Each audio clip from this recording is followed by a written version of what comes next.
All right, good morning, everyone. Good morning. Before we get started this morning, I'd like to ask everybody to please silence your cell phones so we don't have any interruptions. Thank you for that. Today is Wednesday, February 7th, and this is the time and place for the regularly scheduled Nevada Gaming Control Board meeting for the month of February 2024. May I ask that you all please rise and join us in the Pledge of Allegiance. I pledge allegiance to the flag of the United States of America and to the republic for which it stands, one nation, under God, indivisible, with liberty and justice for all. Thank you. Madam Secretary, has our agenda been posted in accordance with Nevada's open meeting law? Yes, it has. Thank you. Today we'll be covering all items noted on our February agenda. Madam Secretary, let's please proceed with our first public comment section. This item is placed on the agenda to give the public an opportunity to comment on gaming-related matters. Anyone wishing to address the board may do so at this time. Comments by each person are limited to 3 minutes as a time, place, and manner restriction. If board members ask questions of the speaker, the time needed to address those questions will not count against the speaker's 3-minute time. If speakers have any handouts or written copies of verbal comments to provide for the record, please hand them to the enforcement agent seated to your left in Las Vegas or behind you in Carson City. Thank you, Madam Secretary. Pursuant to the state open meeting law, matters brought to the attention of the board during public comment section may not be acted upon by the board today, but we are of course happy to hear comments from the public as well as comments from my fellow board members during this public comment section. Let's first go to Carson City. Is there anyone in Carson City wishing to make public comment this morning? Not seeing any. Let's go here to Las Vegas. Anyone in Las Vegas wishing to make public comment, please step forward, state and spell your name for the record. Good morning. Hi, good morning. Diamante Asbury here on behalf of Culinary Union. I'm here to give some updates because our union has been very busy lately. So last November, Culinary Union members on the Strip won a record-breaking contract, and it included historic wage increases and protections. Those Strip workers at those casinos owned by MGM Resorts, Caesars Entertainment, and Wynn Resorts fought and won a first-class standard for themselves and their families. This month, nearly 8,000 hospitality workers at many Strip and downtown Las Vegas properties also reached new tentative agreements, still subject to ratification for approval, for contracts that include those, similar historic wage increases and protections. Those properties include Circus, Hilton Grand Vacations, Rio, Sahara, The Strat, Treasure Island, Trump Hotel, Waldorf Astoria, Westgate, Binions, Circa, Downtown Grand, El Cortez, Four Queens, Fremont, Golden Gate, Golden Nugget, Main Street, The D, and Plaza. A lot of them. Securing those contracts took Culinary Union members over 2 years of preparation, 10 months of negotiations, lots of hard work, committee meetings, sleepless nights, and thousands of workers who participated in rallies, strikes, protests, civil disobediences, picketing, surveys, picket sign making, strike voting, and delegations inside those properties, sacrificed to win a better future for themselves and for their families.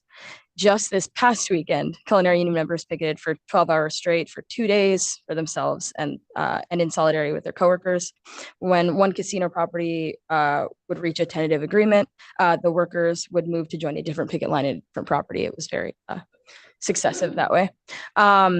There is a reason that workers at 7 Station Casinos properties chose to be represented by the Culinary Union. Boulder Station in 2016, then Palace Station, then Green Valley Ranch, then Sunset Station, Fiesta Rancho, Fiesta Henderson, and then Red Rock Resort. And then the pandemic came. Station casinos put thousands of community members on mud lists and used those lists to determine who got work. The NLRB alleges that the company engaged in a scheme to use employee layoffs during the COVID-19 pandemic to undermine unions representing or seeking to represent their employees. So we're here today to basically just say Station Casinos workers, just like those hospitality workers on the Strip and in downtown Las Vegas, will do whatever it takes to secure a fair union standard for themselves and for their families. Thank you. Thank you. Anyone else wishing to make public comment this morning? Not seeing anyone, that will close our public comments. Oh, yes, I'm sorry.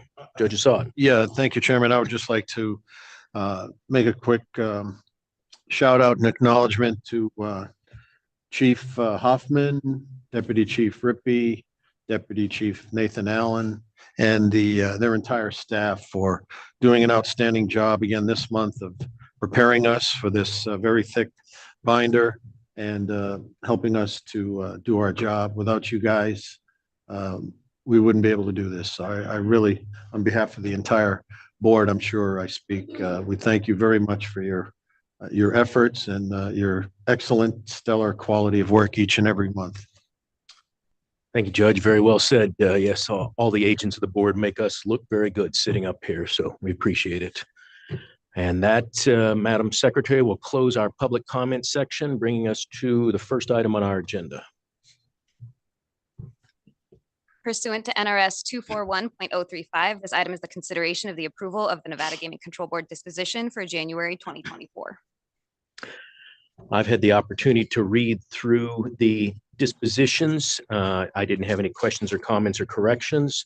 If either of my fellow board members didn't have questions or comments regarding the dispositions, I would be ready to entertain a motion to approve the dispositions.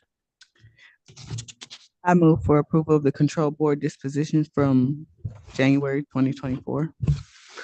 All right, Madam Secretary. Member Assad? Aye. Member Watkins? Aye. Chairman Hendrick?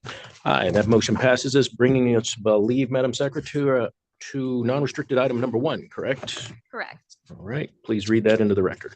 Non-restricted number 1 are the applications of Yukito Sakayue, Misaki Yamamoto, Masahiro Kurosaki, Ayumu Hoshino, and Naoki Kamita for finding of suitability or licensure as an officer and or director as noted on the agenda.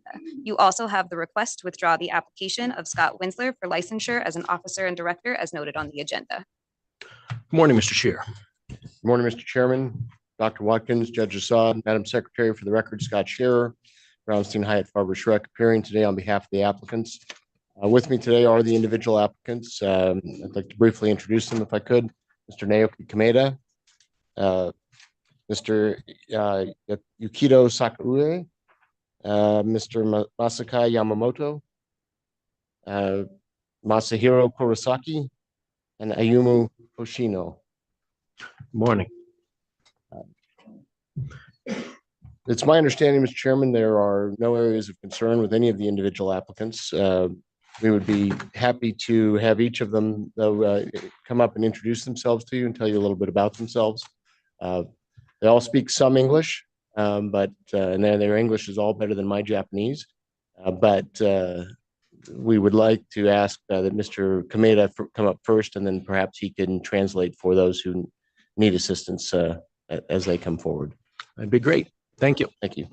Mr. Kameda.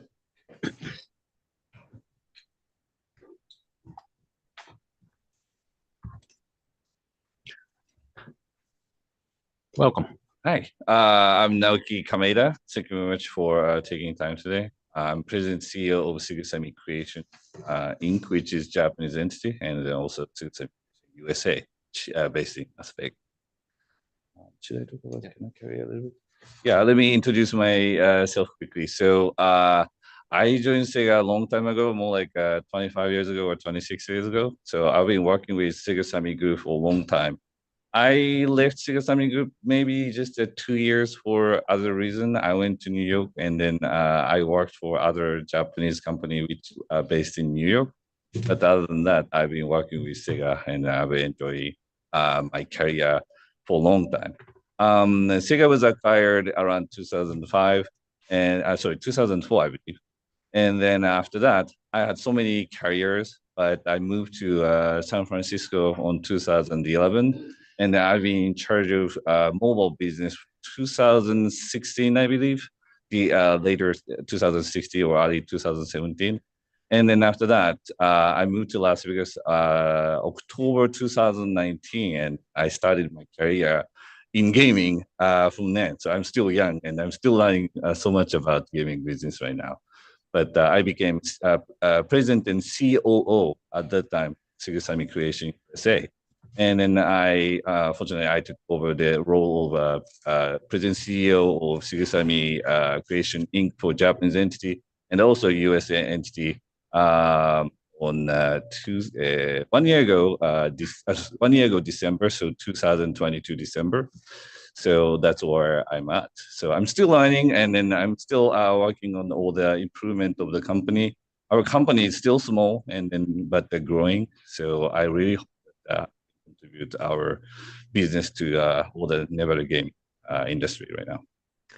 Very good. Thank you, Mr. Kamita. And we realized that you were in front of the commission in April of 2021. So for you, this was a little bit matter of an updating of your application, and appreciate your cooperation with our agents throughout the process.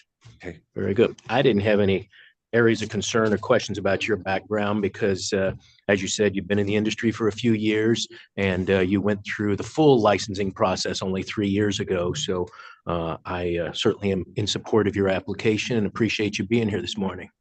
Thank you very much. Are there questions from board members for Mr. Kamita? Good morning, Mr. Kamita. Morning. I don't have questions or concerns regarding your application, similar to what the chair just mentioned. You've been before the board recently, but I did want to ask you, you mentioned you were working on improving the company in a few ways. What ways are those? Yes. So I think we established the company almost like 5 years ago in Las Vegas. And then we took probably 3 years to basically prepare everything and make a foundation.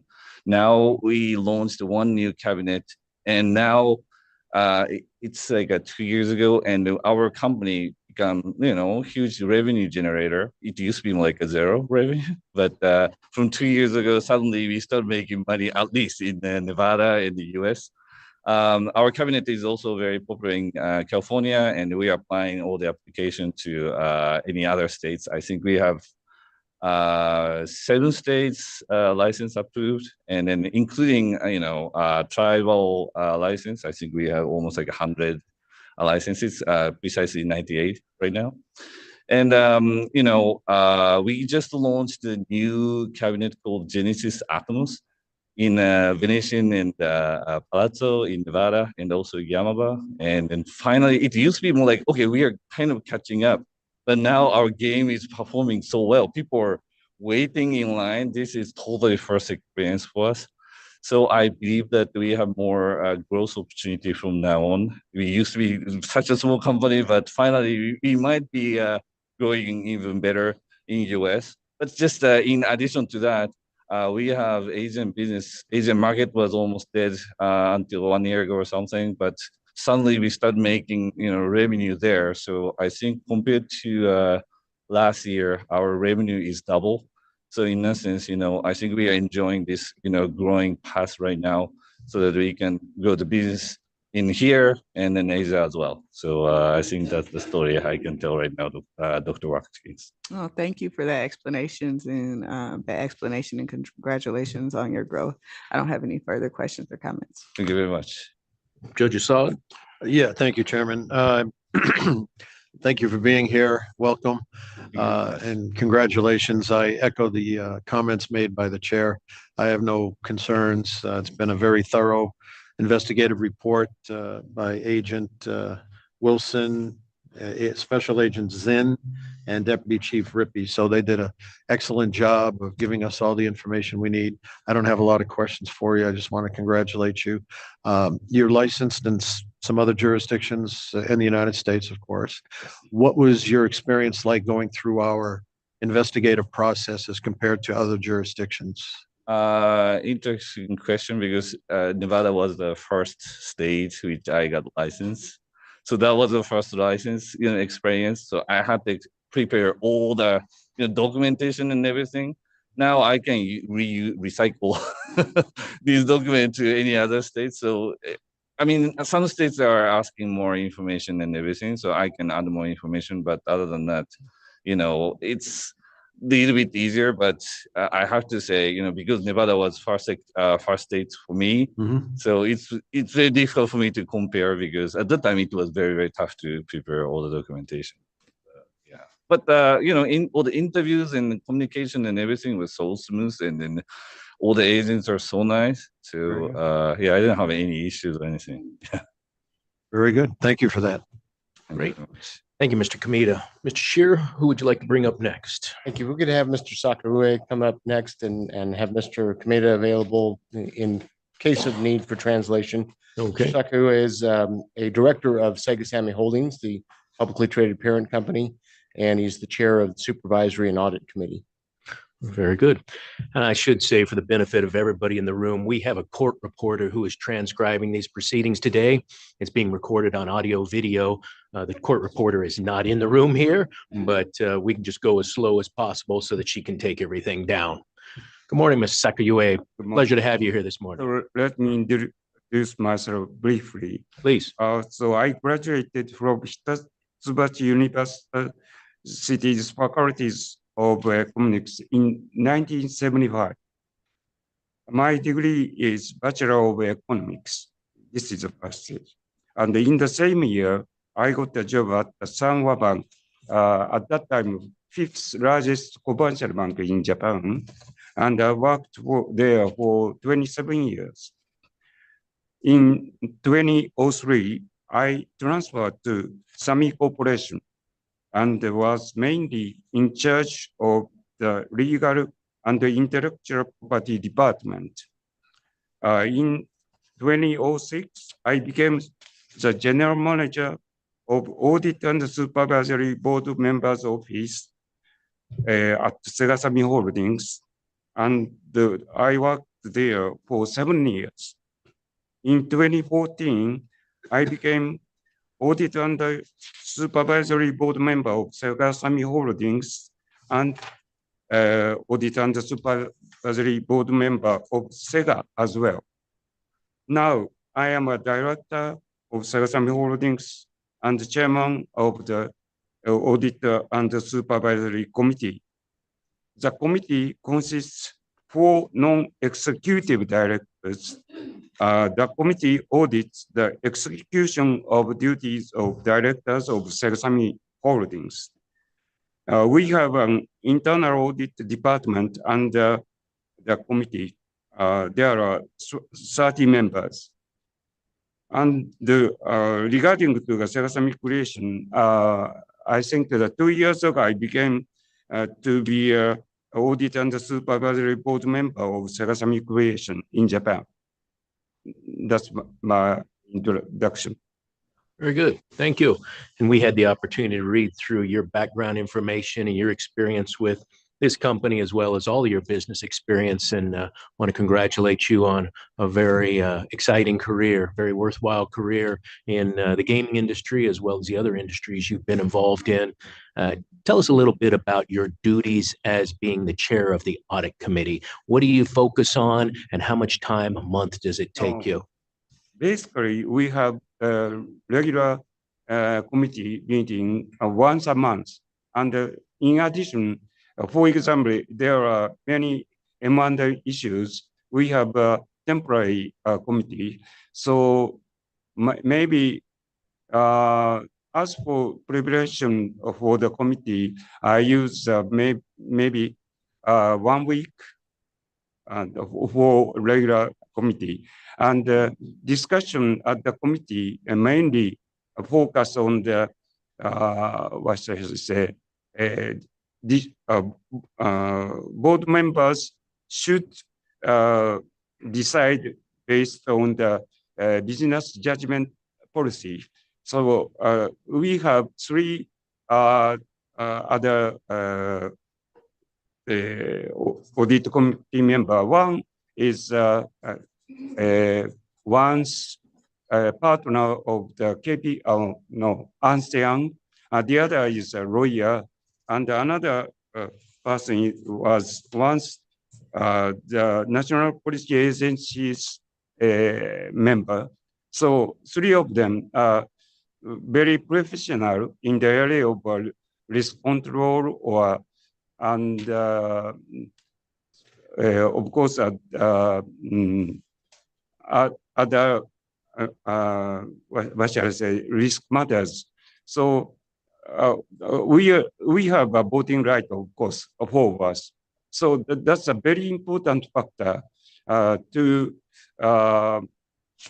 keep the listed company, Segasami Holdings, in good condition, and then we can continue the business. Very good. Appreciate that explanation. And yes, being the chair of an audit committee is extremely important to us. because you realize that at the end of the day, we're a tax collection agency as well as a regulatory agency. So auditing of books and being sure that they're all kept up to date. Now, all the procedures you go through is extremely important to us. So we appreciate you being in charge of that. I also want to thank you for cooperating with our agents on background and your business probity, as well as your experience in the industry. So everything I've seen from your application looks very fine to me. And I appreciate you cooperating, as I said, with our agents to make this come in front of us and make the process easy for us. I know Member Watkins is probably going to have some questions for you about the supervisory committee, so I will leave that to her. And appreciate you being here again. Member Watkins. Good morning. Good morning. So I didn't have concerns. I just had a couple clarification questions that weren't clear to us as far as whether or not the audit committee and the supervisory committee is the same committee. Is that Semi-committee, yes. so? That's one and the same. One. Okay, and the purpose of that committee is to, in general, ensure that the directors are performing their duties properly. Okay. And then I had another question for you. They also, if I may, Dr. Watkins, they also oversee the internal audit department.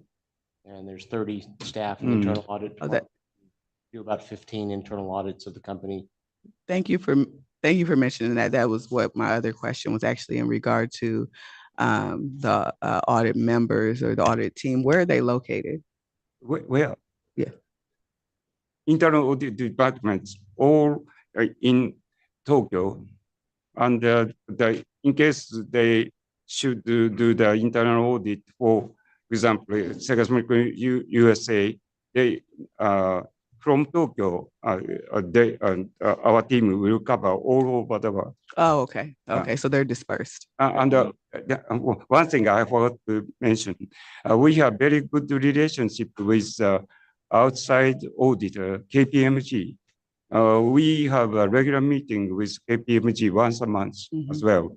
So internal audit section and the outside KPMG, we have a very good relationship. Then I can feel safe for the financial situation. Understood. Thank you so much. Judge. Thank you, Chairman. Congratulations and welcome. I note that you have a pending application with the New Jersey Department of Gaming and the Pennsylvania Gaming Control Board as well. Can you tell us the status? When do you expect a decision on that?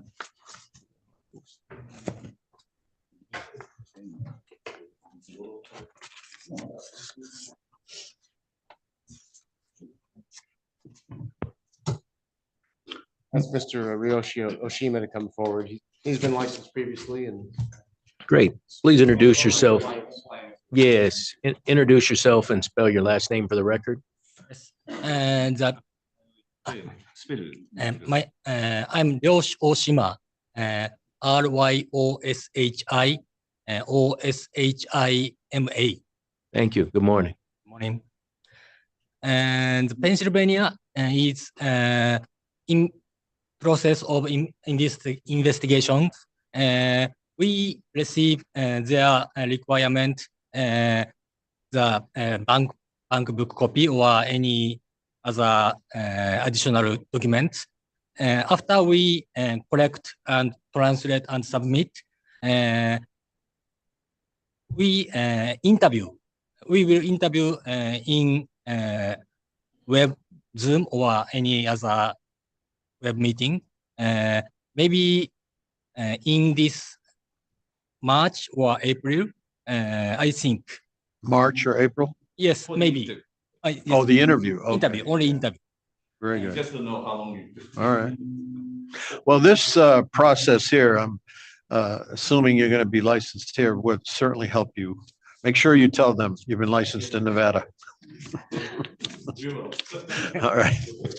Thank you. And I echo the comments by the chair as well. You have a very stellar resume, very impressive, and I'm more than happy to support your application. Thank you very much. Thank you, Mr. Sakayue. Mr. Shearer, who would you like to call up next? Let's go with just following the order on the agenda. Let's go with Mr. Yamamoto. All right.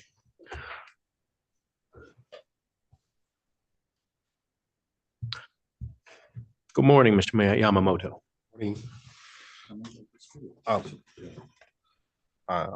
My name is Masaki Yamamoto, Masakiyamamoto.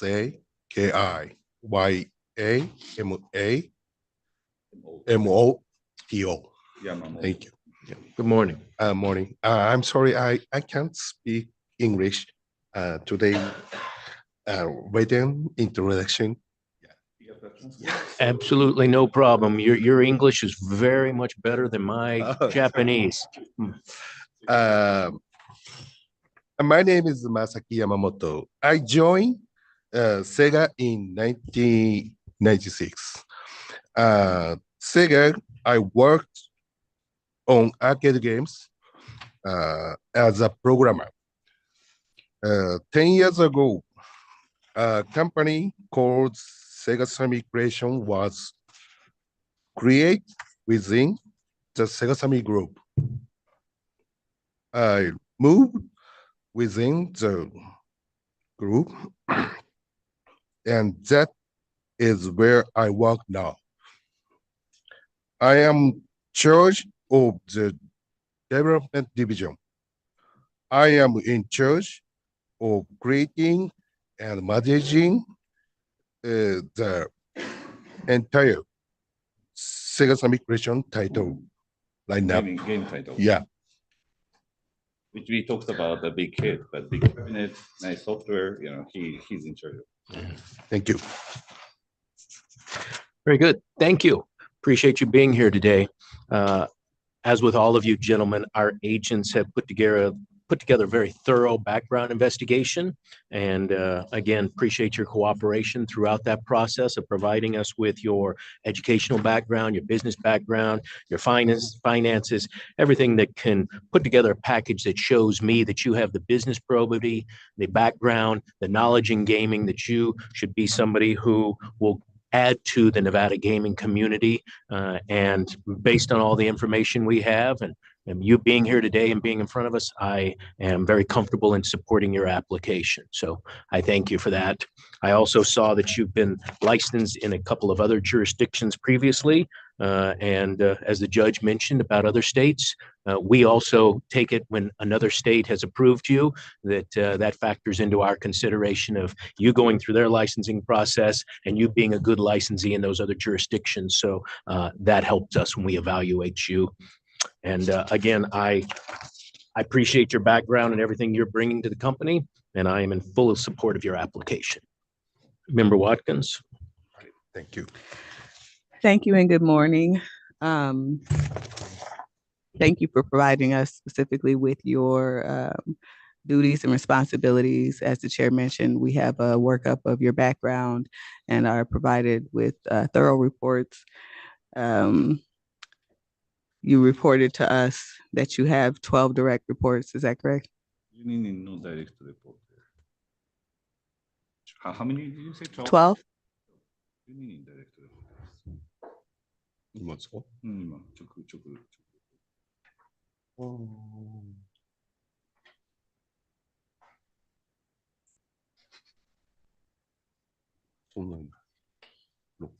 There might be some discrepancy on that. He has around 5 to 6 direct reports. Okay. So we might have to check that application because there might be some. Okay. You can just clarify that later. Okay. Thank you. And you manage the development, research.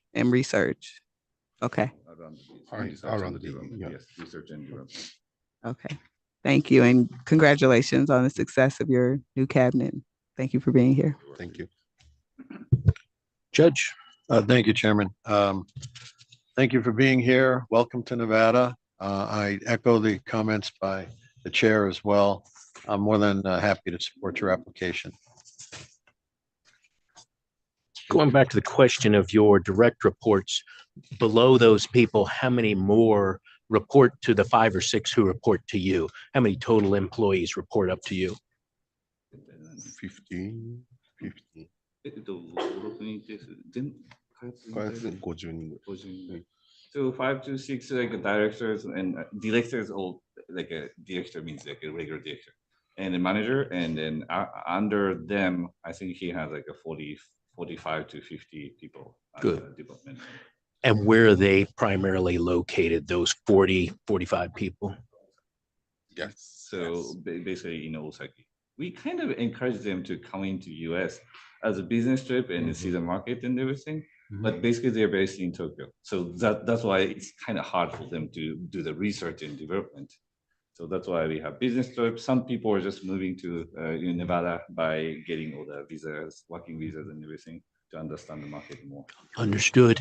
How many total employees do you have in Las Vegas now? In US, I believe 25. 25. Yes. All here in Nevada? All in Nevada. Yeah. Yes. Good. Actually, to be precise, yeah, one person in California, a salesperson. Gotcha. Sales director, I have to say, is in California. Very good. Thank you again. Appreciate you being here. Thank you. Thank you. All right, Mr. Shear, does that bring us to Mr. Kurosaki? Yes, please. Very good. Good morning, Mr. Kurosaki. Good morning. Okay. Good morning. My name is Masahiro Kurosaki. It's spelled Masahiro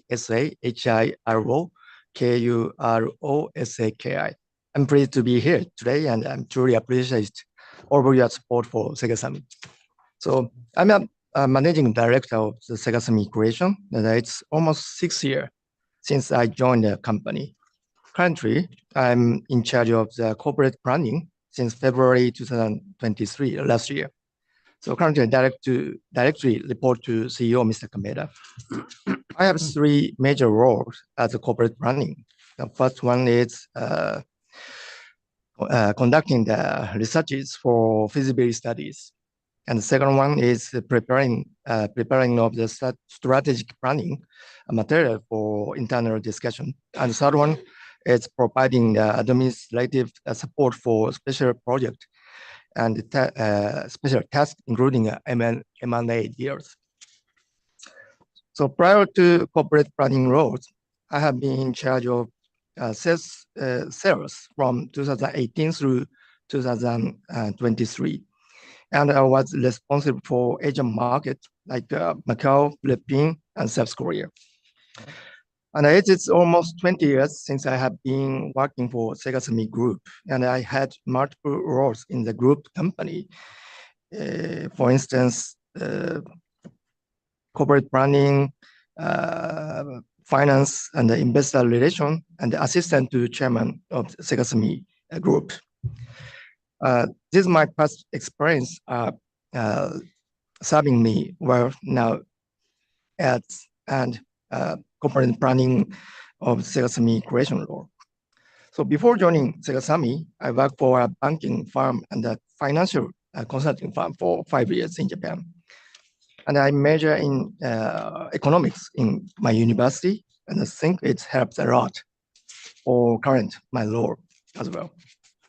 That's all I have for today, and thank you for listening. Thank you, and appreciate you going through your background, and pleasure to have you here in Las Vegas with us this morning. I was going to ask you about your duties and your responsibilities, and you went through that in very good detail. So thank you for that. You answered that question. Like all of the gentlemen here today, we have a very good workup from our investigations division of your education, your background, your business probity, and your business experience. And so I feel very comfortable in supporting your application as well, and look forward to having you in Nevada gaming industry. Thank you. Member Watkins. Good morning. Good morning. I don't have questions or concerns, and I'm in support of your application. Thank you for being here. Thank you very much. Thank you. Judge Assad. Thank you, Chairman Hendricks. Welcome to Nevada. Thank you for being here. Your application is very impressive. And the only question I have is the New York State Gaming Commission application. It was applied for back in August of 2022. Any update on that or any idea why it's taking so long? Excuse me for asking. Once more back. The New York State, we have a temporary license. Okay, Yes, and they keep going in investigation. for Mr. Kurosaki. Yes, Okay, company, no, all license, company license and all applicants, okay, individual. all right, very good. Thank you. I'm more than happy to support your application. Thank you. Appreciate it. And Mr. Shearer, I believe that brings us to Mr. Hoshino, correct? Yes, please. Very good. Good morning. Good morning. 私の名前は、星野歩でございます。So I'm gonna translate. So your name is Ayumu Hoshino. Spelling is AYUMUHOSHINO. セガサミークリエーションで社外取締役を務めております。So he's working at the Segasami Creations external board. You know, it's still internal in the group, but external board as Segasami Creation. 大学ではですね、人工知能を学んでおりました。He was studying and learning AI when he was in university. 当時30年前のコンピューターはスペックが低かったので、現在のような人の顔を認識してフィルターをかけるっていうようなことは全くできませんでした。So at that time it was 30 years ago, so computer spec was so low so that no face recognition or filtering and that kind of thing was not capable at the time. チェスの対戦くらいで、しかも答え出すまでにすごく時間がかかります。So there was AI which can work on like a chess game, but you know it was very very slow, taking too much time and such. So you know he was talking about 30 years. サミーに入社してからはパチンコパチスロの開発に携わってきました。He joined Sami and then you know he was so games. いくつかのヒット機をプロデュースした経験もございます。So he made some big titles in pachinko pachislot machines. 2020年にセガサミークリエーションの社外取締役になりました。セガサミークリエーションではパチンコパチスロの開発の経験を生かしたスロットマシンの開発を行っております。So he became boards of Segasami Creation 2022, and then you know he kind of brought all the know-how and experience from pachinko pachislot to slot machine and tried to create you know game using those kind of know-how and experience. しかし国民性の違いからかですね、日本でパチンコヒットしたノウハウをつぎ込んでもアメリカの方でヒットするのは難しいです。But customers' favorite and needs are very different between Japanese market and US market. So he admits that we are struggling to integrate our pachinko pachislot feature to our slot machine right now. 以上です。Yeah, that's it from him. Yes. Very good. Thank you, Mr. Hoshino. Tell us a little bit about your weekly responsibilities. What are you responsible for? And primarily, how does that relate to the Nevada gaming market? どれぐらいの時間を割いていらっしゃいますか？月に例えば1回ボードに出てるクラス。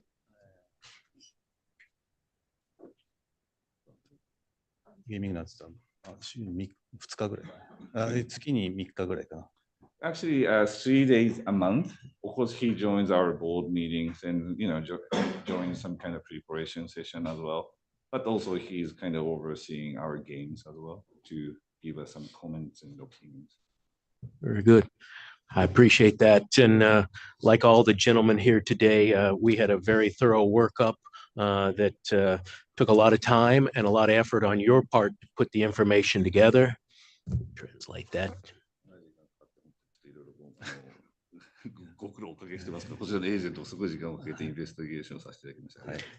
And with that thorough application, we got to see your education, your business background, your current business position, and your financial and business probity to be involved in the Nevada gaming industry.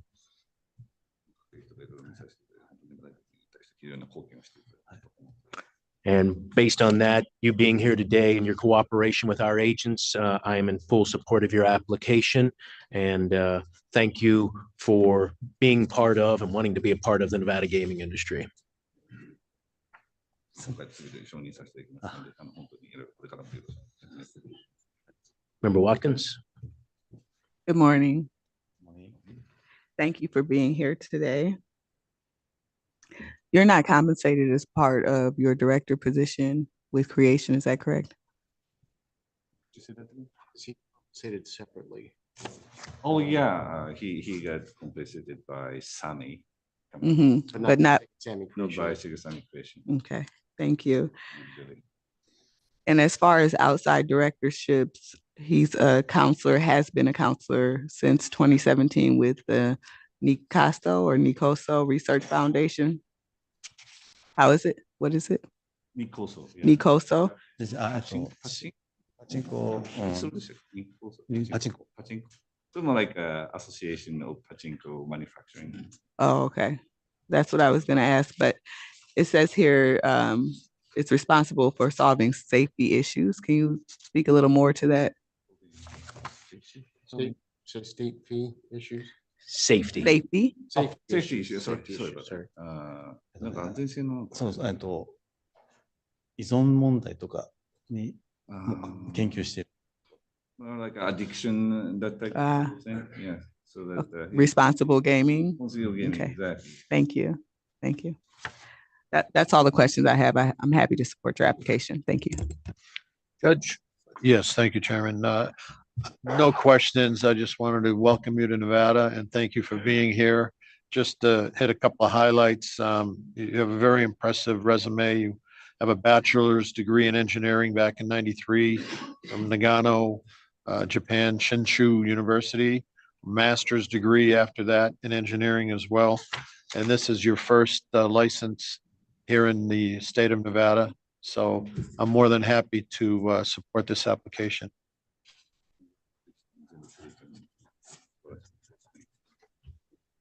Very good. Thank you. Thank Very you. much. Mr. Shearer, what else would you like to tell us about the application? Thank you, Mr. Chairman. I really don't have much more to add. We're happy to answer any other questions. I would just like to thank Special Agent Zinn and Agent Wilson for their work and professionalism and courtesy in handling these applications. We appreciate it. Thank you for that, Mr. Shear. And as we stated earlier, all these gentlemen, except for Mr. Kamita, this is their first time being in front of the Nevada Gaming Control Board. And at the sake of redundancy, your cooperation throughout this process that we do understand is very thorough and does take a lot of time. So your cooperation throughout all that process makes us feel more comfortable as we see the package put together and have to vote on a recommendation today to the Nevada Gaming Commission. So thank you for that. I would be in support of a motion. I want to talk, Mr. Shear, about the application for the withdrawal. So I'm going to keep that separate.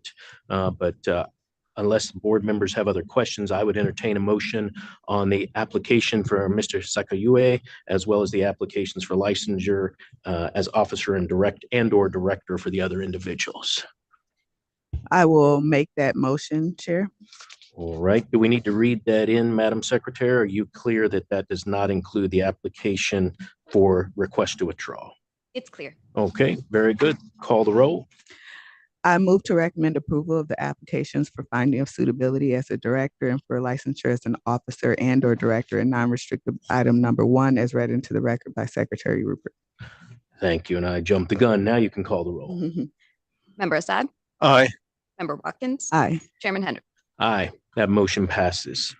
With regard to the application for request to withdraw for Mr. Winselier, unless there's a specific reason to move forward today, Mr. Shear, I think I would prefer to just refer that back. Is there any timing situation that's crucial to having that heard today? I'm not aware of any from the company's perspective, no. Okay, good. Then what I'm going to do is refer that back to staff and we will pick that up at a future date. Thank you, Mr. Chairman. Not intending any prejudice one way or the other, just may have to have him answer some more questions either on or off the record. So we'll just refer that back. Very good. Thank you very much. Thank you. Thank you, gentlemen, for all being here with us today. Madam Secretary, that brings us to non-restricted item number 2. Non-restricted number 2 is the application of Cynthia Ellis for finding of suitability as a trustee and beneficiary of the Gary E. Ellis Gaming Trust.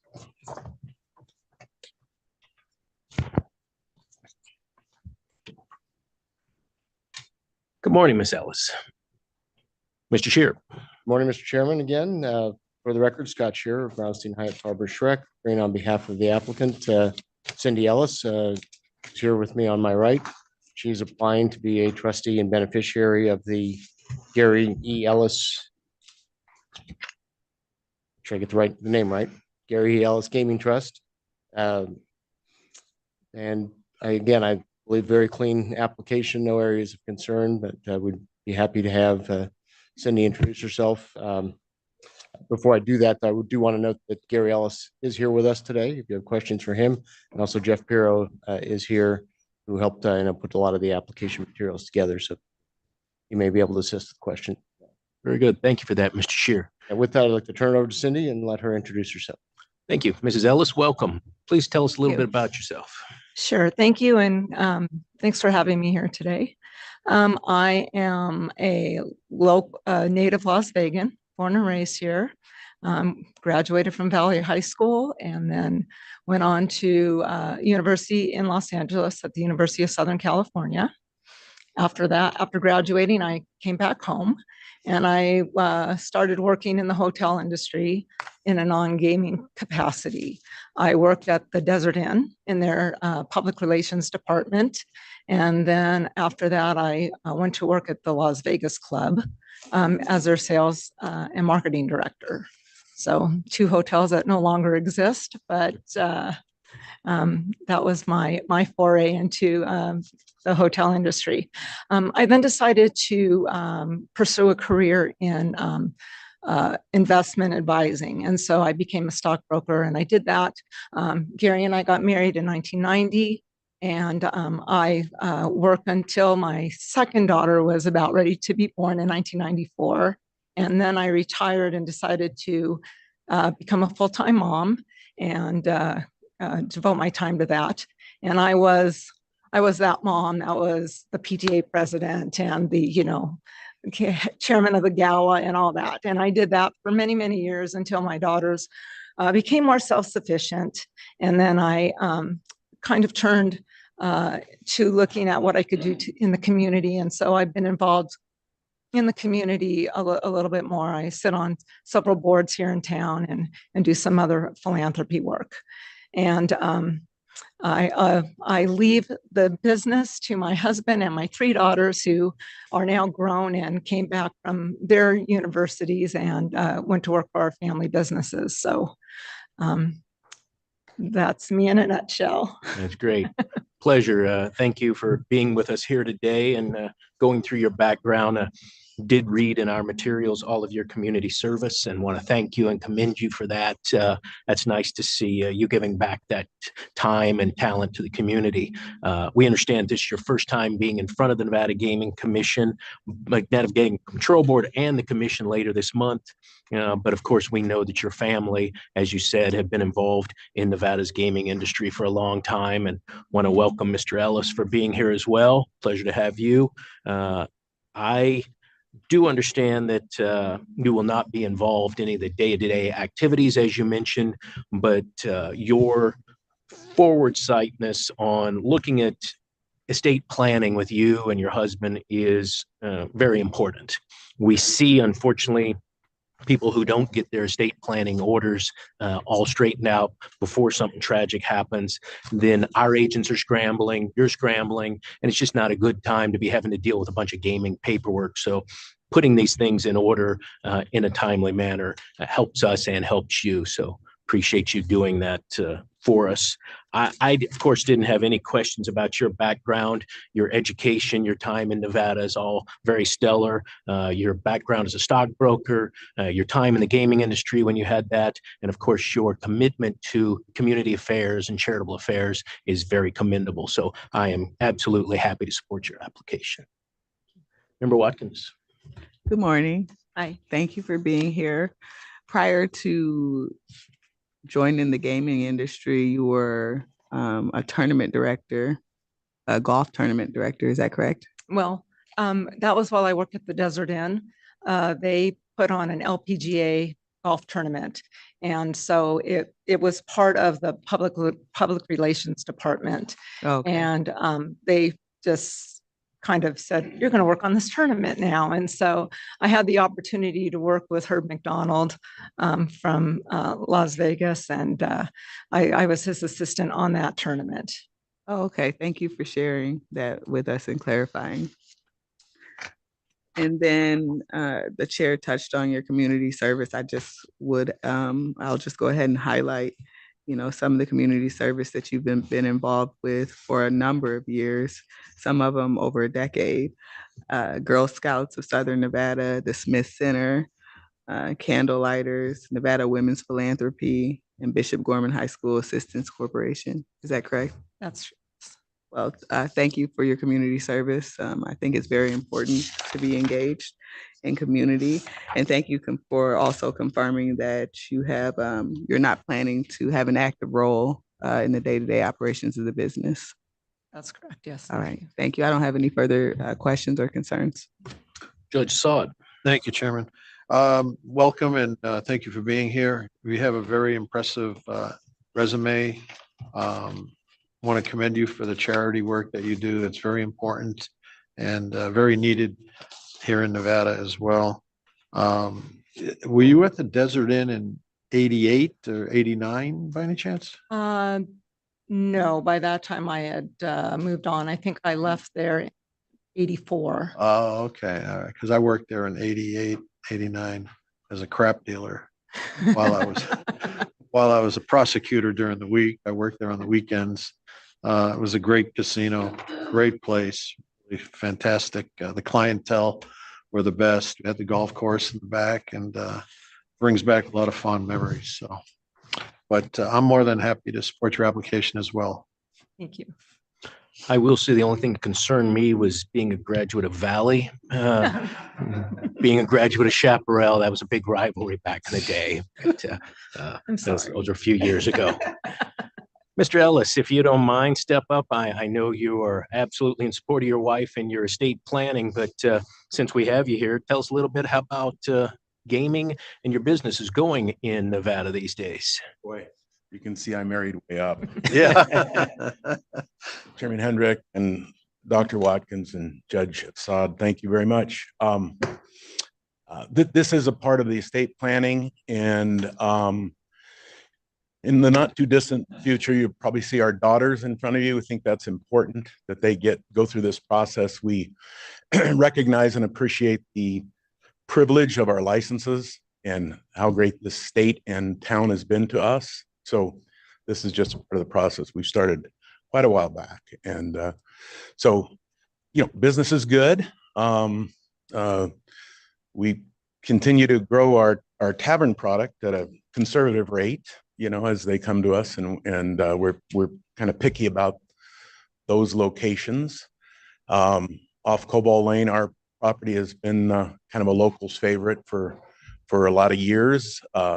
You know, cater to the employees on the strip, kind of analogous to factories in other cities that, you know, those employees are customers, and more, you know, many tourists have found us for our price point, and you know, we've been very fortunate. That's great. Appreciate the update. And while I have you, I wanted to say as well that your property does a lot of charitable work that I know you don't seek out recognition for, but you should be thanked for that. So I will take the opportunity to do that. I've personally been involved many years in things you've done for Candlelighters and other organizations, and both of you should be commended for what you do for the state of Nevada and this community. Sir. Thank you. Mr. Scheer, anything else you need to add for us? No, Mr. Chairman. Again, appreciate the work of Agent Tan on this investigation. Would be happy to answer any further questions. Great. I didn't have any other questions, so if board members didn't, I would be happy to entertain a motion on non-restricted item number 2. I move to recommend approval of non-restricted item number 2 as read into the record by Secretary Rupert. Madam Secretary. Member Assad? Aye. Member Watkins? Aye. Chairman Hendrick? Aye. Motion passes. Good luck to you. Pleasure having you here. Bringing us to non-restricted item number 3. Non-restricted number 3 is the application of David Horn for licensure as a key employee at NP Durango LLC. Good morning, Mr. Rubenstein. Morning, Mr. Good morning, Chairman. Mr. Horn. Judge Assad, Dr. Watkins, Mark Rubenstein of Reed Rubenstein and Bogatz, appearing on behalf of NP Durango and David Horn, the applicant. Mr. Horn is Vice President, General Manager of the new Durango property. As you know, he appeared briefly before you in September in connection with the Durango application.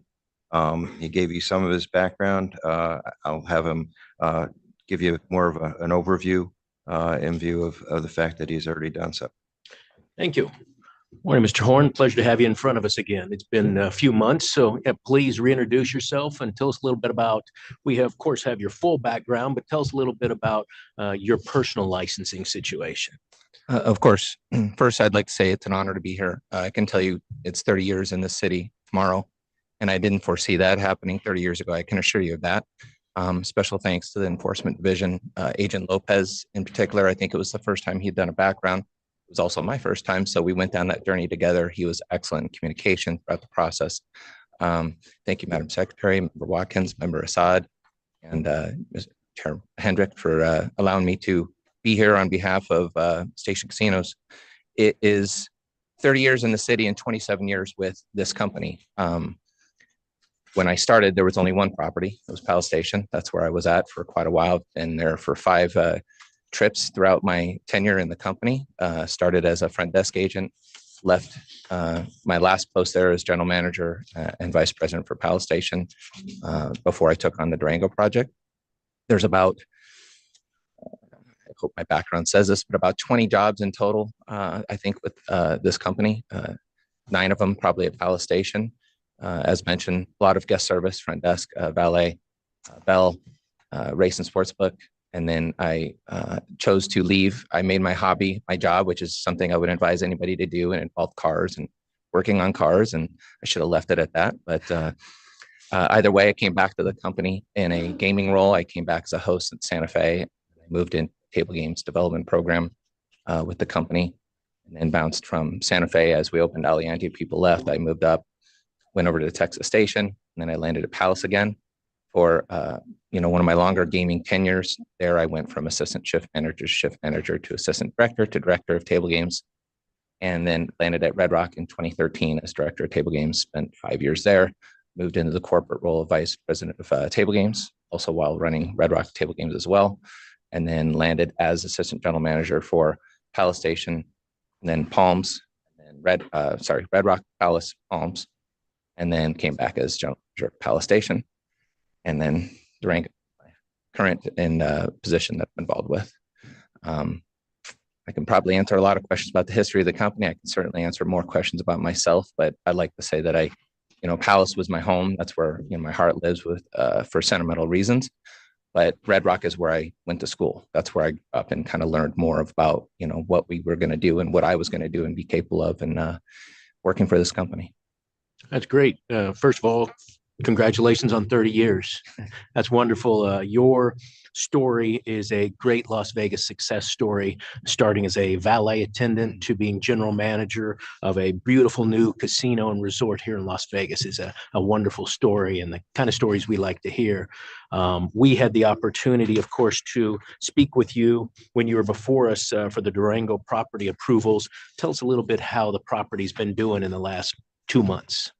Well, it's been excellent. The reception has been great. I didn't think natural light would be such a hot topic to talk about, especially in a lot of the press releases that we've had to do. But that natural light and the way that it was designed and kind of the flow of that casino worked very well. There's a lot of things that were intended to make the experience in that casino very enjoyable to our guests or patrons. But I think some things that were not necessarily intended have come through where it just seems to work very well, natural transitions to make a whole night out of it. The effect of how our sportsbook and that restaurant work well together to create a very entertaining venue.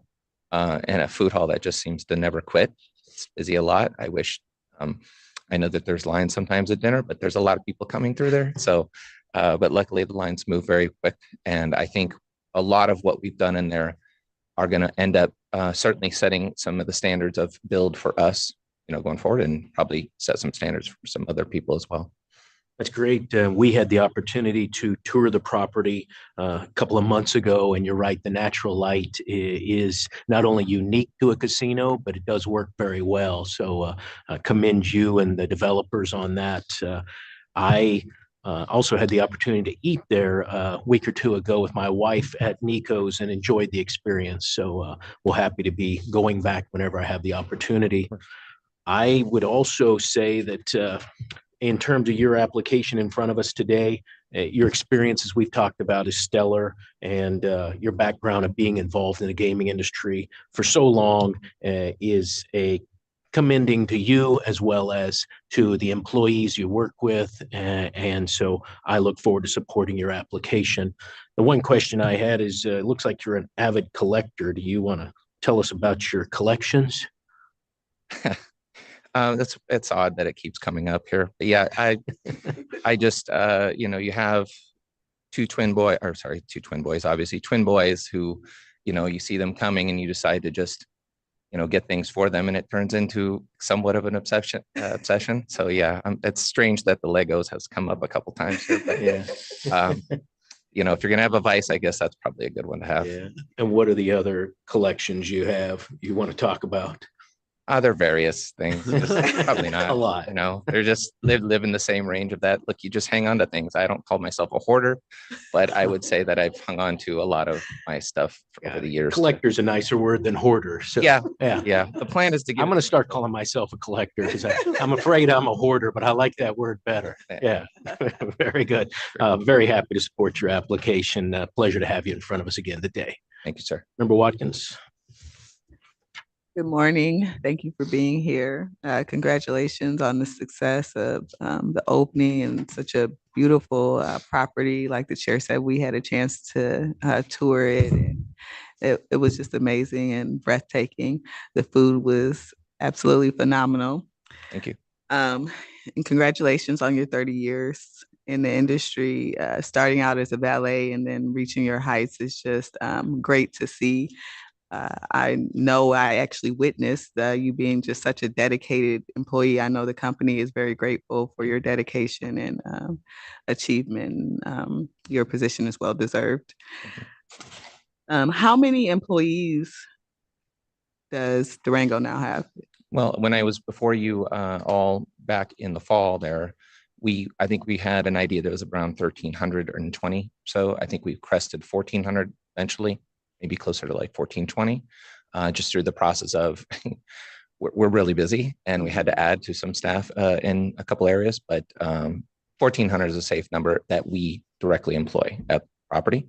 Mm-hmm. And then there's a general amount of folks that are employed through the leasing partners, through the restaurants and the food hall tenants that we have. Mm-hmm. And what areas are the additional staff focused? When we came on, we just wanted to make sure the place looked beautiful. So we had to add some IM staff. We probably added a few security. We added certainly dealers and some supervisors to handle what was an impressive amount of volume. Okay. Well, thank you. I am very happy to support your application. Thank you, Member Watkins. Judge? Yes, thank you, Chairman. Stellar resume, very impressive. Other than the twins, who I'm sure you're extremely proud of. You should be really proud of this resume. You've got a career that's outstanding, and what an example for other young people who are just starting out in the casino business or any business for that matter, to be able to start at the bottom and then work up to the position you're in now. It's just a testament to you and to the notion that, in America, anything is possible for anybody. So that should be the highlight of your career, that, anybody can achieve great success if they just study hard and stay off of drugs, do the right thing. And this country offers so many opportunities, and you're a perfect example of that. Thank you, Your Honor. My pleasure. My pleasure. I too started out at the Palace Station as a dealer back in 1977, I guess it was. And it's just a great place, great company, offers a lot of people tremendous opportunities to rise up. And it was a tough time for me to be able to come here and just have a job to try to save money to go to law school. And they gave me that opportunity. So I hope Mr. Fertitta is up there watching. So thank you, Mr. Fertitta.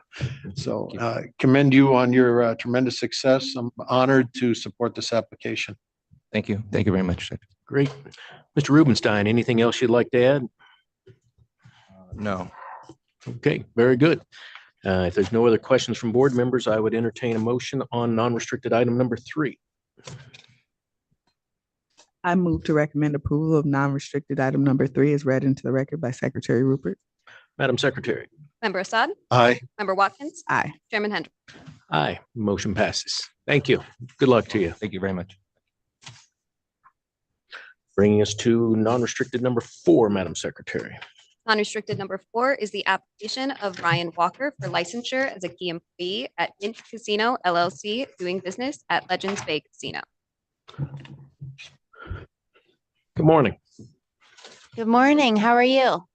Very good, Ms. Banu. Nice to see you. Yes, nice to see you, Chair Hendrick, Member Watkins, and Member Judge Assad, and Madam Secretary. For the record, I'm Kelsey Banu with McDonald Carano, and I'm here on behalf of Mint Casino LLC, DBA Legends Bay Casino. It is an honor and a pleasure to be before you this morning. With me this morning to my left is the applicant, Ryan Christian Walker, General Manager of Legends Bay Casino. And then also with me is my colleague, Mr. A.G. Burnett. Thank you again for allowing us to appear from here in Carson City, although I would much rather be down there in Vegas. Today, we're here to respectfully request the approval of the item as read into the record by Madam Secretary, an application for Ryan Walker's licensure as a key employee of Legends Bay Casino. Mr. Walker, as you likely know, has previously appeared before the board and the commission and been licensed as a key employee twice before. With your permission, I'd like to turn the floor over to Mr. Walker to briefly introduce himself, give a brief affirmative presentation, and then we would like to open the floor to any questions you may have. Thank you, Ms. Banu. Welcome, Mr. Walker. Please tell us a little bit about yourself.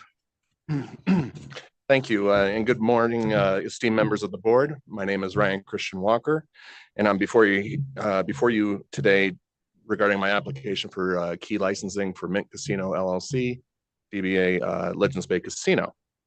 I was born and raised in South Dakota, and my parents opened one of the first casinos in Deadwood when it was legalized in the late 80s. So gaming has been a direct influence on me from a very early age. When I was still in high school, my parents relocated to Southern Nevada. I've worked in the hospitality industry, non-gaming, before I was 21 in valet and front desk, but then also after I turned 21, my career began with becoming a table games dealer in Laughlin, Nevada. I worked numerous roles in the casino business, including compliance and casino operations. And I was promoted to general manager in 2016 when I first appeared before the board and the commission. In January 2020, I relocated to California. I was the general manager for 2 successful casinos in Southern California. And in 2021, I had the opportunity to take some time off and travel. So I took advantage of that. I remained in California until February of 23, when I accepted the opportunity to join the team at Legends Bay Casino. And it's been a fantastic journey ever since. Loving Northern Nevada. It's a nice change. I would like to take this time to address with the board an issue regarding my federal tax balance I currently have. I received a healthy bonus in 2021 while working in California.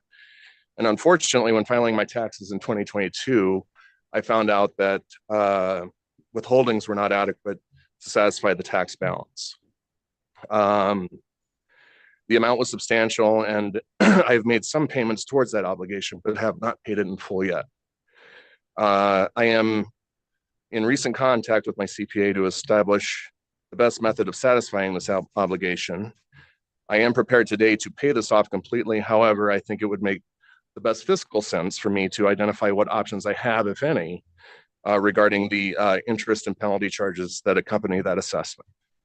I assure you that with the assistance of my CPA, I will be formulating a plan, excuse me, to satisfy this debt in the short term. I truly regret the situation. I do take pride in being responsible and an ethical person.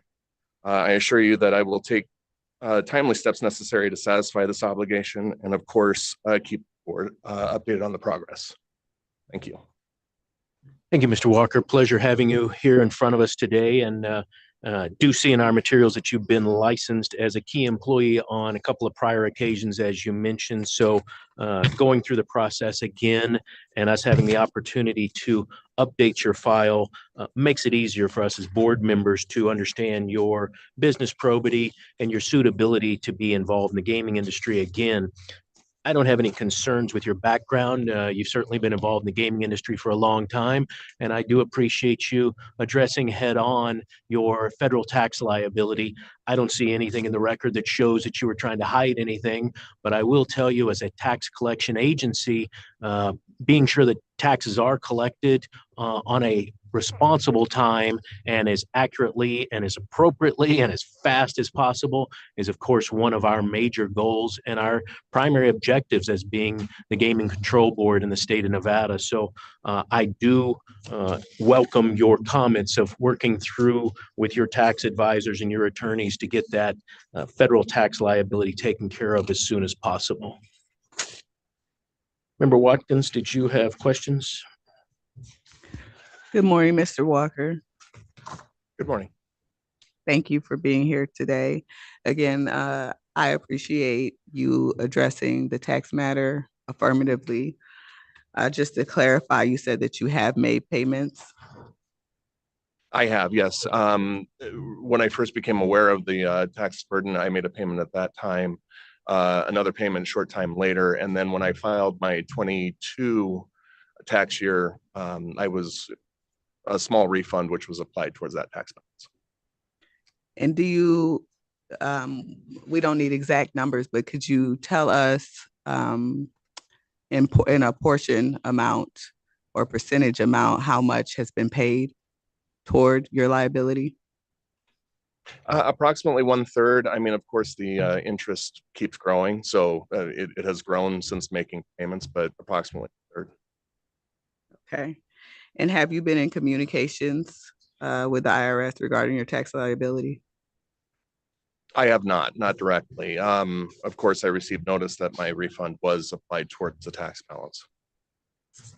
And what is your understanding as to whether or not you are determined to be in compliance with your tax obligations? I'm sorry, can you repeat that? What's your understanding of whether or not you're in compliance with your tax obligations? Well, certainly I have a balance owed, so I would venture to say that compliance is, until it's paid, compliance is not fulfilled. So. But you haven't received any communications from the IRS? I have received zero communication, correct. Okay. And just one more item. I just wanted to clarify, you were unemployed from May of 2021 through September of 2022, is that correct? That is correct. Okay. All right. Thank you. Appreciate you being here. Judge Assad.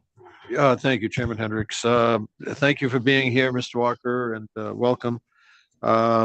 Your resume is pretty impressive as far as your work history in the gaming industry, and I want to commend you for that. You're working your way up just like the previous applicant, and I think that should be duly noted and commended. So I'm more than happy to support your application.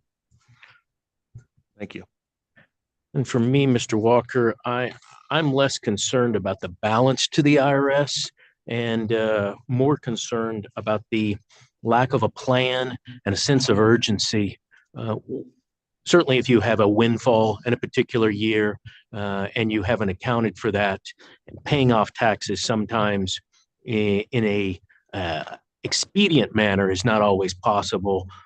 But the fact that this has been hanging out there for a little while just concerns me. So I want to hear from my other board members, but of an opinion that not understanding your exact finances right now, but if you were to get this paid off before the commission meeting, I would be less concerned. But if you couldn't do that, and understanding that's only 2 weeks away, I am personally thinking about a 2-year limitation, which gives you either got a 2-week limitation to get it off your condition and not have a limitation, or you got a 2-year limitation on your license, and you come up with a plan and be sure that if you're back in front of the board and commission in 2 years, that you don't have any federal tax liability at that point. And again, I enjoy hearing from the other board members where they're at. I thought I may have heard you mention, Mr. Walker, that you're prepared to pay it off today. Did I misunderstand you?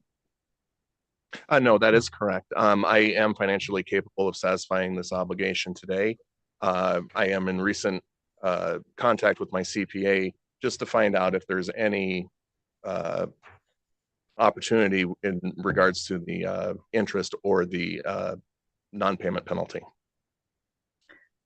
So you would be able to then meet what the chair mentioned, that requirement to pay it off in 2 weeks before the commission meeting? Certainly am, and that is my intention, yes. Judge, your thoughts? I just would recommend that you get that thing paid off as quickly as possible. You don't want to mess with the IRS. Agreed. So we got a couple options here. Go ahead, Ms. Banu. Sorry.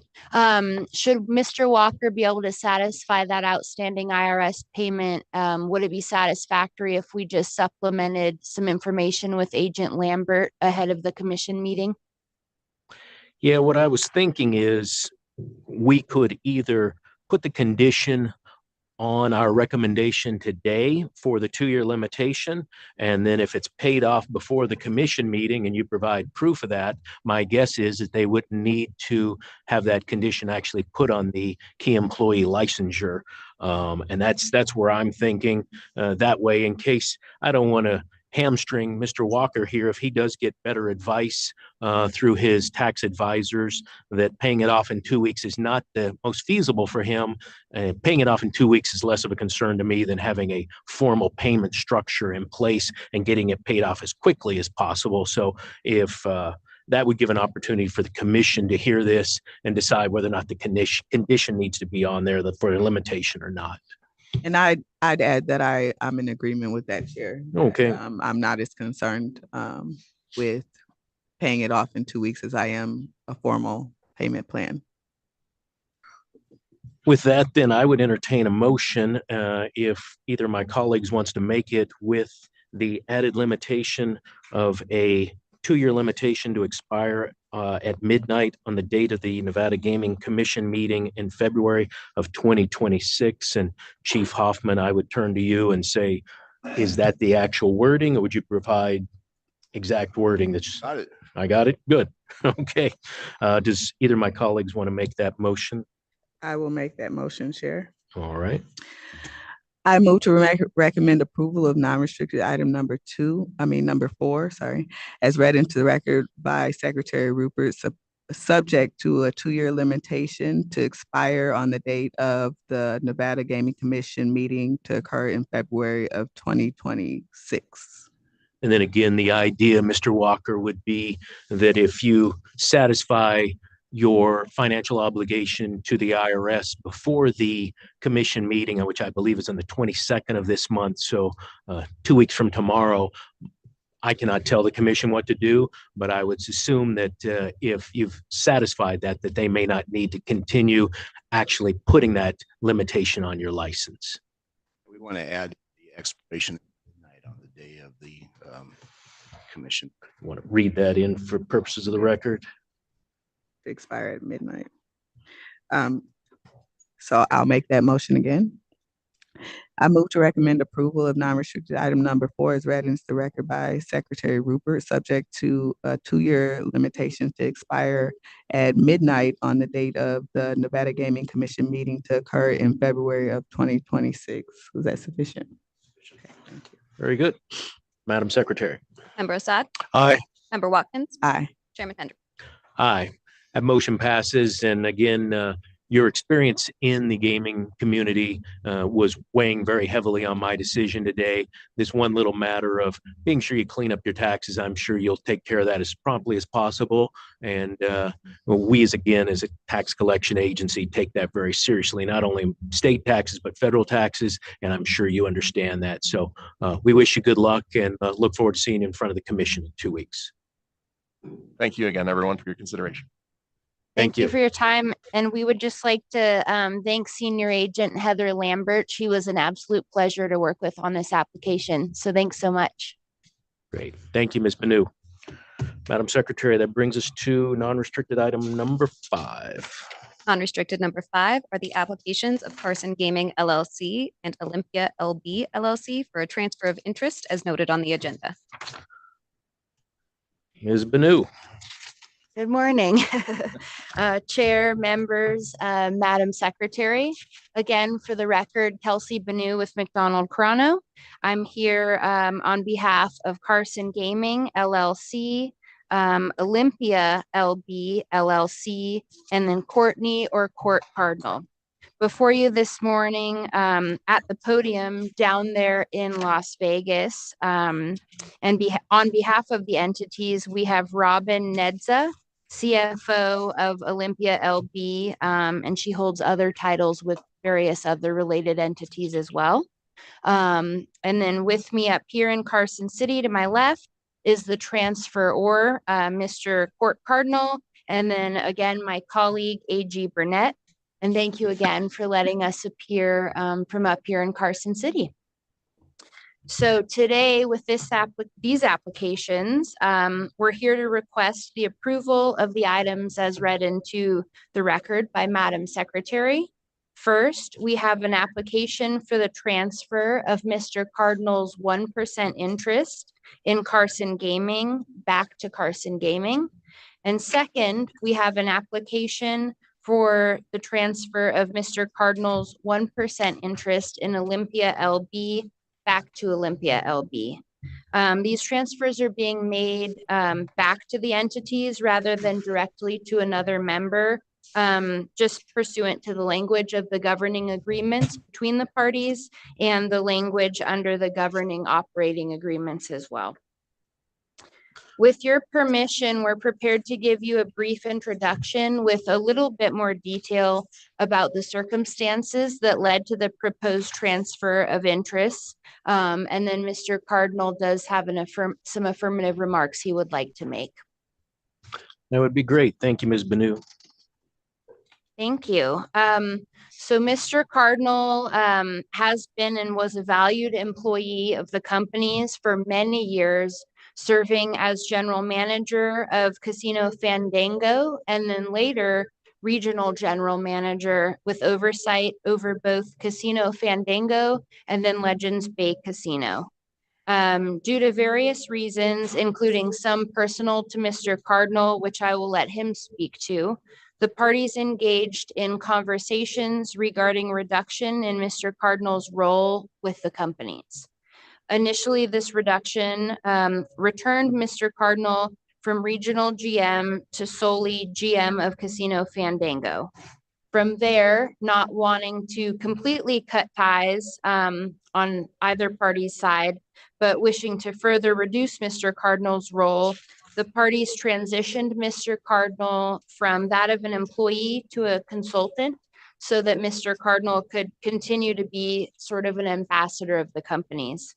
And then the final separation and termination of the consultant relationship was due to other circumstances that are noted in your materials and which led to these transfer of interest applications.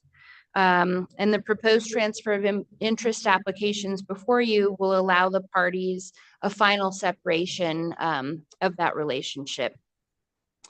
With that, I would like to turn the floor over to Mr. Cardinal to briefly introduce himself and make some affirmative remarks and then open up to any questions you may have. Thank you. Welcome, Mr. Cardinal. Good morning, Mr. Chairman, members. Thank you for having me here today. I have a brief statement that I would like to read regarding what Ms. Bainu had just discussed.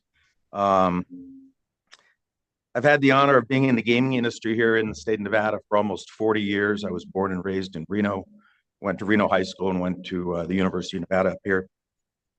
My first job was actually for Bob Cashell at Boomtown Casino when I was a freshman in college, and I was a food server and supervisor there. I then helped open the Clarion in 1991, which is now the Atlantis up here, for John Farahi.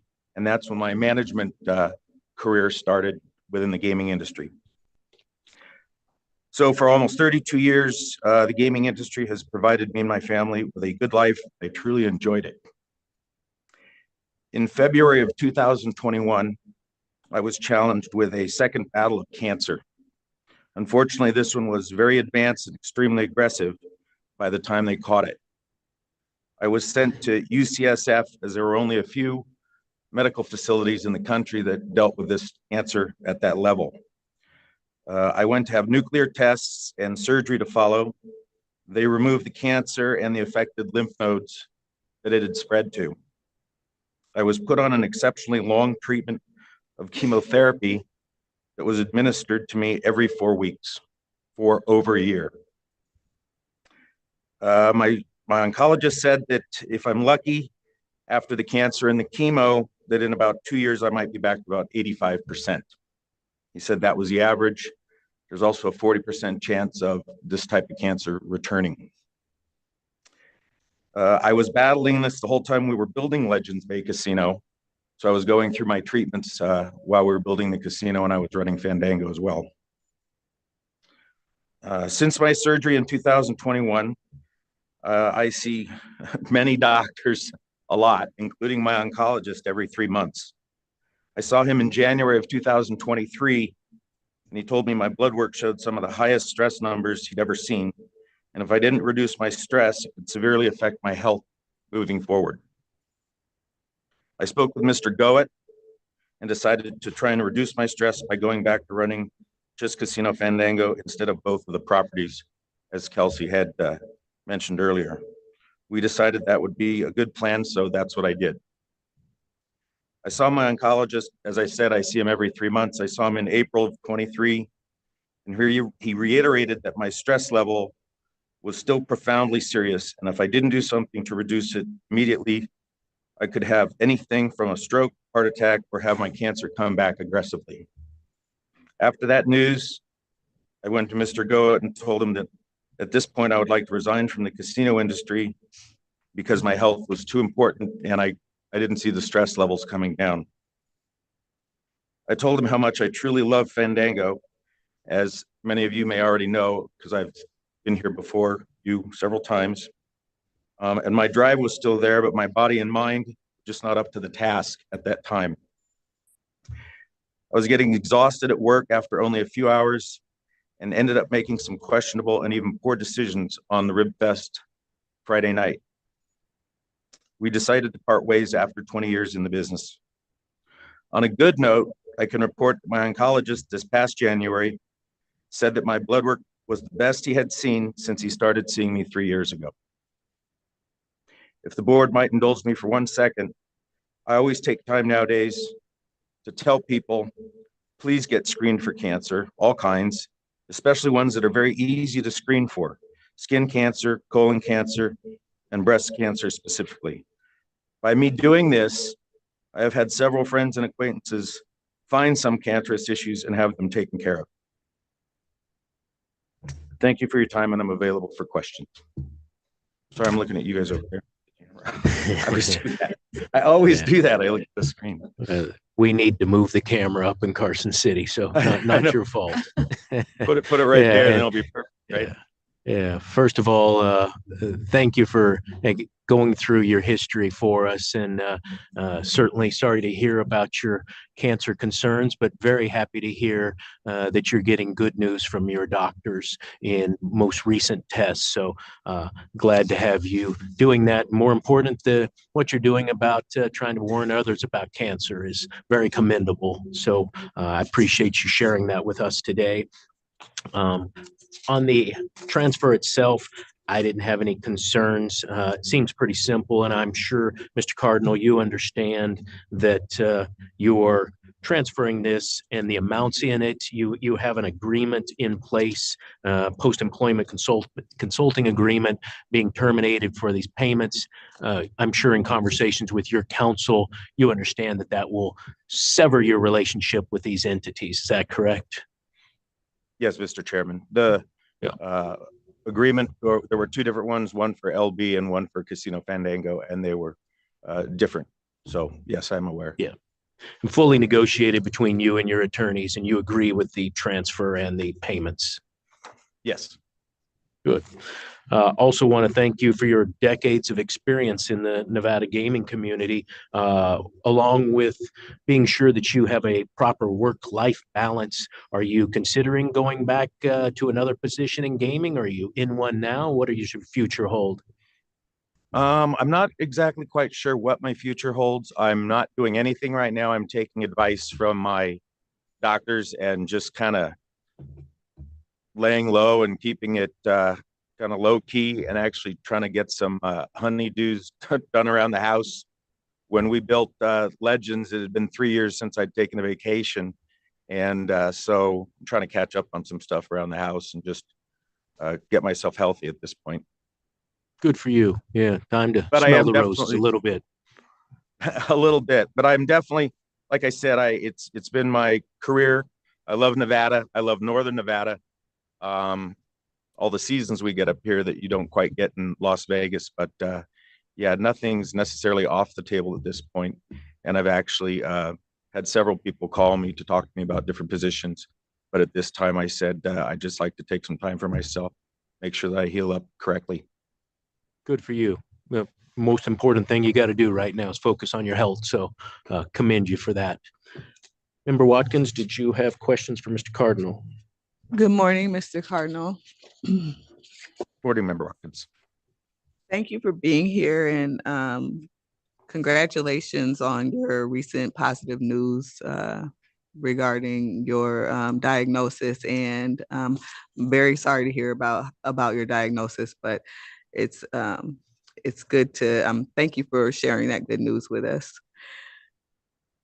Thank you also for addressing affirmatively the reasons for your departure from the company. That helps to put things in context for us to understand, why the transfer and why you left in the first place. That was very helpful explanation. So all the questions that I had with regard to that matter have been resolved through your affirmative presentation.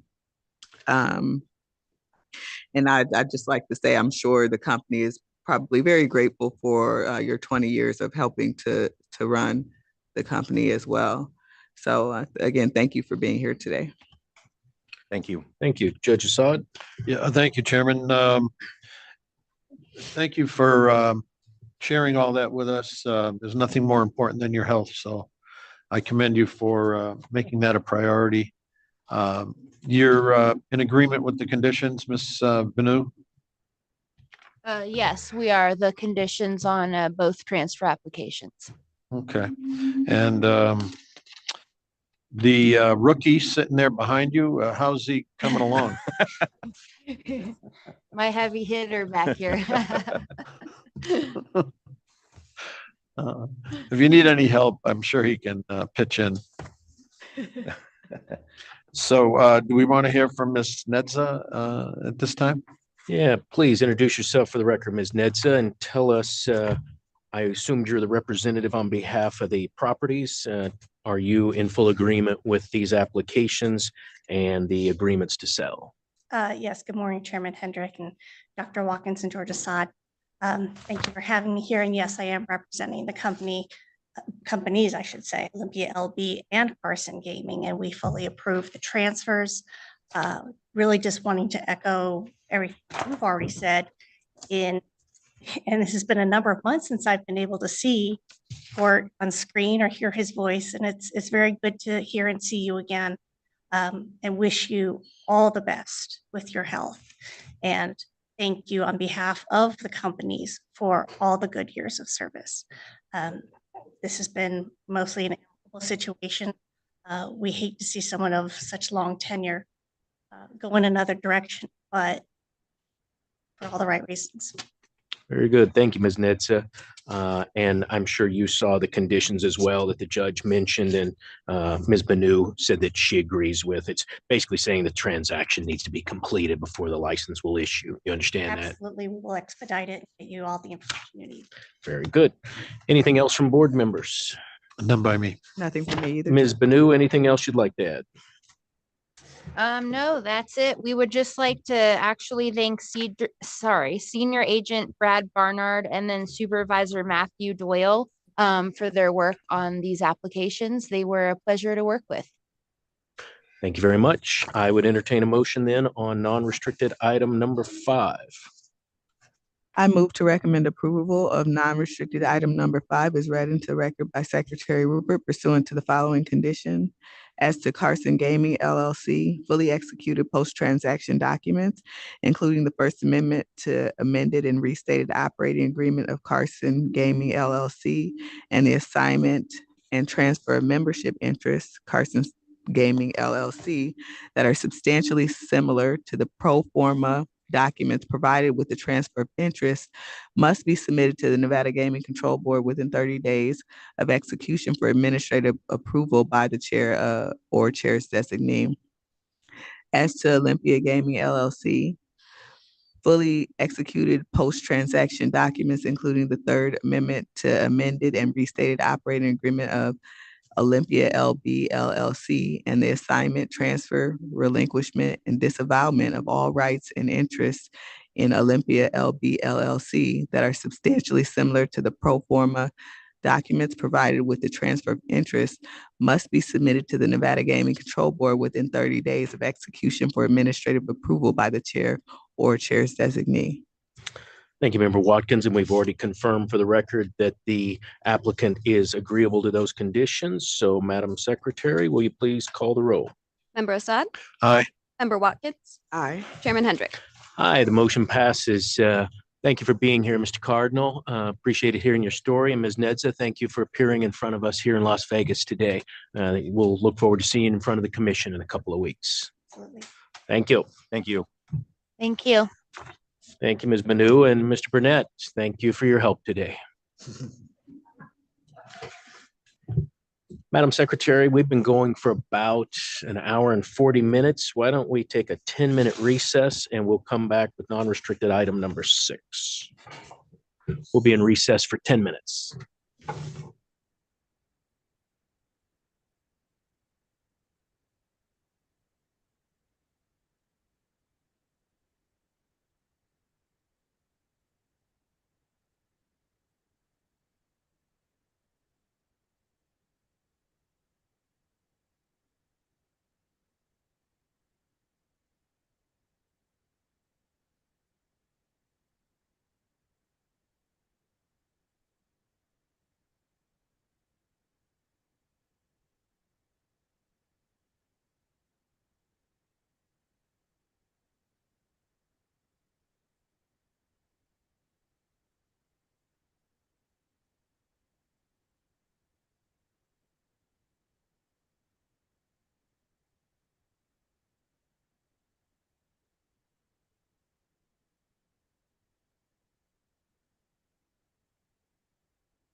All right, we are back on the record, and Madam Secretary, I believe we are at non-restricted item number 6. You'd read that into the record.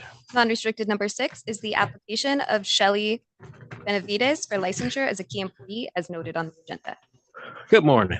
Good morning, Chair Hendrick, Member Watkins, Member Assad, Secretary Rupert. For the record, Sean McGinnis with Butler Snow on behalf of Full House Resorts. To my left is Shelley Benavides, is the applicant here, and I thought it's acceptable to you. I would just turn it over to Shelley to brief history of her, and then we can open it up for questions. Perfect. Thank you, Mr. McGinnis. Welcome, Ms. Benavides. Pleasure to have you here. Thank you. It's a pleasure to be here. Thank you for taking the time to see me today. So my name is Shelley Benavides. I was born in California, moved to Las Vegas when I was 28. Moved to Las Vegas in 88 for 28 years. I've worked in the credit card industry, human resources at Household Credit Card Services. After leaving there, I worked for a couple of real estate investment companies. And then in 2007, I started working for Full House Resorts as the office manager and did accounts payable. I worked my way up in the company, learning from those that I worked with and enjoyed working with. And then took the opportunity to move to Cripple Creek to Bronco Billy's Casino as the director of finance with the company. I've been there for about 6 years. And recently in May of 23, took on the additional responsibility of our Northern Nevada properties for Stockman's Casino and the Grand Lodge Casino. So I'm the director of finance over 5 gaming licenses. In Colorado, we have 3 gaming licenses and 1 contiguous building. Thank you. Pleasure having you here. Enjoyed reading through your application materials and seeing your rise through the company. Congratulations on that. Thank you. I had no concerns about your background, your business probity, of course, your education and your experience of being involved in the gaming industry will serve you well in this position as a licensee in the state of Nevada, as a key employee at this location. So I am happy, actually 2 locations.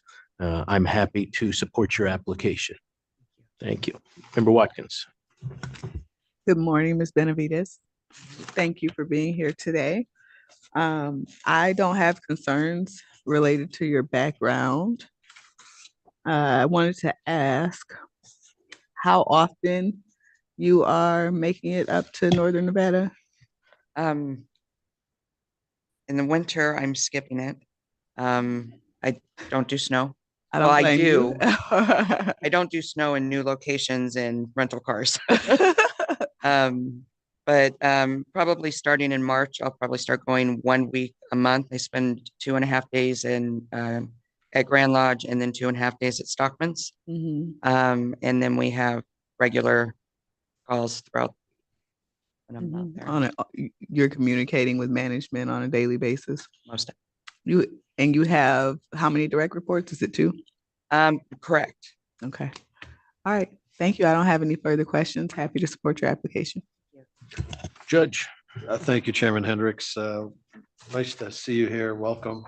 Your application is pretty straightforward. It was an excellent job done by Senior Agent Elisa Thompson with Supervisor Matt Doyle and Deputy Chief Luke Rippey's guidance. They showed no concerns, no issues, no conditions. So I'm happy to support the application as well. Just so I'm clear, I was at the Hyatt in Lake Tahoe a couple of years back. So this is the new Hyatt. It looks like it was renovated. It's kind of a fairly new property. Is this the one? They're actually going to start renovation. The Hyatt sold to. It did sell ownership and of the hotel. That's on the hotel side. This has always been Full House's involvement is always the casino licensee, casino portion of that property. Right. So that's pretty much where they have been. So Hyatt ran the hotel part? Yeah. Correct. At one point, if you go back in history, when ran the hotel, and the Hyatt actually was the casino licensee. And what happened is when Hyatt exited the casino business, they did an RFP to figure out who to potentially sell the rights to the gaming tenancy to, and Full House competed for that and won that, and that's when Full House came at the Hyatt property. So it's the same property. There's Yeah, it's no the other same property. Hyatts up It is. there. The casino did renovate. It was right on the lake. I Yes, just remember that. exactly. Very good. Yeah. Nice But- property. Look forward to getting back up there someday. The hotel's going to go through a major renovation starting, I think it's, they delayed and I think it's going to actually start next year. And they're going to be renovating all of their, the cottages that were out by the lake. Right. So that's the first part of their renovation. Well, that's good to hear. And I'm in full support of your application. And I would add that along with the judge's comments about investigation staff, it's a credit to our investigations division as well as to you. This application was filed only at the end of May, and here we are at the beginning of February. So that's very fast from us, and a lot of that goes to you for your cooperation along with your counsel on getting us everything we need for these applications. So thank you for that. Good. Mr. McGinnis, anything else you'd like to add? I just also want to echo the thanks to Senior Agent Thompson, Supervisor Doyle, and Deputy Chief Rippey. They were fantastic. Great. Thank you. Then I would entertain a motion on non-restricted item number 6. Just a quick Yes, question, please. Chair. You mentioned that there will be renovations. Are those renovations limited to the hotel side? Okay. Thank you for clarifying that. And I'll go ahead and make that motion, Chair. Okay. I move to recommend approval of non-restricted item number 6 as read into the record by Secretary Rupert. Madam Secretary. Member Assad? Aye. Member Watkins? Aye. Chairman Hendrick? Aye, motion passes. Good luck to you. Thank you for being here. Bringing us to non-restricted item number 7. Non-restricted number 7 are the applications of McCreary Capital Investment Holdings, Inc., waivers of Nevada Revised Statutes 463.585 and 463.595, and for Nevada Gaming Commission Regulations 15.585.7-4, 15B.070 subsection 3, subsection B, subsection 3, and 15B.190 pursuant to Nevada Gaming Commission Regulation 15B.070, and also the application for a waiver of the time limitation of Nevada Gaming Commission Regulation 4.080 as noted on the agenda. Thank you, Madam Secretary. Good morning, Mr. Giordano. Good morning, Chairman Hendrick, Member Dr. Watkins, Member Judge George Assad, Madam Secretary, for the record, Greg Giordano, the law firm McDonald Carano, here on behalf of the applicant. With me at the podium here in Las Vegas is Larry Handon, Senior Managing Director, Macquarie Capital. Also available via video link if necessary to answer any questions that Mr. Handon is comfortable answering is Andrew Underwood, Senior Managing Director of Legal, and also Paulina Chan, Division Director for Compliance, both appearing from New York. And finally with me in Carson City is my partner, A.G. Burnett. Chairman, I thought it might be helpful to kind of talk to you about the basis of these applications of Nevada gaming law. 1 second, Mr. Giordano. I want to be sure we've got everybody on the line. It could be a function of our video equipment. Mr. Flores, is it? He is not connected. Okay, so it's not a function of our equipment. So That's all right. Mr. Underwood may join us and you will patch him in. Mr. Flores, is that correct? Very good. All right. I was correct, Chairman, for the record, I was advised by Mr. Underwood, he had a previous engagement. He thought he'd be available starting at 10:30 a.m. this morning. It's now 5 minutes to 11, but maybe he hasn't cleared that other appointment yet. So I thank you. If he joins, then we'll Yeah, know it. no problem. If we don't have questions for him, I think we'll just proceed. So please go ahead. Sorry for interrupting. No, that's helpful. Thank you very much. That's okay, clear. Anyway, basis. So this is a rather novel application under Reg 15B.070 for an institutional investor waiver. The original regulation about institutional investors was Reg 16.430, was originally adopted back in October of 1992. I was chief of the board's corporate securities division then at that time. And so I'm very familiar with that. And then this regulation adopted in July of 2000. But in my recollection, I don't recall any application having been made under it before. So this might be somewhat historical here today and somewhat novel. but nonetheless, Macquarie Capital Investment Holdings desires to take advantage of it with respect to its private investment in the JJVG Nevada Intermediate Holding Company, Intermediate One LLC. And so with the regulation, it's like with a public company, it allows a passive institutional investor to receive a waiver of the licensing requirements. One of the differences between the public company regulations, this is up to 15%, not more than 15%, where the public company is up to 25% beneficial ownership. And in this case, the applicant proposes to acquire a little more than 12% of non-voting securities and non-voting economic securities in the, as I said, the Intermediate One, JJVG Nevada Intermediate One LLC. And again, the applicant is making this thing, it's for investment purposes only. And they're going to be acquired and held under that its ordinary course of business as usual investor, and not to give that management authority, not to directly or indirectly allow the institutional investor to vote for the appointment of a manager or cause any change in the articles of organization, operating agreement, other organic document, management policies or operations of that JJVG Nevada Intermediate One LLC. Let me stop you there, Mr. Sure. Giordano, and I appreciate you going through those, and I want to be sure that we identify each point that you just went through for the record. Okay. What you started with, I think, is accurate. I do believe this is the first time that the Gaming Control Board and then ultimately the commission will be seeing this type of waiver request. So I've been speaking with the Attorney General's office and just want to be sure that we leave a very adequate record of what we did here today. So let's go back through the 3 points you just raised and let's go through them one at a time. Okay. The basis is, like, for example, subsection 1 of 15B says an institutional investor then tends to basically, as a result of the ownership of an interest in or equity security issued by a limited liability company, holding company, may apply for a waiver if such institutional investor intends to and does hold the interest or equity securities for investment purposes only.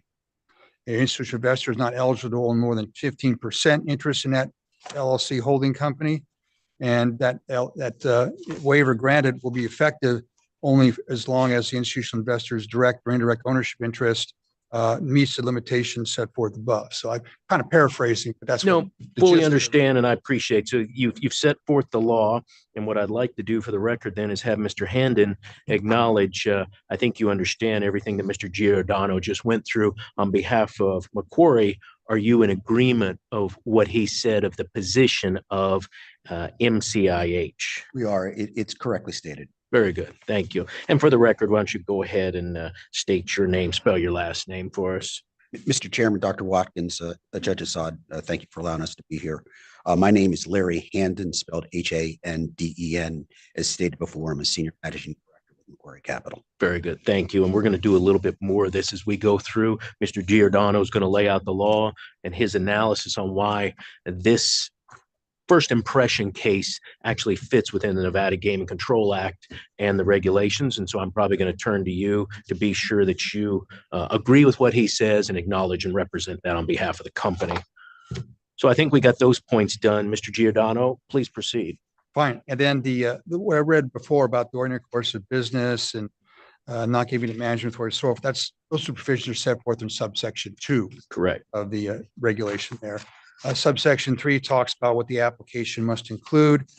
And subsection 4 says the board and commission shall consider all relevant information, determine whether to grant a waiver pursuant to the subsection 1 of the regulation. Subsection 5 says any waiver granted pursuant to the section may be limited or conditioned in any respect by the board or commission, including to, but not limited to, requiring a certification and under oath and the penalty of perjury, which consists of the following various statements there in subsections A through D of subsection 5. Subsection 6 talks about whether an institutional investor has been granted a waiver and in this subsequently intends not to hold its interest in the securities in a manner that is passive and so forth, or take any action, yes, and notify the board within 2 days, board chairman, of the fact it intends to move away from being a passive investor and do something more with respect to the company. Let's unpack those a little bit. Let's go back to, let's get some representations on the record as to what this waiver is requesting and what it won't do. And one of those is that the institutional investor, MCIH, will not be involved for the purpose of causing directly or indirectly the election of the members of the board of directors or affecting any change in the corporate charter, bylaws, management, policies of operations of the corporation, or any of its affiliates. Of course, we're talking about Nevada gaming licensees. Would you agree with that on behalf of the company? And just to be clear for the record, Chairman, that language comes from the public company. Understood. Language. So actually the language in the regulation here is a little different.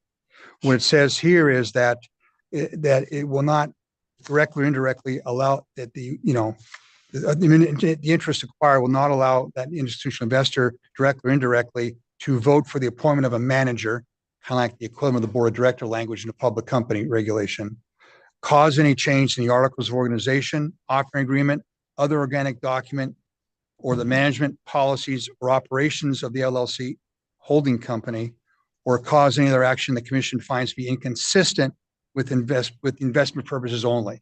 And that's in subsection 2. It's very similar to language you read, but it is a little different because it's 15B070 instead of 16430. You put those sites back on the record slowly for me.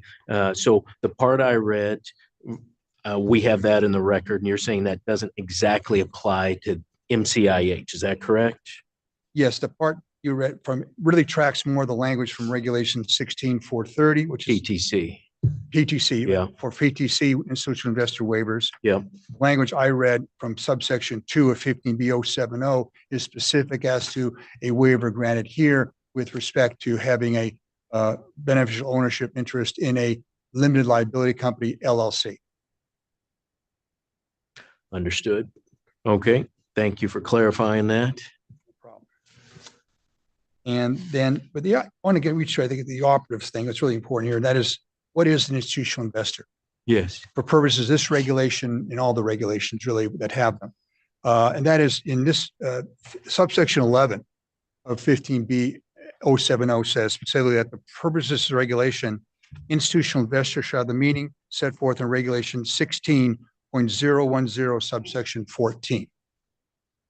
So addressing that to how MCIH qualifies here, they were proposing and we suggest and urging the current qualification under subsection I of 14, subsection 14 of regulation 16010, which reads that such other persons as the commission may determine for reasons consistent with the policies expressed in NRS 463.0129 and 463.489. And so while the MCIH is not itself exactly a bank or an investment company or investment advisor, it has all the other indicia of one of those entities, particularly investment advisor. It just doesn't provide investment advice to clients into invest like a mutual fund or something like that. And one of my mentors, Bob Fest, a great mentor, told me one time that if it it looks like a duck and walks like a duck and quacks like a duck, it's a duck. And so really here, let me ask you, do you think the legislature meant for the duck you just described to fit within what they actually directed the commission to do in terms of its regulations? Yes, exactly. This subsection I was adopted to provide flexibility to the board and commission with respect to some entities, one reason or another, aren't exactly fall in like a bank or an investment company or investment advisor, but they perform functions almost entirely identical. For example, one time with the board of commission, and historically, I got a investment advisor in the UK approved under subsection I because they weren't under the SEC as an investment advisor, investment company, bank, et cetera, regulated in the US. They're outside the USA. So that was an example where something didn't quite exactly fall within the specific parameters of the definition, but yet was deemed to be equivalent enough that it was satisfied that for the purposes of gaming and the public policy, it should be considered the equivalent. And I tend to agree with what you're saying about the opportunity for something that isn't specifically set forth in the regulation, and that's why that provision is there. Tell me, though, do you believe as an attorney who practices in this area for many years, are there going to be unintended consequences for the board or commission if this application were recommended to commission today? Who's going to step up and say, me too, understanding, of course, that everything's fact specific and there is no precedent being set by something that the board or commission does, but it does lend attorneys such as yourself to say, well, Mr. Giordano was in front of you in February of 24, and he said that this walked and quacked like a duck, and so does my duck. Yeah, well, the problem, I don't think so at all, Mr. Chairman, because you judge each one based on their qualifications. In this case, MCIH really is, it has affiliates in the US that are investment advisors, that are investment companies and so forth. And the other thing is that, keep in mind, and most importantly, this entity, like the others, its affiliates, is all governed by the same compliance policies and programs and internal controls that are applied by the company to its investment advisors, to its other institutional investor entities. And so this entity is treated not any differently by Macquarie Capital than the other companies that are, that might be a bona fide investment advisor, a bona fide institutional investor under the definition of regulation.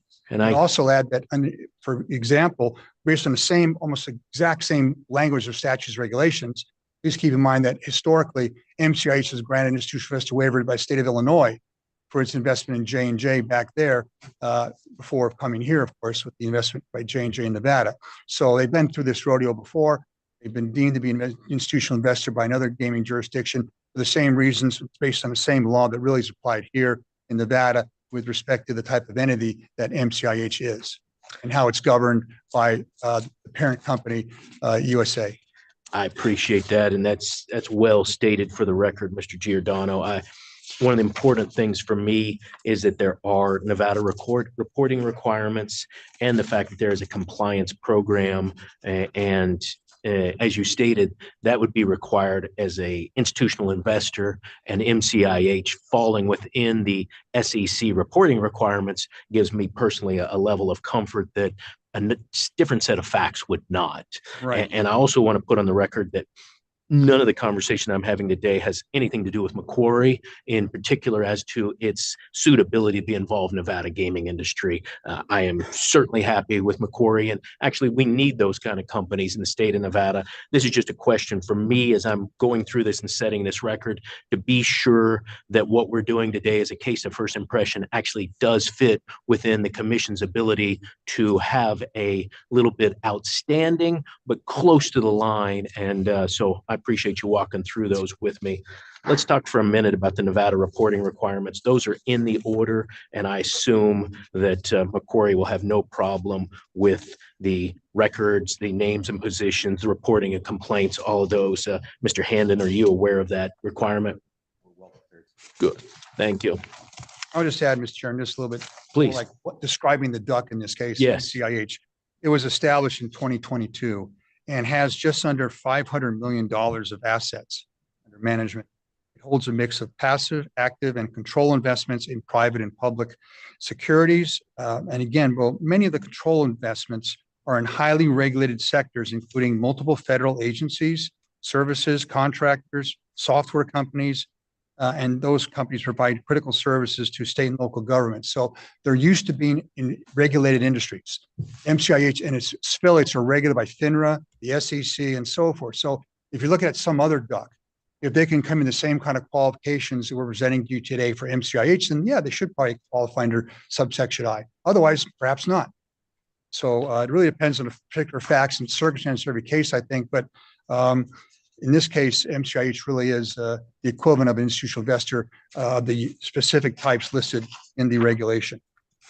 One last thing about the whether institutional investor definition is that all of them, whether it be investment advisor or a bank or an investment company or all others under subsection I, still must be a qualified institutional buyer as defined in Rule 144A. And in speaking with the companies outside lawyers, Goodwin Proctor, securities or stuff, they assure me that it is in fact a qualified institutional investor under Rule 144A. It has again just under $500 million in assets, and the definition is basically is that MCIH qualifies as a qualified institutional buyer because it's a corporation that owns and invests on a discretionary basis more than $100 million of securities which are the specific definitional requirements under Rule 144A. Can I just Record, we interject want for to the record? Sorry, Judge. Is it, I got 582 billion assets under management? Macquarie has 582 billion in assets under management. Yeah. This specific holding company has just under $500 million. The entities that I control have significantly more than that. And 3.5 billion in profit, that's the query? That's the Macquarie. Got it. So, but as to the actual applicant, which is MCIH, Right. just want to demonstrate they qualify in all respects to be an institutional investor waiver, and therefore is eligible for the waiver granted 15B 070. But again, you've raised a good point, Sharon. The purpose of this is, the idea was, it was to encourage investment by investment companies and so forth in Nevada gaming. It started with public companies back in '92. But then we evolved and said, why are we just limited to public companies? Why can't institutional investor, the same kind of purpose, passive, invest in private companies? So in July of 2020, the regulations were amended to allow just that for not just LLC, but also for private, limited partnerships, and also regular corporations or Reg 15. So Reg 15, 15A, 15B were all amended same time to allow for these institutional investor waivers. Recognizing the difference between a privately held government company being governed and a public company, the threshold was lowered to 15% as opposed to 25%, because obviously, 10, 50% of a public company, you're not going to really control much. Of a private company, 10, 15, you might be more of a controlled situation. So to ensure that the passivity was maintained, they limited to 15%. But the purpose is all the same, to encourage investment by corporations and into Nevada gaming companies by the investing public. And now, as you know, a lot of it's not so much IPOs anymore. It's more private hedge companies, hedge funds, private equity companies, and companies like Macquarie that invest in things through companies like MCIH. And that's where the bulk investment's occurring. And so I think Nevada has a good policy where it wants to encourage that, not discourage it. And so therefore, this provision, Reg 15B 070, is on the books, and we're the first to take advantage of it, so be it. But it certainly is a vehicle that is enabling MCIH to make this investment in the non-voting equity securities of JJVG Nevada Intermediate 1. And I appreciate you putting that on the record about the intent that the commission needs to focus on to the waivers when they look at this is being sure that there's a finding of fact to state policies and being sure that there is a consistency to NRS 463.0129, 463.489, and 463.622. And I think by you just walking through the legislative intent behind the changes that were made and the ability to seek a waiver, that's the whole point of having a waiver, is there must be something that's a little bit of an outlier, but the commission and this board needs to be comfortable that it still fits within it. So your legislative history makes sense. Personally, for me, I am a big believer in encouraging new investment in the state of Nevada. As you said, Mr. Giordano, things have evolved where now you have a lot more private equity and hedge funds and things like that the state legislature obviously allowed those to seek investment in Nevada's gaming industry. And I'm comfortable with what you're saying in terms of this duck fitting in a row. I think would be our goal today. We don't want any ducks out of a row. So I'm okay with that. You also have seen that we made a revision to the draft order, which is draft 2, and you walked through that on the record earlier in Section 2, paragraph E has been added so that we put that in the order. So I think that's clear for the record now as well. And we discussed that with staff Good. in the last 12 hours. We have, there's a typo we noted in there and a couple of things we want to readjust perhaps, but talking to staff, they're very comfortable with, we'll handle that between the board and commission meeting. There may be a draft number 3 of the order coming before the commission from staff to the board to the commission in time for the commission meeting on February 22nd. But otherwise, we're perfectly fine with the terms and conditions of the order, draft number 2. Good, and that's substantive. It's number 2 is a placeholder, and we'll get a draft number 3 in place prior to the commission. Good. Yeah, thank you, Chief Hoffman. But my understanding from Mr. Giordano's comments is the draft 3 will be more technical in nature, whereas there was an actual substantive addition to draft 2, correct? That is correct. Expect no substantive changes between draft 2 and draft 3. Very good. Thank you for putting that on the record. Member Watkins, do you have questions? Yes, good morning. Good morning. Well, thank you for your preparedness and for going through all of that for us, Mr. Giordano. Many of my questions are answered. I just want to ask some clarification questions and then get you to kind of elaborate on the state policy issues, a couple of which you've already addressed. So you acknowledge that that this particular transaction does not qualify under Regulation 16.01014C. Is that correct? Correct. So that which means that it would need to be consistent with the policies under NRS 463.0129 and NRS 463.489. Is that correct? That's correct. Yeah. The applicant is not a bank, subsection A. They are not technically an investment company or subsection C, and they are not technically an investment advisor, subsection D. However, there are many affiliates in its family in the U.S. that are qualified under those, except for the bank. The bank actually is with Macquarie, Australia. They have a bank in Australia, the parent company of MCIH, up the long chain. I think you have a chart or materials that show you the whole organization up from MCIH through everybody to Macquarie, Australia. But correct, we're proceeding under an application or subsection I with respect to this particular waiver. Okay, thank you for confirming and expanding on that. So I also appreciate your comments related to MCIH qualifying because it functions like an investment company. It's affiliated with companies that meet this condition and is subject to the same compliance requirements. That's correct. Same compliance policies, programs, and internal controls as all the other entities in the family. Okay, thank you. That's helpful information. And as to the policies that we need to consider today, you mentioned that we want to encourage investment in Nevada, which is one of the policies under NRS 463.563 1A.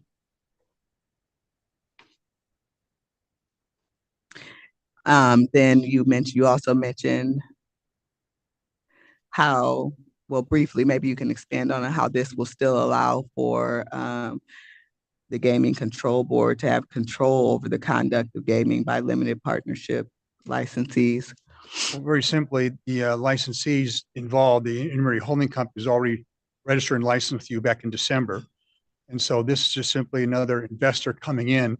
It has an option, as you know, to acquire at the 12-point-something% of the JJVG Nevada Intermediate 1. And for the exercise option, they have to either be licensed or get this waiver. So applying for the waiver.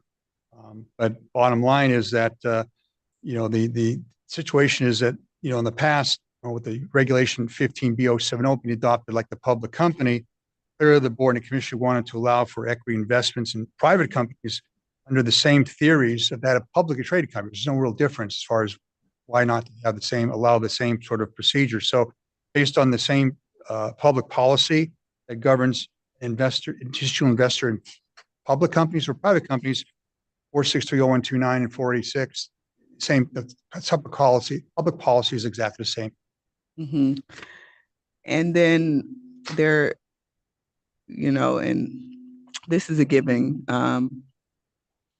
in relationship to what you've already mentioned in regard to the investment in gaming in Nevada, but under NRS 463.0129 1B, one of the policies that the board is concerned with is the continued growth and success of gaming, and that's inherent in the conversation we've been having. Talk about public confidence and trust and how this transaction will continue to allow for public to have confidence and trust. Sure, just like any other institutional investor. First of all, the company is regulated, its affiliates and so forth regulated by FINRA and the SEC. Also respected in Nevada in gaming, we have the order and the requirements of 15B070 subsection 2 specifically addressing what kind of conduct is allowable by an institutional investor getting a waiver and what isn't. And so there's also certifications and statements that set forth in the order we made quarterly that assert to and certify that that is in fact the case with MCIH continuing forward with its investment in the future with respect to a JJVG Nevada Investment One. And so thank you for that, Mr. Giordano. And so in addition to being a representative before us today for this company as a citizen of Nevada, then you will be comfortable with this transaction. Absolutely. I think it's very necessary for companies like MCIH and others to move forward with these kind of investments in Nevada for all the reasons set forth for 0129 to, hopefully broaden the base of investment in Nevada for as many companies that as possible that qualify as investment institutional investors. And it really helps. And the purpose of this whole regulation is to allow the same sort of investments that investors can make in public companies in Nevada, gaming public, can also extend to privately held companies. There's no reason not to allow them to tap the same markets, the same sources of funding that the public companies do, maybe a little less so than 15% versus 25% beneficial ownership position. Otherwise, for the same reasons, there's no reason not to allow private companies this opportunity to get this kind of investment made in them from sources like MCIH. Okay. And to ensure that gaming is conducted honestly and competitively, we pretty much covered, but just please restate for the record. Yeah, well, basically the gaming is conducted by the licensee J&J, and to the extent that the company has MCIH has no ability to affect the affairs or management or anything of JJ Ventures, the licensee. It's and not even frankly that with JJVG Nevada Intermediate One, they still can't involve themselves in those sort of affairs. So that's how gaming will be the effectiveness of gaming control will be accomplished here is because one, they have no ability to do either with the licensee or do that even with the intermediate holding company that they're actually making the direct investment in. And again, in this particular case, although not required, their equity investments are non-voting.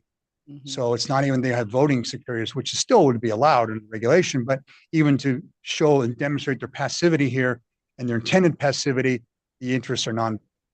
Correct. And I would add that there will be not more than 15% as well. Right. So thank you for going through that with me, Mr. Giordano, for the record. And based on the fact that I think this transaction will be consistent with the Nevada's policies related to gaming, I am happy to support the application. Thank you. Judge Assad, questions? No questions, but thank you, Chairman. This should be on a law school exam in the next Nevada bar. And thank you for presenting it the way you did. I read the reg and really for me, I have no concerns that they're anything but a passive investor, which is the essential criteria. And there are safeguards that have been placed in 15B070 under Section 7, where it speaks to that a waiver has been granted pursuant to this section and NRS 463, 489 and regulations 15 and 15B shall subject the institutional investor to requirements similar to those found within 463, 5733 or regulation 15B 180 as applicable in that any purported sale, assignment, transfer, pledge, or other disposition of any interest in or equity security issued by the LLC or the holding company or the granting of an option to purchase such an interest or equity security shall be void unless approved in advance by the board and the commission. They've also added another safeguard under Section 9. If the chair finds that the institutional investor has failed to comply with the provisions of this section, et cetera, the chair can require them to come forward for licensing. So to me, there are plenty of safeguards right in this particular reg 15B070. I mean, there was a point in time in Nevada where foreign limited liability companies were ineligible to hold certain licenses. That was repealed in December of 2011.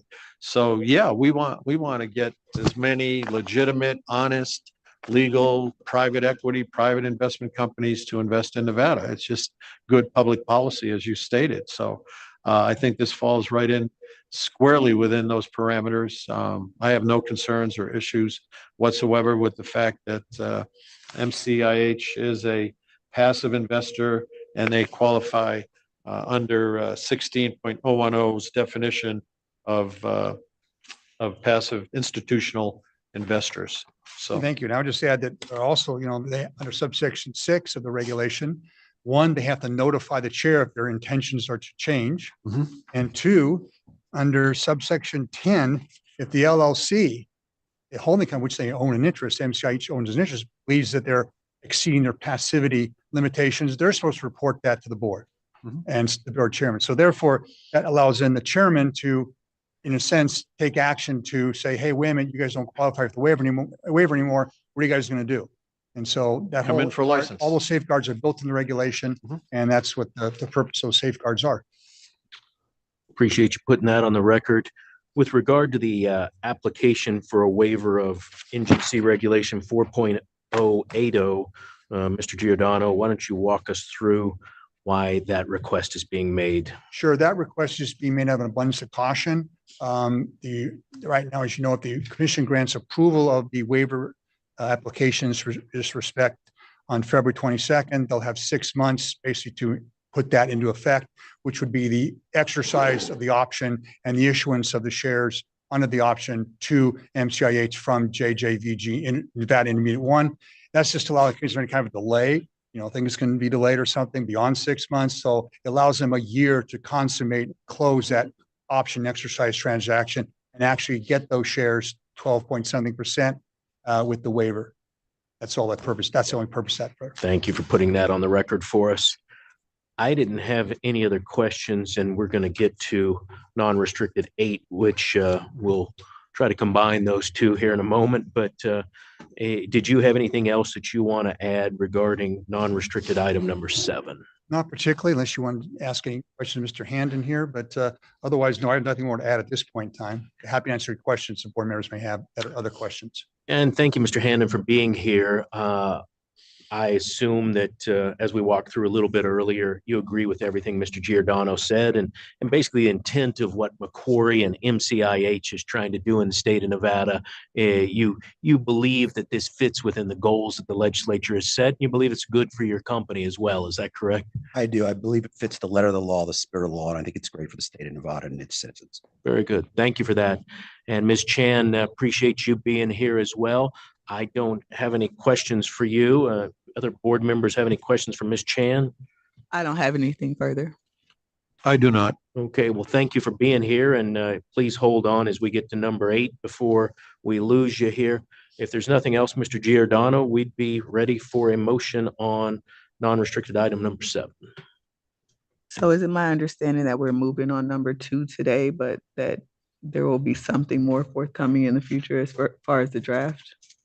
That's correct. I think your motion should say pursuant to draft number 2 of the proposed order. And then we go on the record, there may be a draft number 3 between the board and commission meeting, but the action today is based on the language set forth currently in draft number 2.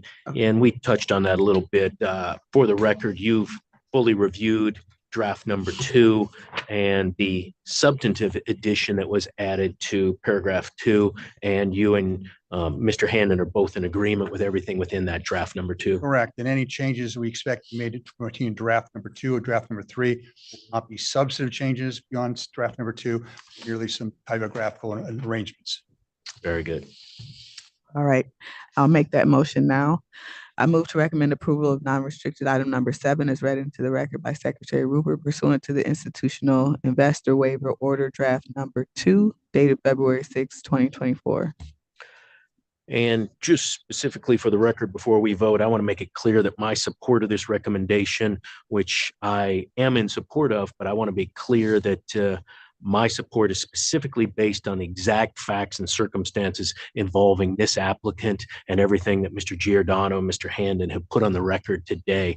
If anybody else comes up in the future and talks about what happened in February of 2024, I would encourage them to read this transcript and everything that fits neatly within what I believe is legislative intent for the commission to approve this specific waiver.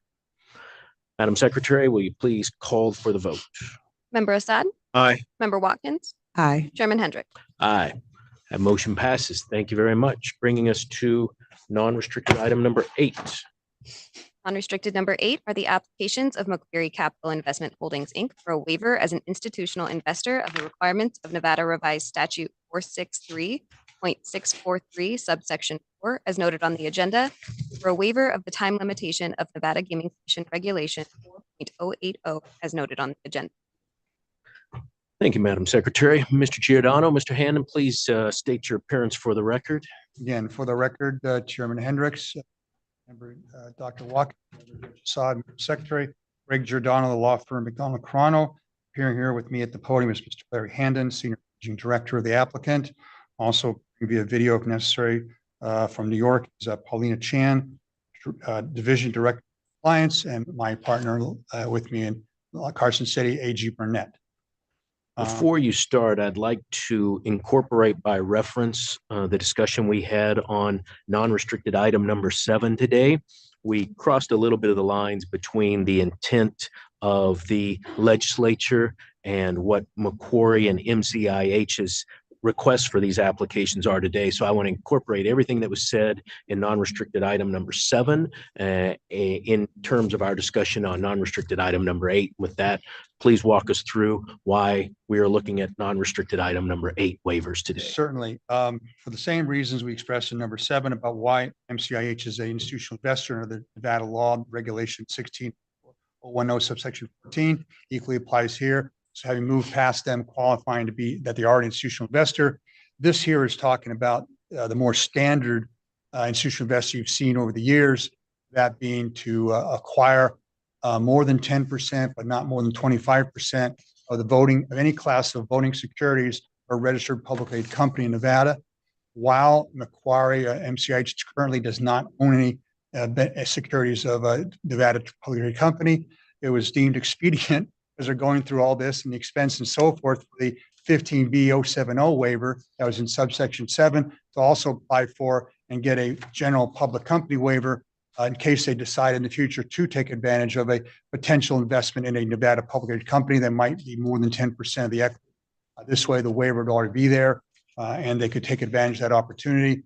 They understand, of course, this waiver is limited for 3 years, as all public company institutional investor waivers are. Other than that, this is really the reason, Mr. Chairman, why they applied for this was because it was expedient to do so and to take advantage of potential future opportunities. Very good. Thank you for walking us through that explanation.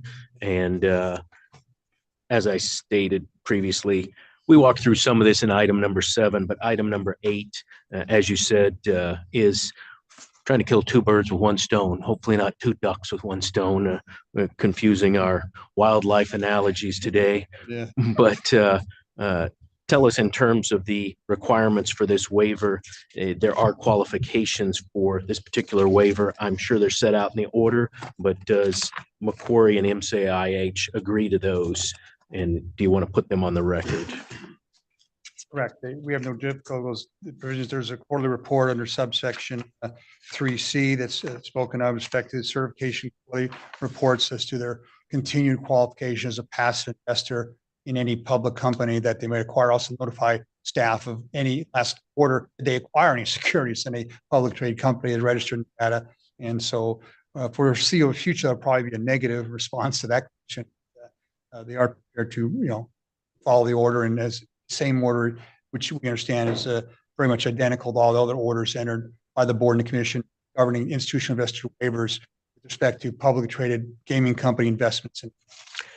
And for the record, again, Mr. Handon, you agree that if the institutional investor in this sense would not be trying to have any causing directly or indirectly the election of the members of the board of directors or affecting any change in the corporate charter, bylaws, management policies, or operations of a corporation or of its affiliates. Is that correct? Yes, Mr. Chairman, we agree. Very good. Thank you for that.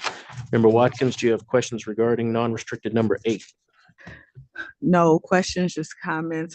Thank you to Mr. Giordano for laying out the difference between item number 7 And number 8, I think that's clear on the record. Thank you to the chair for incorporating by reference the previous conversation in item number 7. And based on those previous conversations and considering still the difference between item number 7 and number 8, I'm in support on this. I'm in support of this particular application as well. Thank you. Judge, questions? Thank you, Chairman Hendrick. No questions, no concerns. I'm in full agreement. And then just for the record, again, the commission will be needing to make a finding, as they will, it's stated in their order, that these waivers being requested are consistent with state policies set forth in NRS 463.0129, 463.489, and 463.622, and the standards set forth in NGC Regulation 16.060. And I agree with that. Having read all the materials and having had you gentlemen's discussion and representations on the record, I do believe that the waivers in this particular case are consistent with those provisions. Thank you. Anything else, Mr. Giordano, you want to add on non-restricted item number For 8? the record, we are fine with the current provisions in terms of draft 1 of the proposed NGC order, and I have no other comment or we don't expect any further comments or changes to that order between now and the commission.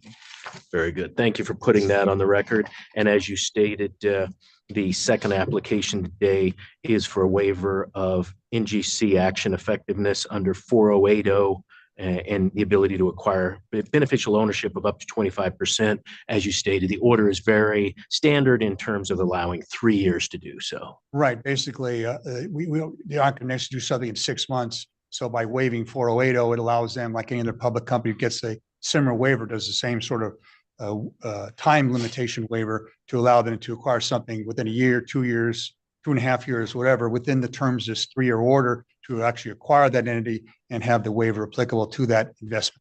Yep. And as you stated on the record, very standard for these type of requests. Yes, sir. Thank you. All right, then I would entertain a motion on non-restricted item number 8. One quick question, Yes. Chair, to Mr. McGaw.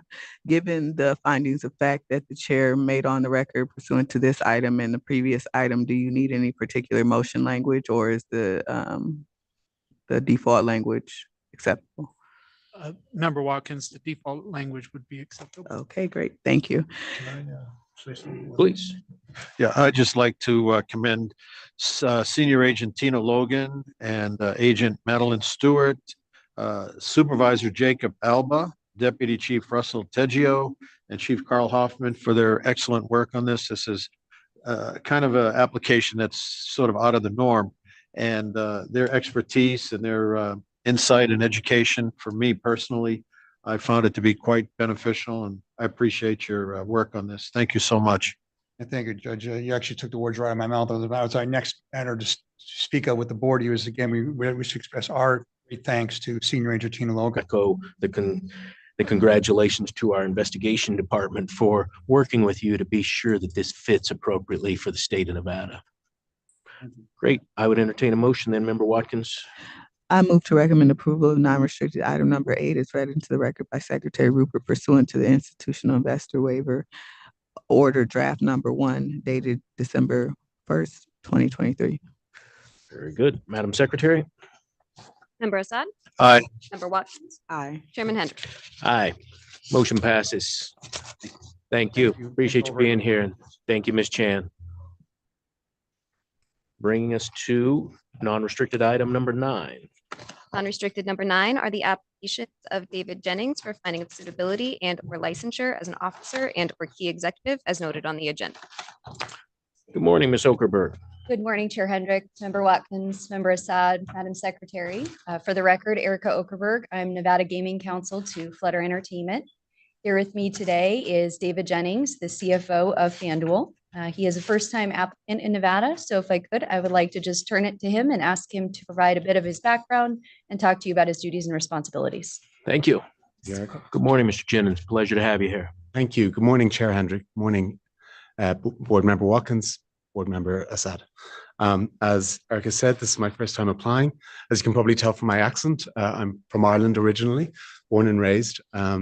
In 2000, I graduated from Trinity College Dublin with an undergraduate degree in economics and business and commenced my career in financial services. I was an equity research analyst for 18 years first with Goldman Sachs Asset Management on the buy side, and then with J&E Davy for 15 years on the sell side. It was when I was working for J&E Davy that I first started covering the gaming sector. So I covered the gaming sector as an outsider for 15 years. In 2018, Flutter Entertainment Group approached me to become their group director of M&A, investor relations, and FP&A. And I did that role for about 3.5 years before moving to the US in March of 2022 to become the CFO of FanDuel. Today, I report directly to Amy Howe, FanDuel's CEO. I have 4 directs and a head of internal audit who has a dotted line to me today.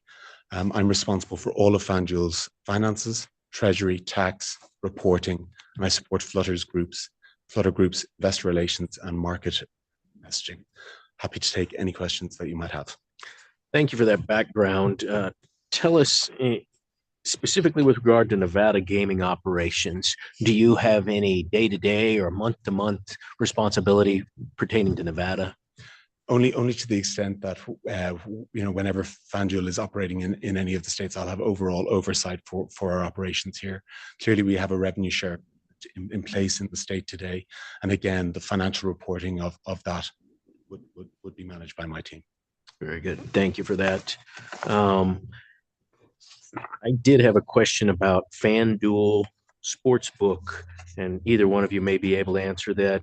There is a retail relationship here in Clark County. Is FanDuel Sportsbook used in other retail locations throughout the country? Yes, it is. So Chair Hendrick, here we have that relationship with Boyd through the Fremont Hotel. And in other states, FanDuel has a relationship also with Boyd. They have retail locations currently in 18 states. And in some of those, it's akin to Nevada, where there is that partnership and Boyd is the operator. And in many of the cases, FanDuel itself has its own license to enable it to operate. That's exactly what I was interested in. Here, the licensee is Boyd, and it's more of a powered by or marketed by situation. And I'm sure you're aware of the signage and everything that has to happen at the Fremont. So I was interested in how the other states are handling that. And you're saying it's a little bit of a hybrid. Some FanDuel is actually the licensee, but in the Boyd situation, some Boyd is still in a cooperative agreement with FanDuel. Is that correct? That's exactly right. Okay, very good. Thank you for that.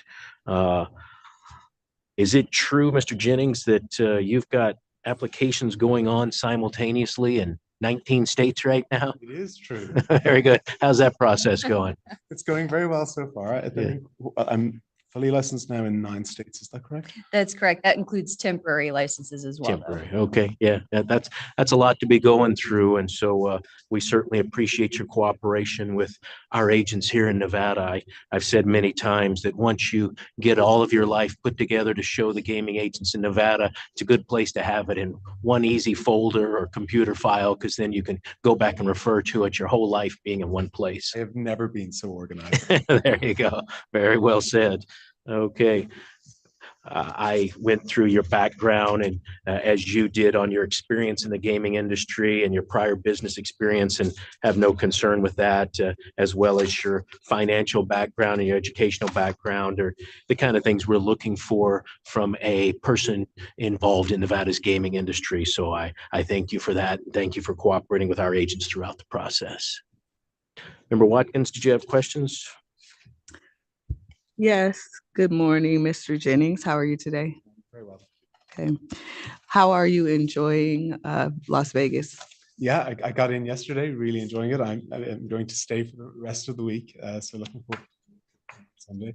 And it's not my first time to the state. I've been a number of times and enjoy it every time. So will you be attending the Super Bowl? I will be on Sunday. Oh, wow. Okay. And how are you? You moved here, you said in March of 2022 from Ireland to the US, That's right? right, yeah. And how has that been for you, that transition? It's been very, very smooth. So I'm living up in Connecticut, but based out of our New York office. Myself and my family have settled very well. So yeah, so far so good. Okay. And as far as FanDuel is concerned, the chair was discussing the partnerships with Boyd earlier. there is an information service license here that's active and that is being utilized, but you also have a manufacturer and distributor's license that is not being utilized. Is that correct?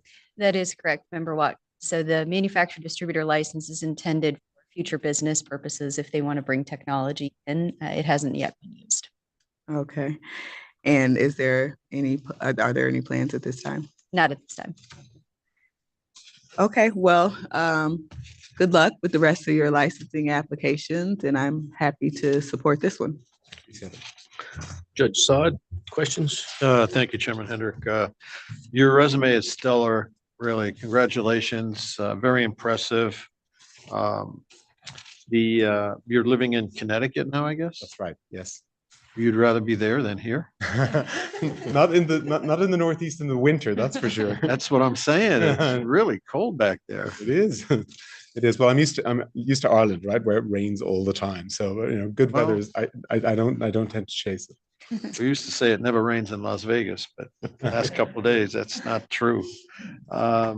So with the information service that you provide to say, well, in the other jurisdictions, but also I guess to Boyd here, where do you get the line from? Do you guys make your own line, or do you wait for the islands, or how does that process work where your market makers put out the official line, say on any football game? So we manage all of our risk and trading in-house.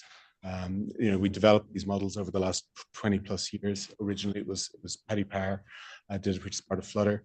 And when we entered the US market in 2018, we enhanced our capabilities there. So we have risk and trading teams in New Jersey, in Melbourne, in Dublin. And we do all of our pricing of US sports in-house. So do you do the opening line, or do you just kind of manage it after the line's been set somewhere else? They'll do the opening line. Really? Okay. And Member Assad, if I could just add to that, it's slightly different in Nevada. So they manage the risk in other locations where FanDuel is licensed to do that. In Nevada, because they are not the licensee, they're not able to actually do that risk function. So they provide the lines and odds to the licensee, which is the Fremont, who then is the one that actually sets the lines and makes the decisions with their risk team. And Boyd would adjust the line according to the way the money comes in. That's right. I see. Clarification. Okay. And what is it? 4.5% stake in Boyd has 4.5% stake with Flutter? Roughly in FanDuel. FanDuel. And so who's number one, FanDuel or DraftKings? Nationally today, we are the market share. Market share. Very nice, very nice. Do you have plans to have retail here in Nevada beyond your deal with Boyd? Nothing that we've announced at this point in time that we can share. And throughout the rest of the country, what I read is sports mobile gaming is just exploding. Do you see those same numbers?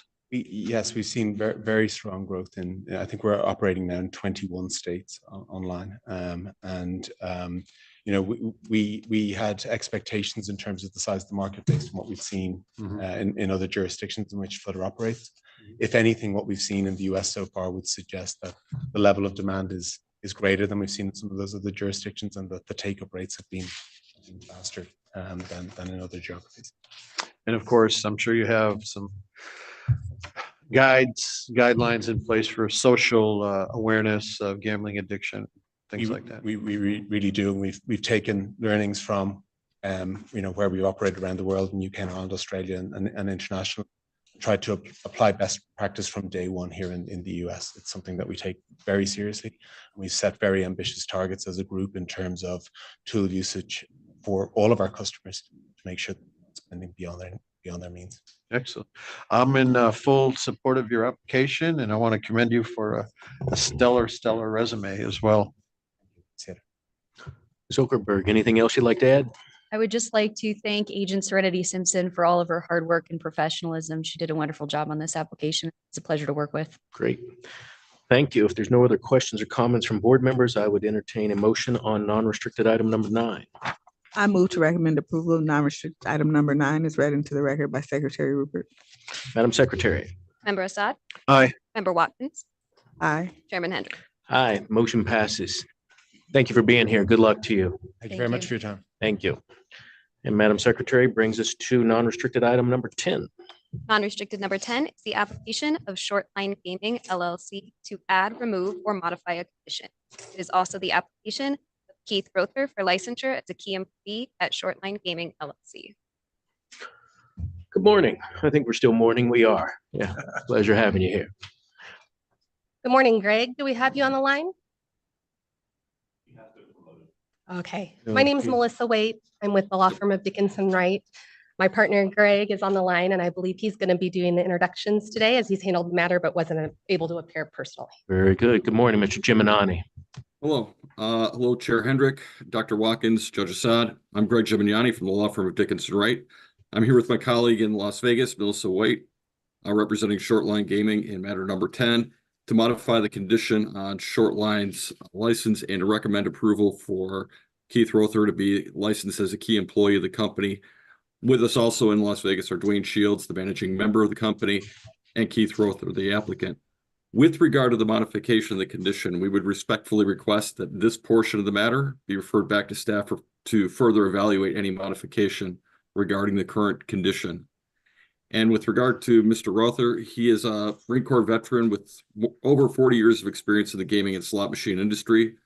Mr. Rother's experience includes being a general manager of a slot route operator, a slot manager at multiple casinos, including New York, and a slot technician manager for other gaming operators, including Mirage. We also know that through a combination of administrative issues and misunderstandings, Mr. Rother's application was filed late. This is in part because of a misunderstanding about the transferability, or really lack of transferability, of key employee licensing. And while Shortline has had other key employees in the past and has filed in the past, it's been 12 years since the last time they switched key employees. So that may have a bearing in some of the misunderstanding. And given the misunderstanding about key employee licensing, Shortline has let me know that they'll seek advice of counsel earlier in the process when future events occur. With regard to Mr. Rother, other than the late filing issue, we're not aware of any significant issues. Again, he's been found suitable in the past, and we aren't aware of anything since his last approval that adversely impacts that suitability. Therefore, we would request that the board approve Mr. Rother's, would recommend approval of Mr. Rother's application as a key employee, and that you would also approve the request to refer the modification of the condition back to staff. And I'd also like to thank Agent Lundeen for being extraordinarily helpful in this matter. I mean, her efforts and her professionalism were really extraordinary. Again, with that, I'd like to introduce both Dwayne Shields, the managing member of Shortline, and Mr. Keith Rother to answer any questions you may have. Thank you, Mr. Giminani. Gentlemen, please introduce yourself for the record. Dwayne, good afternoon. Dwayne Shields, Shortline Gaming. It's good to see Judge Assad, Chairman Hendrick, and Dr. Watkins, and of course our secretary. Thank you. Keith Rother, last name Roether, Operations Manager for Shortline Gaming. And I want to thank you for this opportunity to speak today. Yeah. Thank you, gentlemen, for being here. And thank you, Mr. Giminani, for setting the table for us. We do understand that sometimes things happen and applications don't get filed on time. And it's more of a function in my mind that they get addressed as quickly as possible. The question I had is, Mr. Shields, our records reflect that there was some comment about you believe that the license of the key employee would have transferred from Coxman Gaming to Shortline Gaming. Can you tell me where that understanding would have come from? That would be my own understanding of not knowing all the technical rules. When we hired Keith over from Coxman, he had been investigated as a key employee over there and was their key employee. And my thought pattern was that when he would come over to us, that it wouldn't be exactly the same process that he had already gone through on the in-depth investigation, that it would be more of an administrative we would just fill out a paperwork and transfer and him be able to transfer.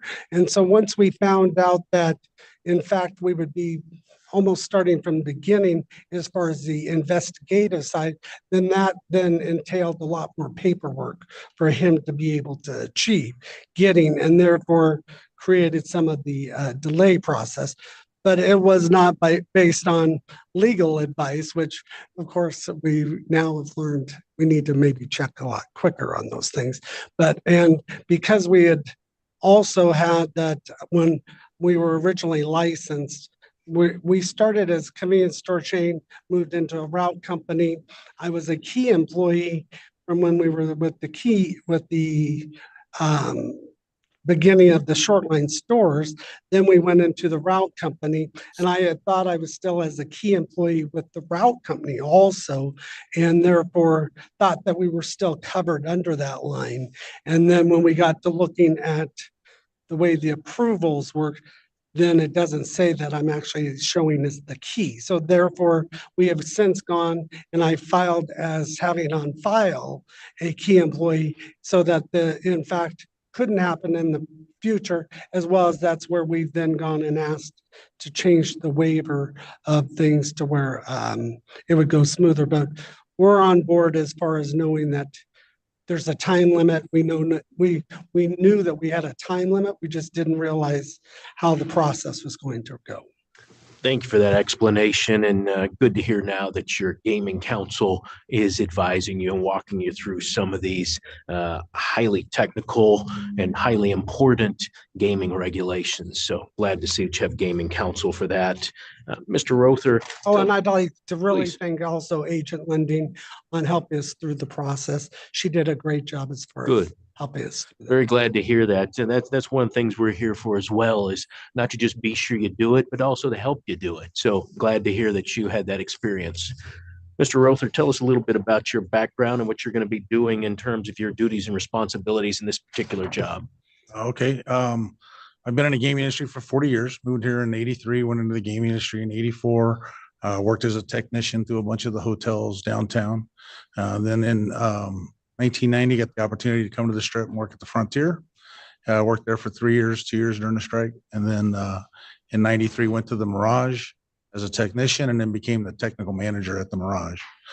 2005, I went over to New York, was the operations manager for 2 years, or 3 years, I'm sorry. And then left the industry there, became a consultant with Coxman Gaming, and then went to become their general manager when they went up for licensing. And then they're on a key employee.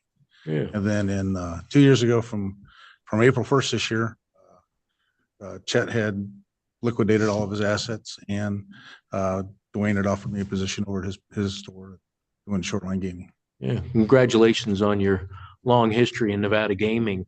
Tell us about your responsibilities in this role. As the operations manager, I oversee all the financial reports that I receive from our finance department. And I also work on all the performance of the games, the locations, and help make sure that the compliance as far as the licensing and the drawings and the things like that are submitted and approved. Great. Based on your experience being involved in the gaming industry, I certainly wouldn't require it, but I would definitely recommend we have a restricted gaming compliance seminar that we do every couple of months, and you're certainly welcome to attend that. Not going to require it, but it doesn't hurt. I did it myself a couple months ago and learned some things myself, so I would encourage all of you and anybody who comes before us. Certainly, you'll hear on our restricted agenda, a lot of times we require it for anybody new to the industry, but something you may want to look into. That's new. That's within the last 6 months. It's been, how long have we been doing restricted compliance seminar? A couple of years now? Okay. Yeah, quite a few years. Quite a few years. Yeah. Yeah. When we're trying to upgrade it a little bit to, I don't know if there's any direct crossover for SRO, but it definitely applies to any of the licensees that you would see. And so definitely would encourage you to take a look into that. Aspects of some of our customers. Absolutely. Good. Member Watkins, do you have questions? Good afternoon. It was mentioned that you made attempts to, you said that you believe that there was an administrative approval required rather than a full licensing process as far as the key employee application was concerned. Is that right?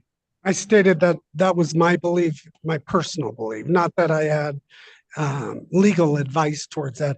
I had just assumed, having gone through myself the unrestricted licensing process, that that somebody wouldn't have to go through that entire process again when they were just transferring to a different location.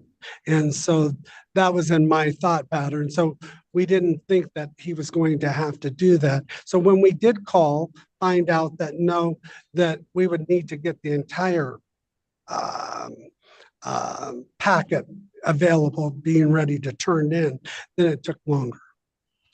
Understood. And I do understand that, sometimes applications are filed late. You're not the first person to file an application late, but but did you make an attempt to file what was required, even if it were just limited administrative paperwork prior to filing the full application, if you believe that only limited administrative procedures were necessary? At what point did you try to engage in those limited administrative procedures? Once we called down to the licensing department and they said that we needed to do it, then our administrative person then felt that we would need to do the entire. We didn't realize that, not having talked to council, and that's our mistake. We thought that there was nothing in the interim. It was, you complete the entire application process and turn it in when it's complete, and nothing before that. I'm not sure I'm following you. So maybe I need to ask my question in a more clear way.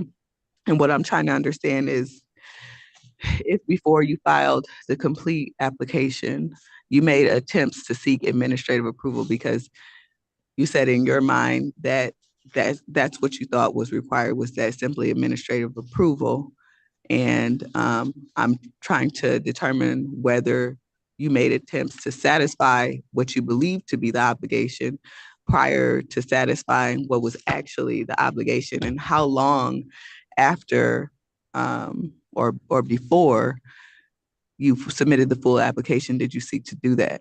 So when we called down there, and I don't have the exact date, when my administrative assistant called down, then, and because I had said, I think that we can just turn in an application administratively, then she talked to the gaming department, and they said, no, you need to turn in a complete application, that they're non-transfer. And so then we then started that process to have Keith doing the entire process. And going back to, I also had thought that I was the key employee, as well as, because I've been part of the operation since I've been licensed with Shortline Gaming, that part of my approval process had me being on the person who could be able to cover the business when we didn't have a key employee.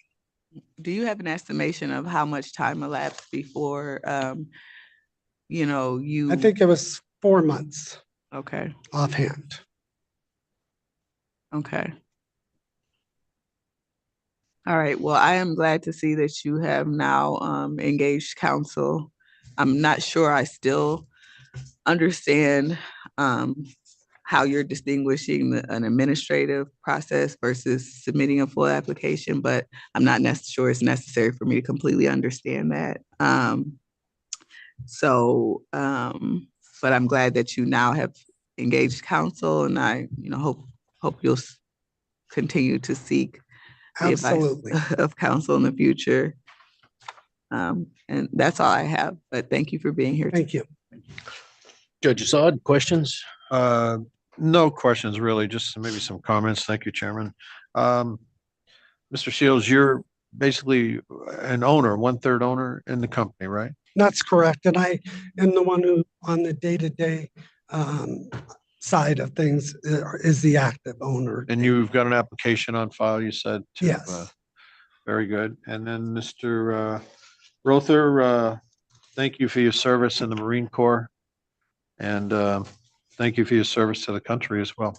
Thank you. So I'm in full support of your application. Mr. Rother, how often are you out at the licensed properties? Daily. Daily. Depending on what functions we have going on. There's times I've moved chairs to cut the properties. There's times I've met with the drop crew at one of the locations. There's times that I've met with the owners at the properties of each one of the properties, and we discuss future contract issues. Things like that. On average, how many properties would you say you go to a day? 4. Okay, good. Great.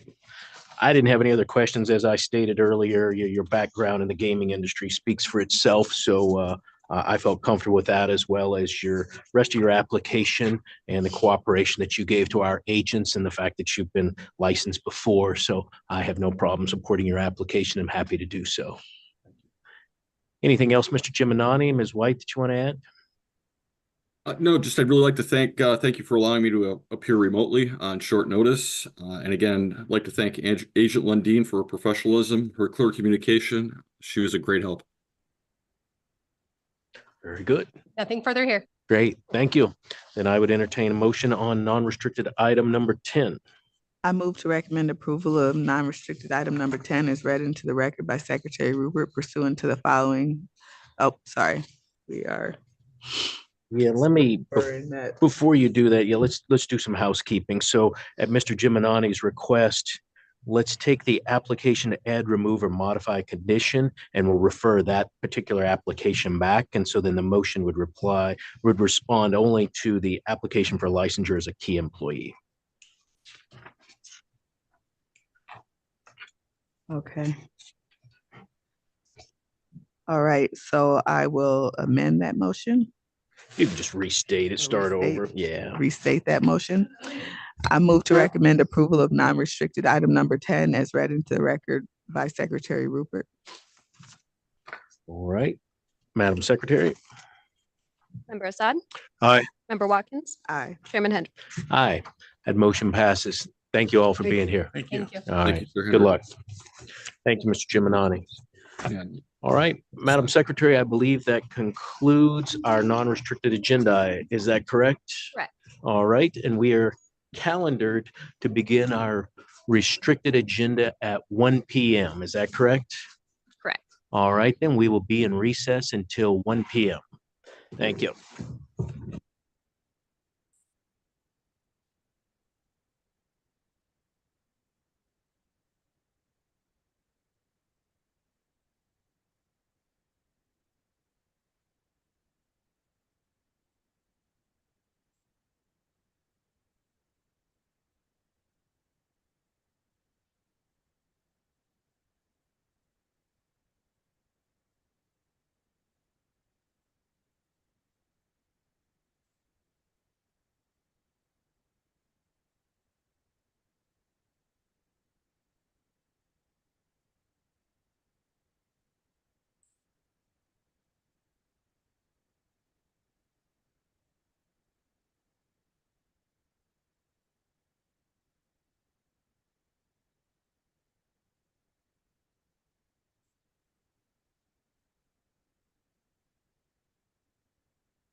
All right, we are back on the record for our 1 o'clock agenda. Our first item of business this afternoon is the consideration of matters that are on the restricted consent agenda. The board's investigation agents have worked up detailed files on each of these agenda items, and reports have been submitted to the board members. Madam Secretary, what do we have on our consent agenda?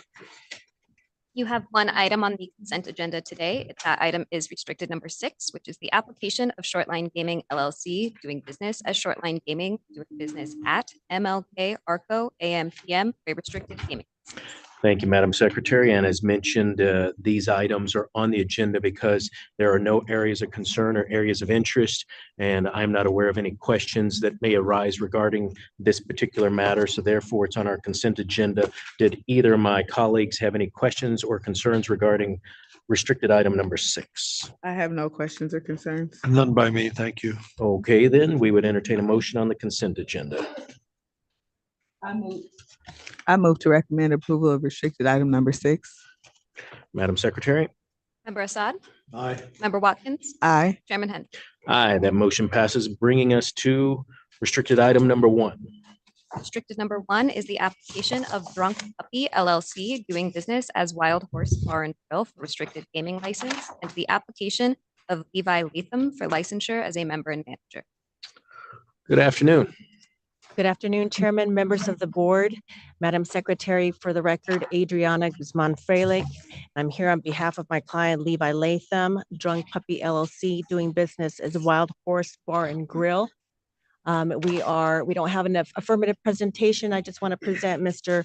Latham. He has, because of his background in renewable energy, he has lived in just about every single state in the nation, but he chooses to make Nevada his home. And that's where he has been managing and working the bar at Wild Horse Bar and Grill in Minden. And happy to report that his hamburger was voted the best burger in the valleys. But I'll let him brag about that and answer any questions and concerns that you might have. Thank you. Good afternoon, Mr. Latham. Please introduce yourself for the record and tell us a little bit about yourself and this location. My name is Levi Latham, and I am the owner of Wild Horse Bar and Grill. It's been around for 35 years. I've just owned it for 2. I know that we're a staple for burgers in the Carson Valley, and it's been really fun operating and owning this one. And did you win the best burger in the Valley? We did. We got first place this year. So hopefully we can continue holding that for years to come. All right, congratulations. And as you stated, you bought this establishment, was it April of 22? Is that correct? That is correct. And you've been operating it since that time without gaming, is that correct? Yes, sir. And how's the business doing? We're doing well. Yeah, we've been able to employ 12 people consistently. And then during busy times, as in summer, we hire another 3 to 4, which it's nice being able to give jobs to all of those people. I mean, I think most of them have been around working for Wild Horse Bar and Grill for quite a while. We have a couple waitresses that have been there for 10 to 18 years, and then one cook that has been there for 30 years. So between 12 full-time and then a couple part-time, depending on seasonality, is that correct? That is correct. Yeah, and break down, if you could, what those employees do. So we have servers, that's our front of house. So they basically just take your orders for food, bring it out, take care of whatever you need. And then we have back of house staff that does the cooking. And then I have one manager that takes care of everything. How many hours a week? Sorry, go ahead. I was just saying the manager takes care of the food ordering and some of the alcohol ordering. And then I take care of any of the big orders that we have. And approximately how many hours a week do you spend at the location? 40 to 45. Have you ever worked at a licensed gaming establishment before? I have not. Who handles such things as hiring and firing? Is that you, or does your manager get involved in that? The manager and I have dual responsibility for hiring, and then I do all of the terminations. How about supply ordering? You mentioned somebody's involved in that. Are you also involved in that? I am. I mostly do the alcohol orders, and then our kitchen manager, Devin, he does all of the food ordering. You stated this is the first gaming establishment you've been involved in. What kind of training have you received or advice have you received regarding being involved in supervision of gaming devices? I have been given the rundown by my lawyer, Adriana, and then also the gaming class that I have taken as well as my manager has taken. A lot of useful information in that I was not aware of in the first place. So learned a lot during that. Yeah, I was And then happy Golden to see in Gaming the is my record. operator. Say that again? And then Golden Gaming is my operator. Correct. Yeah. And I was very happy to see that you and your manager both took the restricted gaming compliance seminar. You completed that. What month was that? That was this January 16th. Last month. Okay. Very good. Who handles things like your payroll and your taxes? That falls on me. What experience do you have in paying payroll and taxes? This is the first time reporting any of that to the state and federal. In the past, as a renewable energy manager, I did a lot of time card approvals and hour structures, but this is the first time I've ever submitted any of these payroll amounts. Do you have a payroll company that actually handles the nuts and bolts of it for you? Correct. We use Gusto. Uh-huh. And how about things like for benefits? Are there any employee benefits? No employee benefits. And as far as state gaming taxes, will your company be involved in handling that, or does that fall to you as well? That will fall to me, and I'm quite confident in myself to make sure that every bit of the taxpayers' dollars gets to where it needs to go. Who handles things like security? If you have a unruly customer, how do you handle asking them to politely leave? I can honestly say within the 2 years that we've been running, we've only had one incident, and he politely left after we asked him to depart the facility. And that was the only incident we've ever had. That's good to know. Let me just ask you, you feel like you're up to the challenge of not only owning and running a business as you've been doing, but owning and running a business that will be involved in the highly regulated gaming industry? Yes, sir, I am. And as you stated, watching the restricted gaming compliance seminar, there's a lot of details and a lot of timelines, a lot of regulations, and certainly it all boils down to paying your taxes on time. And tell me what you may have learned that you hadn't heard about before you took that seminar. One thing that stands out is I wasn't aware of the visual light sign, or visual sign that you had every bartender or every worker in the establishment has to be able to see all the machines at all times. That one was an interesting one to me, because I know I've seen places that have mirrors and such and always wondered why. And that answered that question for me. Do you have any mentors or support system to help you? God forbid you get sick. Who handles everything that you just said that you do on a day-to-day basis and work 40+ hours? Who's there to back you up? I have a very responsive staff that can cover me if I'm sick, as well as my manager. I've trained him, cross-trained him in all aspects that I do.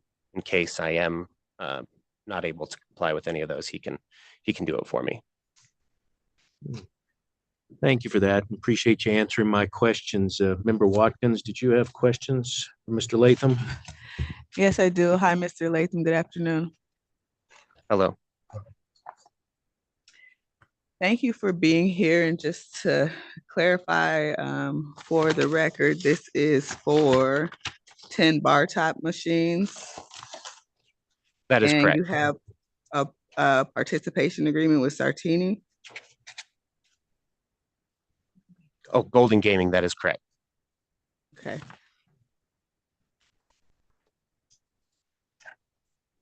There were some background issues that that I saw and that grabbed my attention, but I think those background issues are not sufficient for me to be unwilling to move forward with your application.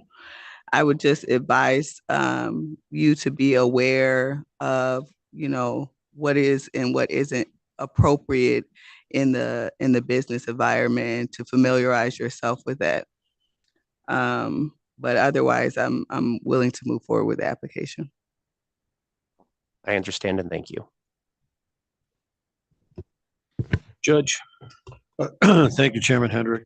Mr. Latham, I don't really have any questions. The agent party did a very good job of putting together this application along with Supervisor Julia Allen and Chief Hoffman. Very comprehensive report.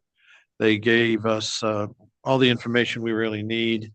The chairman has gone over many of the issues that I would have raised. I'm not going to repeat that. I'm happy to support your application and wish you all the luck in the world. And just what's your recipe for that hamburger? That's a secret. Well, I mean, you're using chuck or ground sirloin, or I mean, you could tell me that, can't you? Certified Angus beef.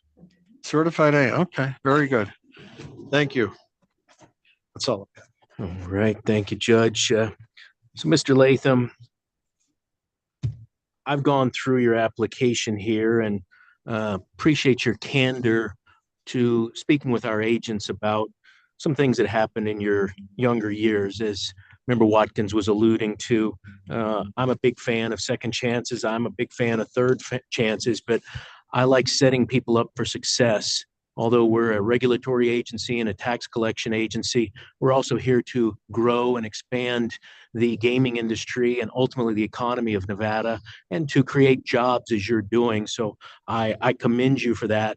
I'm a little concerned about the burden that you're placing upon yourself, being a first-time owner and being in charge of everything that comes along with running a business, running a gaming business in particular. You've got hiring and firing and payroll and taxes and ordering and employee matters and your security and everything that you have to do goes along with running a business. I want to be sure that you succeed.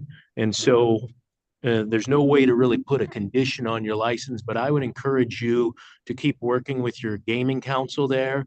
I would encourage you to look for mentors.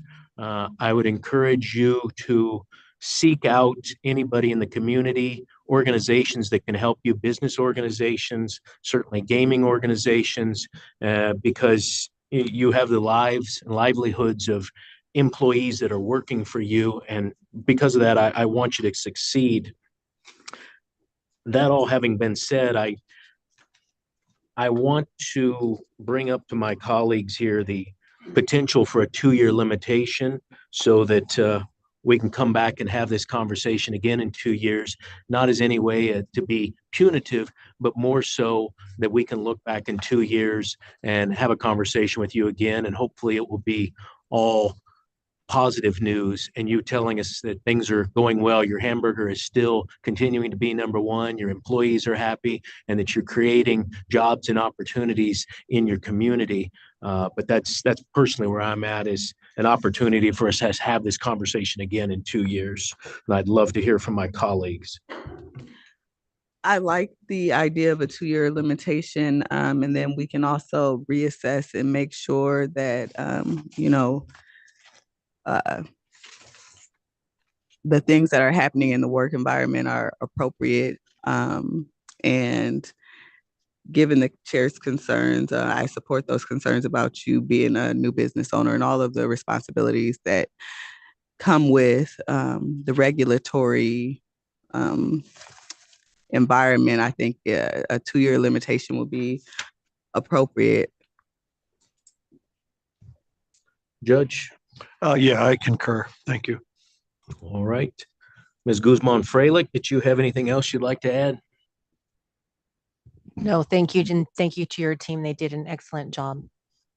Very good. Thank you. Then I would entertain a motion on restricted item number 1. And I would recommend that there be a limitation of a condition, be a limitation that the license be limited for 2 years to expire at midnight on the day of the Nevada Gaming Commission in February of 2026. And I don't know, Chief Hoffman, if I said that as eloquently as possible. I just add the meeting in after Nevada Gaming Commission. Thank you.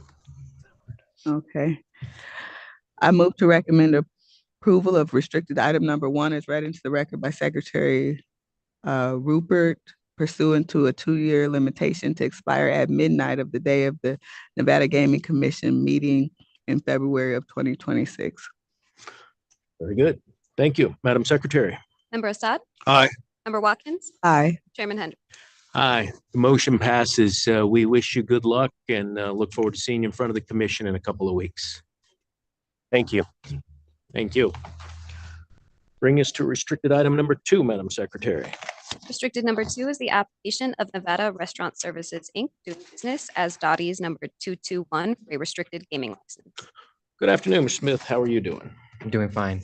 Good. Thank you for asking. Good Absolutely. afternoon, Chairman Hendrick, Dr. Watkins, Judge Assad, Madam Secretary. For the record, my name is Cannon Smith, and I'm General Counsel for Nevada Restaurant Services, Inc. I'm before you today on restricted item number 2, which is NRSI's application for Dottie's number 221. I'd like to start by thanking Agent Heather Partee for her work on this application, as well as the Investigations Division as a whole. In order to maintain certain grandfathering rights at this location, it needs to operate gaming, if only just for a day, before March 15, 2024. When the company first discussed this application with Agent Partee, there were a couple paths that the application could go down. Either the application could be for a single one-day opening, in which case NRSI would need to submit additional applications for other one-day openings if necessary, and again for a permanent license.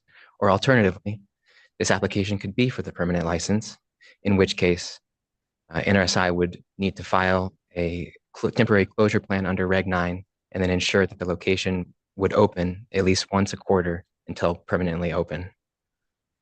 The company has experience doing one-day openings, and from that experience knows that multiple one-day openings at a single location creates quite a burden on the Investigations Division, having to do multiple reports and multiple investigations, and for that reason chose to go with the second option. So if approved, the plan would be to conduct the first one-day opening on March 14, 2024, and then shortly thereafter, in early April, conduct a second one-day opening for the second quarter of 2024. And the next plan would be a 2-day opening on the last day of the third quarter and the first day of the fourth quarter of 2024. And in speaking with our construction manager, we then should be ready to open in March of 2025. And I'm happy to answer any questions that the board might have. Thank you for explaining that in such a simple manner and providing background on what you're trying to do here. As I was reading through this, it caused me some concern that generally the commission doesn't allow a location to open knowing that it could be a year or more for the establishment to actually be licensed and opening. You have a situation where you have a license and you don't have a business. And that's why there is a rule that post-licensing, as you noted, you need to be open and operating within 6 months. Now, you've seen the commission waive that when things happen. You were before us several times where things happen outside your control. And this one's outside of your control, understanding the grandfather. So tell me, when does the grandfather actually expire? March 15th. March 15th.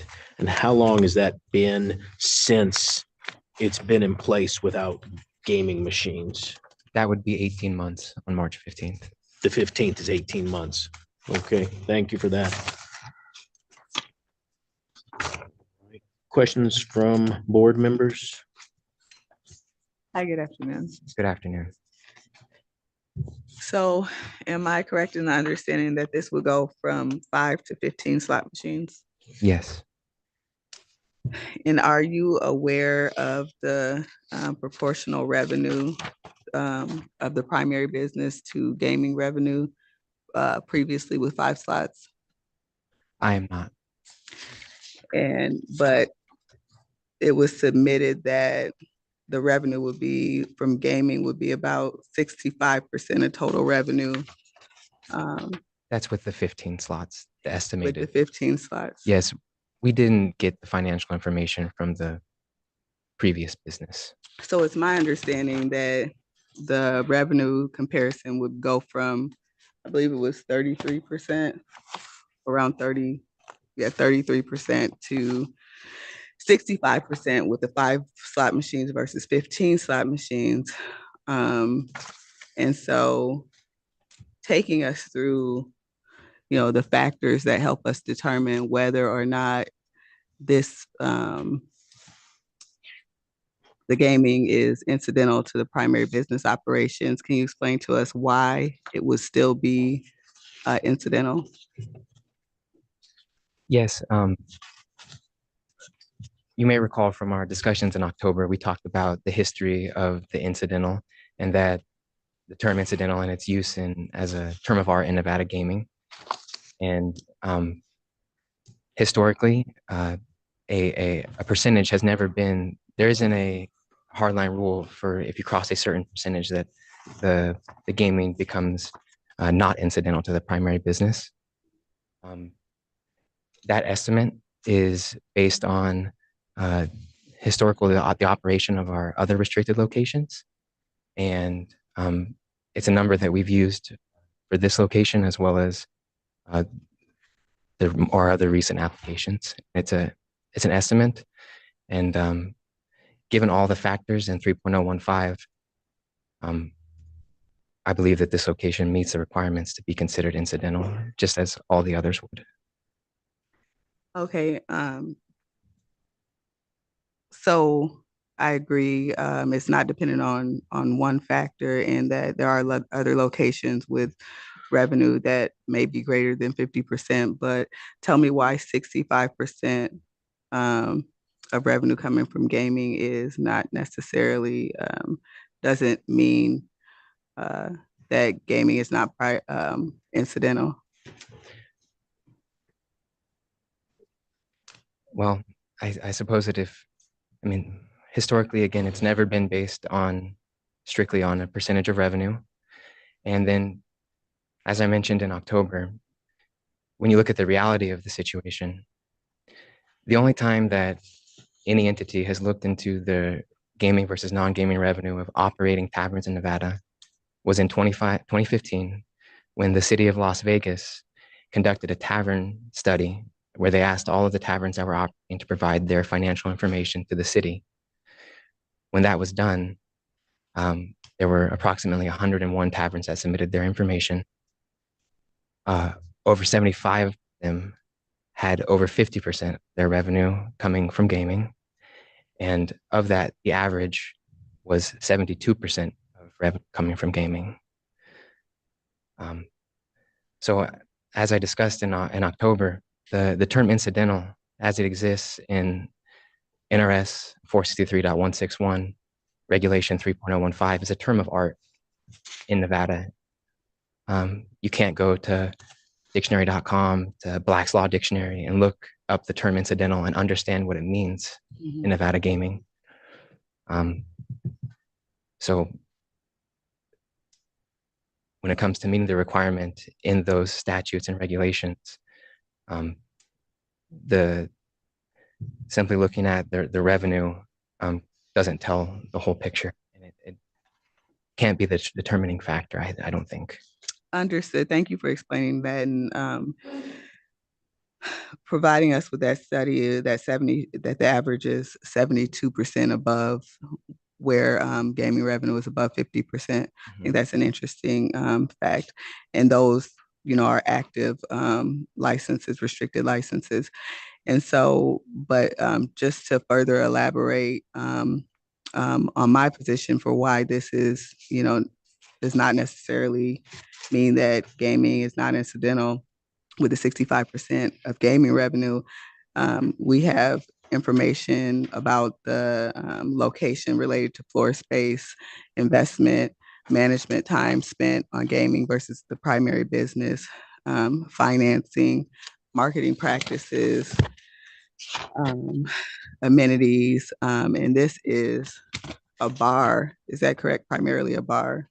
It's a bar. It didn't have food when it was operated previously, but we will be selling a kitchen, serving food there. Okay, thank you. So thank you for putting that on the record for us and helping me talk through that. And I'm in support of this application. Judge Assad. Thank you, Chairman Hendrick. Nice to see you again, Mr. Smith. To see you too. The application that was submitted is in good order. It is unique because of the grandfather clause issue, so I understand why you want to proceed the way you want to proceed. It was very well put together by Supervisor Julia Allen and Agent Partee and Chief Hoffman. The issues that have been raised by my colleagues have been covered, answered very well to my satisfaction. So I don't have any particular questions for you. Just when do you expect to open full-time for the general public? March 2025. Continuing basis, March of 2025. Yes. And if the board would prefer for us to just have this application be for the one-day opening in March and then have us come back if needed, that's something that we're amendable to. It's, sorry. Sorry, go ahead. It's just the initial decision to do it this way was trying to take a burden off the investigations division. That was the primary purpose, but we're happy to do it however the board pleases. I did have a follow-up question related to that. And was that the only reason? You said that, board resources or limited board resources was the primary reason. Were there other reasons why you preferred the application to go this route? Not really. Just the last time that we had to do multiple locations or multiple one-day openings at a single location was not open as points number 211, but it was suggested as around like the fourth one-day opening. It was suggested that maybe it'd be better for us to do it the way that we're proposing doing it for this location. So we just figured that we'd go with that option because it seems like that was what the preference would be. And 12 to 18 months, that's the estimate of when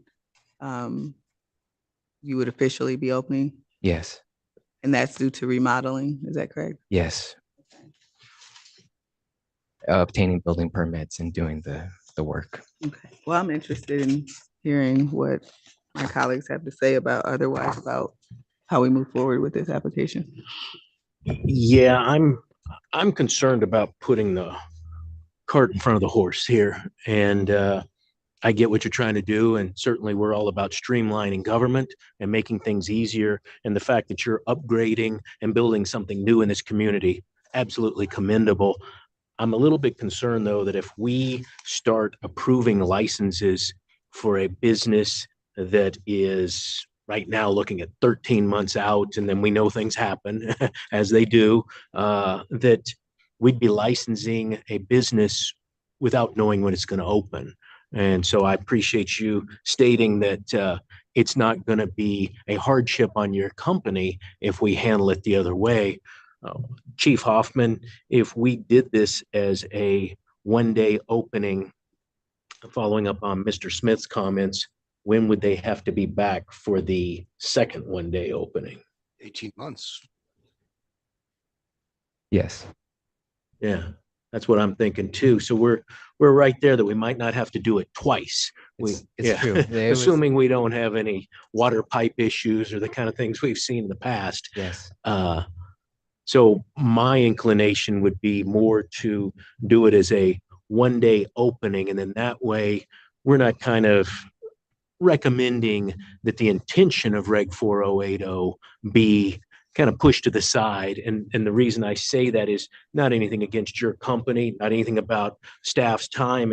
It's more so that the next group will appear in front of us and say, well, I remember that Dottie's was in front of you back in February 24. They thought they were going to be open in 18 months. We think we're going to be open in 14 months. So why don't you go ahead and give us the license now rather than doing the one-day opening? So that's kind of where I'm at, and certainly want to hear what my colleagues think. Yeah, I agree. That's fine. You're okay with that, right? Yeah, certainly fine with that. Whatever's the board's pleasure Yeah. is. I'd hate to set the precedent where we're going to be doing, well, as the chairman indicated, setting out a license and way into the future. Yeah. I just don't like that precedent. I know that, that has been done one other time, but I'm not sure that the time period was this far out. So Do you I remember understand. what that was? I don't recall. It's okay if exactly you what it don't, because was. I don't either. Yeah. So, it's all right. Yeah, since you said, I guess because of your representation that, you were doing it this way pretty much on behalf of the board, if it works best. And I think if there are concerns and, it hasn't really been done this far out, then it's probably best to proceed as we have, especially if it's not a extra burden on the company. But I'm willing to support the application. Okay, thank you. Yeah, and I would say, obviously, there's a little bit of application fees that got to be done, but in terms of going back, and Chief Hoffman, you correct me if I misspeak here, but the update near the end of the year or early in 2025 shouldn't be that involved, right? We're going to be checking on the progress. Dottie's has been in front of us many times, so it's not a question of suitability. It's not a question of finances. It's not a question of the business structure. It's really a question of the location, the progress, the machines in, enforcement issues, all the kind of things we'd need to do anyway now, correct? Yeah, it would take some power, a few days or a week, because you got to get all the information, got to analyze it. It's going to be issues or make sure everything's okay with the city and or county, and so manpower involved. You got to write it up, so it does take some time, and that's time that's taken away from my restricted team that can work on other stuff. Just saying that. No, that's very fair, and that's exactly what I was wondering about. Otherwise, if we went with the other option, it would be a T&L situation that they would have to stay on top of these continual. It would be a simple interaction with tax. Yeah, each quarter. I think that this structure has been used. The one that comes to mind is Club Calneva, Lake Tahoe. Been doing this for several years now. While they're as a temporary closure. You understood? Yeah. But that establishment exists, whereas this one is almost I don't want to say a total build, but it's a total rebuild. It's been vacated and they're looking at, I don't know if they're actually to it yet or not, but they're doing a gut job and a complete remodel. And it's actually, property has changed hands a few times while this is going on. Interesting. That'll be a conversation for another day then. Very good. Mr. Smith, go ahead. Well, I've got my mic on. If you do the one-day opening, you probably want to go with a condition that the approval is for the operation of slot machines only for 48 hours. To cover 2 periods? Is that what you're shooting for? No, just to give them 2 days to get set up and get the machine. Understood. Yeah, because there was one time way in the past, not that long ago, where that condition wasn't put on a day opening. And so the operator decided he could just keep on going. Okay, very good. And your business has done this before. You know how to do one-day openings, so it's not like there's a learning curve there. Well, again, Mr. Smith, always a pleasure to have you in front of us and doing a legal tutorial. I appreciate it, and your willingness to look at this as either an option A or an option B makes my decision more easier. Not putting any burden on you or hardship on your company. It does create a little bit more burden on our investigations division, a little bit more tax money. But my hope is here, if we vote for a 1 day or a 48-hour, that gives you time to do it. And then certainly you want to stay away from blowing the grandfather at 18 months. So I assume, can we do this as a one-day opening for past the 18 months? That's really more of a municipality, is it, or is it? Yeah, that all hangs on grandfather clause, so effect. Right. Okay. Mr. McGaw, anything you need to add to this conversation? No, Mr. Chair, I think you've covered everything. Okay, then I would entertain a motion, and Member Watkins, if you want to make that, you may need exact language for a 1-day or a 48-hour opening, but I think that's what I would be in favor of supporting this afternoon. Okay, I will make an attempt at the motion, and Mr. McGaw can tell me if I need improvement. I move to recommend approval of restricted item number 3 is read into the record by Secretary Rupert pursuant. Number 2 is read into the record by Secretary Rupert pursuant to the condition that approval is for the operation of slot machines only for 48 hours. That is correct. I would suggest or recommend maybe to be commenced prior to a certain date, or put an end date to it, like it has to take place prior to March 15th. March 15th, or so that it's clear that this is not an indefinite granting of a license. Yeah, I think so to take place before March 14th. Yeah, on or before. Yeah. I mean, you could even make it a month. It's just as long as it's not an open-ended for indefinite period. Well, I think the grandfather goes away on the 15th of March. Yeah, the plan is to do the 1-day open on the 14th to beat that deadline. And to do yourself a favor, I'd shoot for the 13th. To Chief Hoffman's point, just in case something happens. 4080 cuts it after 6 months. Okay. All right, so I'll try that again with the addition of it taking place before the 14th. So go ahead. I move to recommend approval of restricted item number 2 is read into the record by Secretary Rupert. Condition that the approval is for the operation of slot machines only for 48 hours and to take place before March 14th. Is on or before March 14th, right? I just want to make sure it's March 14th is included in that. Correct. Yeah. Okay. Yeah. On or before. Okay. On or before March 14th. And is condition 2 slots only necessary at a location that's restricted? Yes. Okay. I mean, it would be slots only restricted. Yeah. Okay. Very good. Anything else you need, Madam Secretary? I believe we're good. Good. Chief Hoffman, does that cover what you need? Yes, it does. Very good. All right, then, Madam Secretary, call for the vote. Member Assad? Aye. Member Watkins? Aye. Chairman Hendrick? Aye. Motion you very passes. much. Thank you again, Mr. Smith. Good luck to you. Bringing us to restricted number 3. Restricted number 3 is the application of WLL Corporation doing business as 7-Eleven store number 29972, a restricted gaming license, and the applications of Francis Higgins and Linda Higgins for licensure as an officer, director, and shareholder as noted on the agenda. Good afternoon, Mr. Donato. How are you doing? Doing very good. Good afternoon, Mr. Chairman, members of the board, Madam Secretary, Jeff Donato, enrolled agent. Here with me today is Mr. Higgins. I appreciate you allowing just Mr. Higgins to appear today, not requiring his wife, Mrs. Higgins. With your chairman, with your permission, Mr. Chairman, I'd like to give just a brief overview and some background about this application, and then we'd be here to answer any questions that you may have. That'd be great. Thank you. Thank you. I would like to start by addressing the initial and unintentional gaming violation of Reg 8.050. On or about June 1st of 2022, the seller and Mr. Higgins entered into a purchase agreement for Mr. Higgins and his wife to purchase the store, the restricted gaming location. Per the agreement, a deposit in the amount of $25,000 was paid by Mr. Higgins to the seller, which was a violation of 8.050.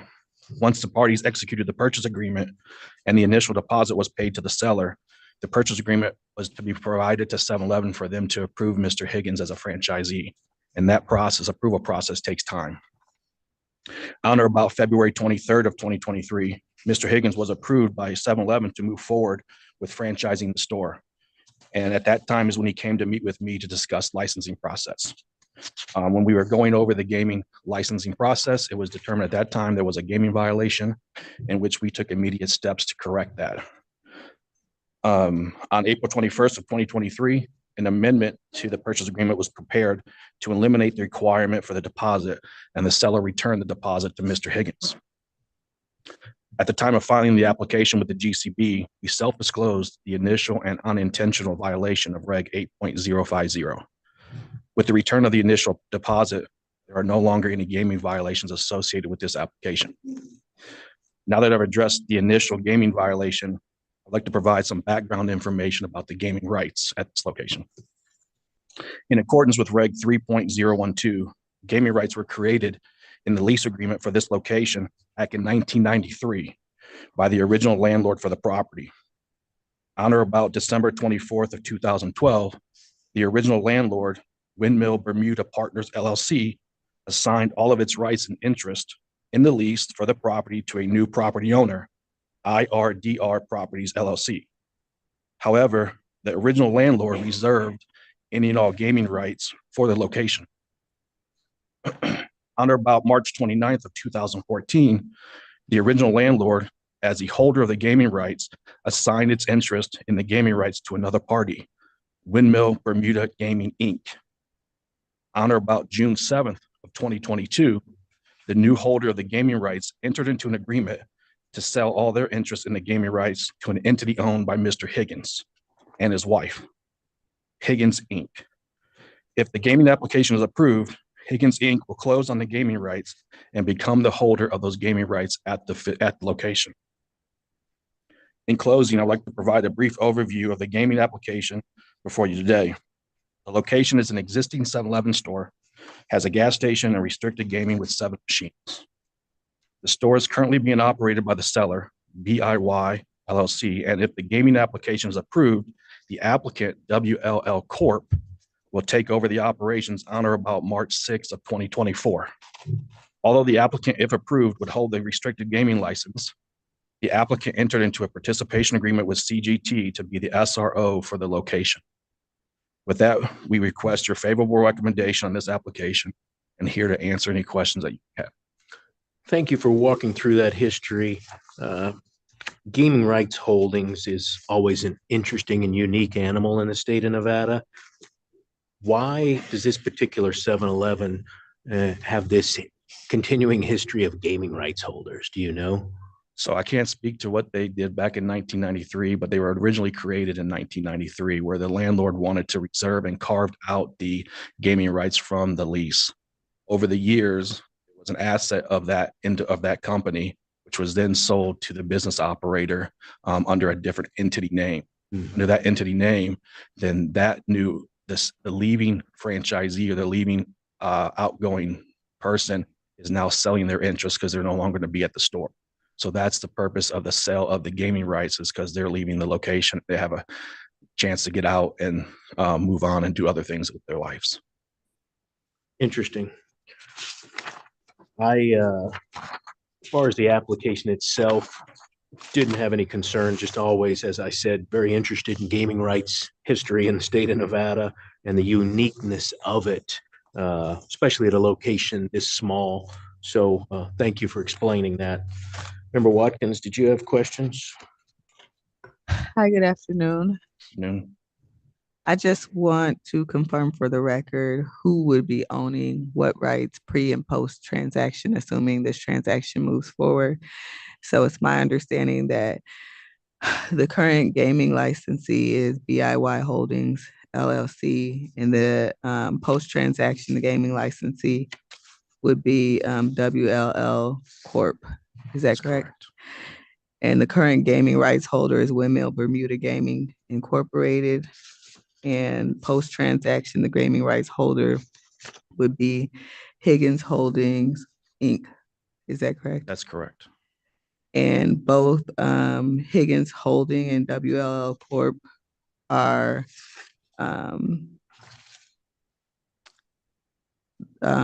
Francis A. Higgins and Linda L. Higgins are the owners of. That's correct. The current landlord is IRDR Properties LLC. And post-transaction, the landlord would be IRDR Properties LLC. That's correct. Okay, thank you for confirming that. With the gaming rights separate from the land rights and the business operator and all that, it can get confusing. So just wanted to clarify who would be owning what and when. So I appreciate that. That's all I have. Judge Assad? Thank you, Chairman Hendrick. I don't have any specific questions. I think everything's been covered, so I'm in agreement with your application. Thank you. Mr. Higgins, anything you'd like to tell us about this location or why it interested you to own these rights? Well, the previous owner owned the rights, and I didn't want to combine it with franchise. 7-Eleven Inc. has a franchise agreement. And if you combine the two, when you try and sell the store, it could get very difficult because you have to sell both things at one time. So I just wanted to keep it smooth and simple, 2 separate entities. And that way I could sell the store if I wanted to, or sell, whatnot. Understood. Yeah, thank you for that. Anything else, Mr. Donato? No, that is it. I'd like to just thank Agent Marta Rosen for all her help and hard work during his application process and vetting through the gaming rights. They are unique, and so we appreciate her time and professionalism during the investigation process. One moment back on the transfer prior to commission approval. I didn't have a lot on that in my materials. You went through it very eloquently. Chief Hoffman, do you have any of that in your materials? I do not, and we're checking on why we don't have it in the report. Okay, nothing we need to vote on today as far as that, but you putting it on the record and you explaining the process and what happened and how once Mr. Donato got involved that you unwound it. I appreciate all that. So thank you for putting that on the record. Great. I would entertain a motion on restricted item number 3 if one of my colleagues would like to make that motion. I'll make that motion. I move to recommend approval of restricted item number 3 as read into the record by Secretary Rupert. Madam Secretary. Member Assad? Aye. Member Watkins? Aye. Chairman Hendrick? Aye, the motion passes. Thank you. Thank you. Good luck to you. Bringing us to restricted number 4. Restricted number 4 is the application of Ballpark Market LLC for a transfer of interest as noted on the agenda. It is also the applications of Jack Young, Tricia Young, Nolan Young, and Kurt Young, licensure as a member and manager to pledge their membership interest as noted on the agenda. Good afternoon, Ms. Banu. Good afternoon. Nice to see you again. Chair Hendrick, Member Watkins, and Member Judge Assad and Madam Secretary. For the record again, I'm Kelsey Banu with McDonald Crono, and I'm here on behalf of both Ballpark Market LLC, DBA Ballpark Market, and the Young family who's behind me. It is an honor and a pleasure to be before you this afternoon. Thank you again for the waiver of appearances for transferors Elizabeth Day and James or Jim Day. So with me this afternoon, I have the applicants, the transferees. I have Tricia Young, Jack or Jay Young, Nolan Young, and Kurt Young. And thank you again for allowing us to appear via video from Carson City. So we're here today to respectfully request the approval of the items that were read into the record by Madam Secretary. We have a few applications, but they're pretty straightforward. First, we have an application for the proposed transfer of the day's 100% interest in Ballpark Market, which if approved will result in each of Trish and Jay Young owning a 45% interest and each of Nolan and Kurt Young owning a 5% interest in Ballpark Market. Second, we have applications for each of the Youngs for licensure as a member and manager of Ballpark Market. And then finally, related to the purchase sale agreement and ancillary documents, we have an application by the Youngs to pledge their membership interest in Ballpark Market to each of the transferors, Elizabeth and James Day, in conjunction with a promissory note. In preparation for the requested approval of these items, amongst other things, such as Trish Young training informally with Elizabeth Day, the Youngs have each taken and completed the board's restricted licensee compliance seminar. And I believe those certificates were submitted and should be included in your materials.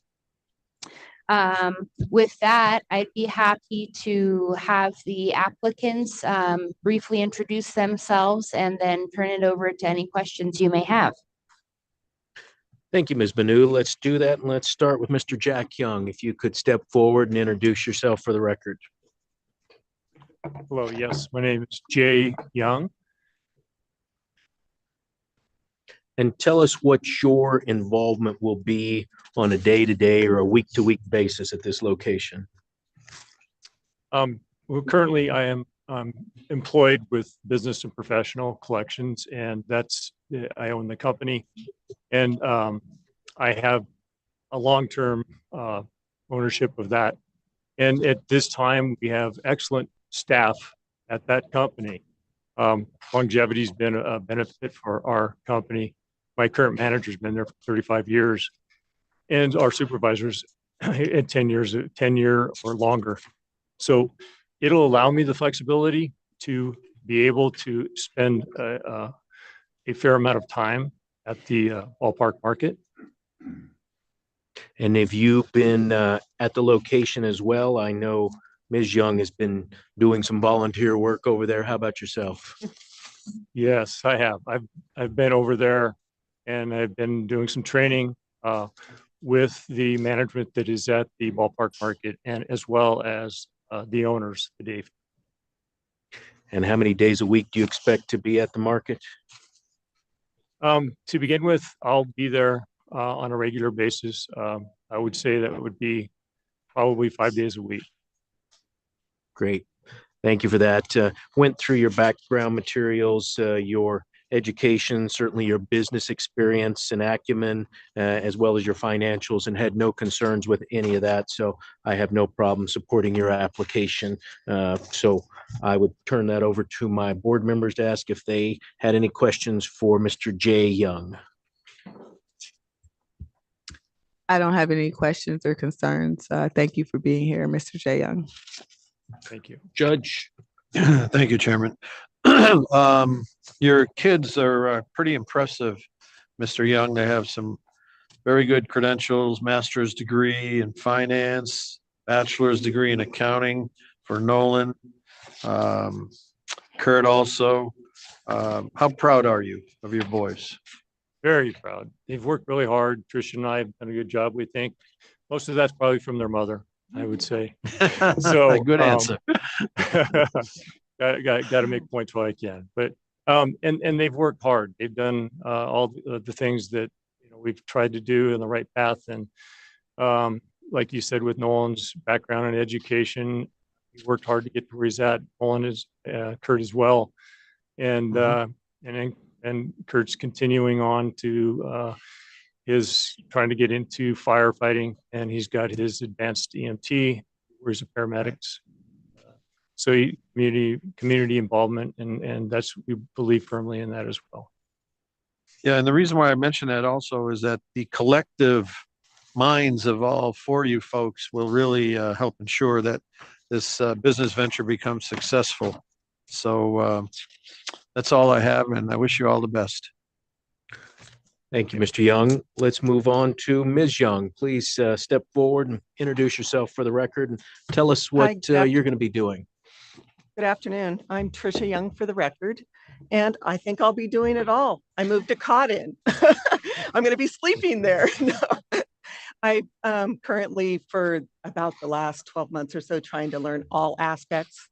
Mrs. Day, Elizabeth, has been a great trainer.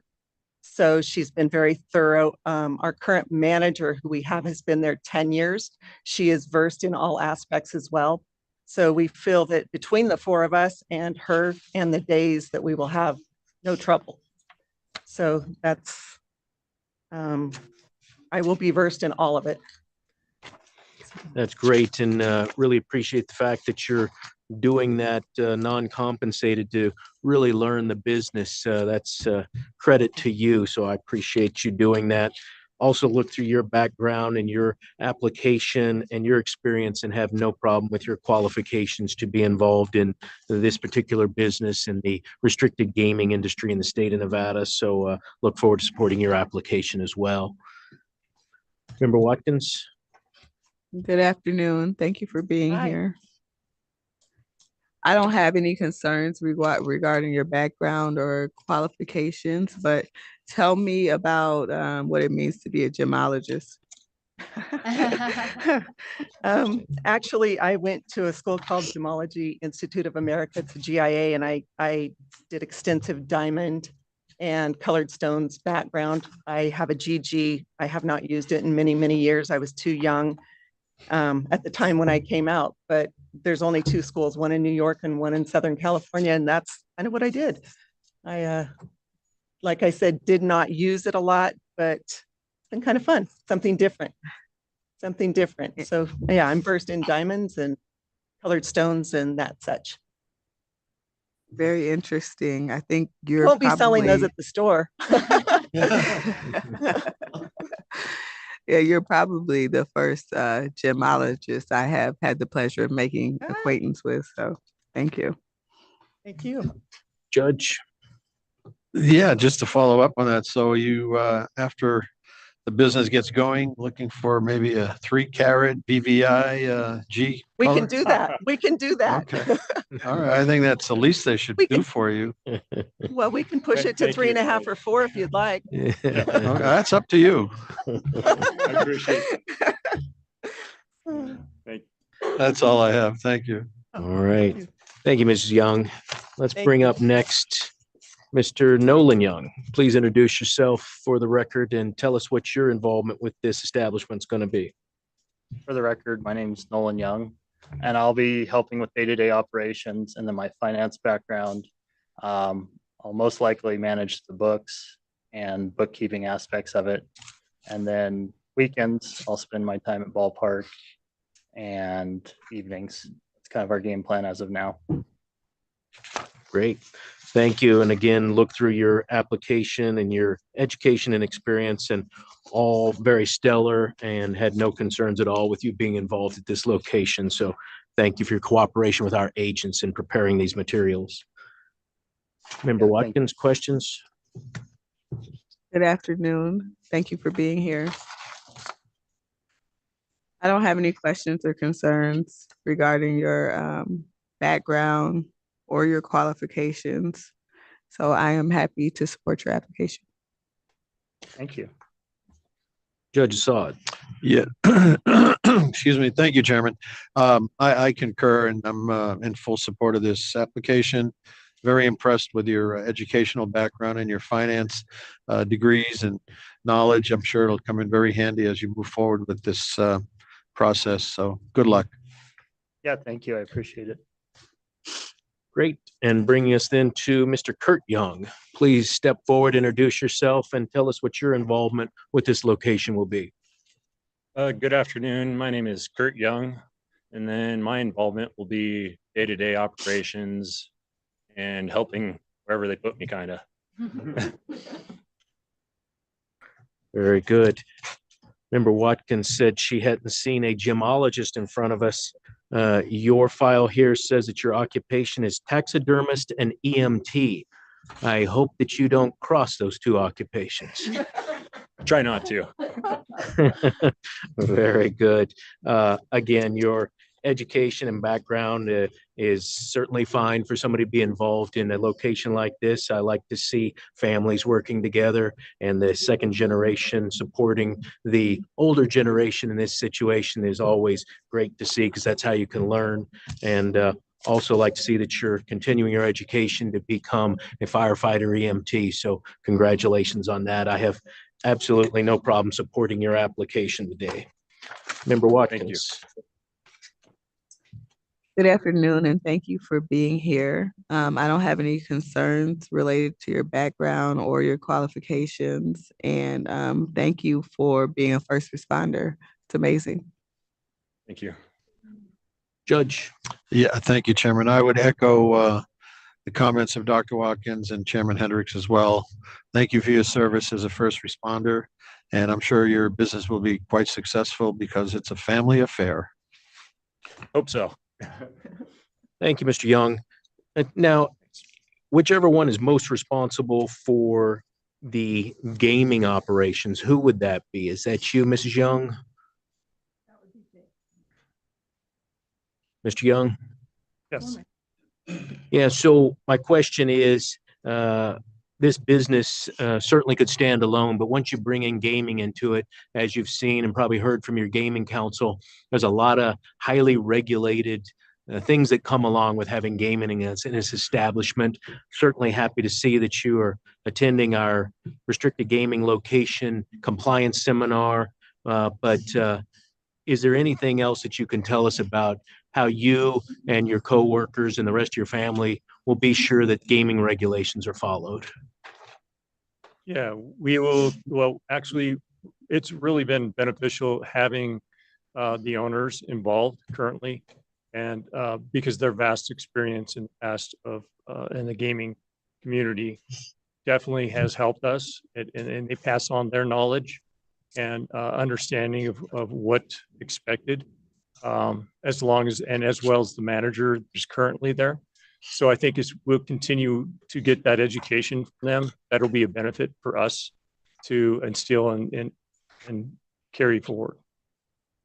That's great to hear. Thank you for that. And Ms. Banu, you're aware that there are some potential conditions that the board is going to recommend today. Have you seen those? Yes, we've seen them, and we worked closely with Joe Lombardo.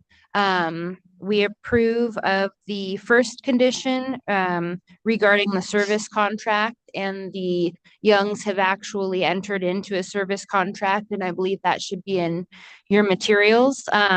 Regarding the second condition, just as of yesterday, we were working with Agent Lombardo regarding some proposed revised language. We just had some concerns regarding the language as provided and how it could be potentially interpreted. Okay, why don't you walk us through the options that you've been having conversations with Agent Lombardo about? If I could. Go Sure, ahead. Yeah, sorry, so- let me.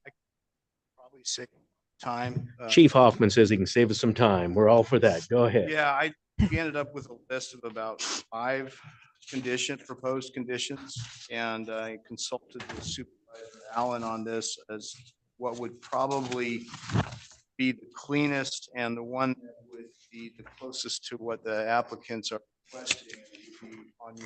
On your list of these conditions in the memo, it would be the second one where it says if no equity owner is functioning as a key employee for this location, a key employee application must be filed within 60 days and thereafter be refiled within 60 days of any change person occupying that position.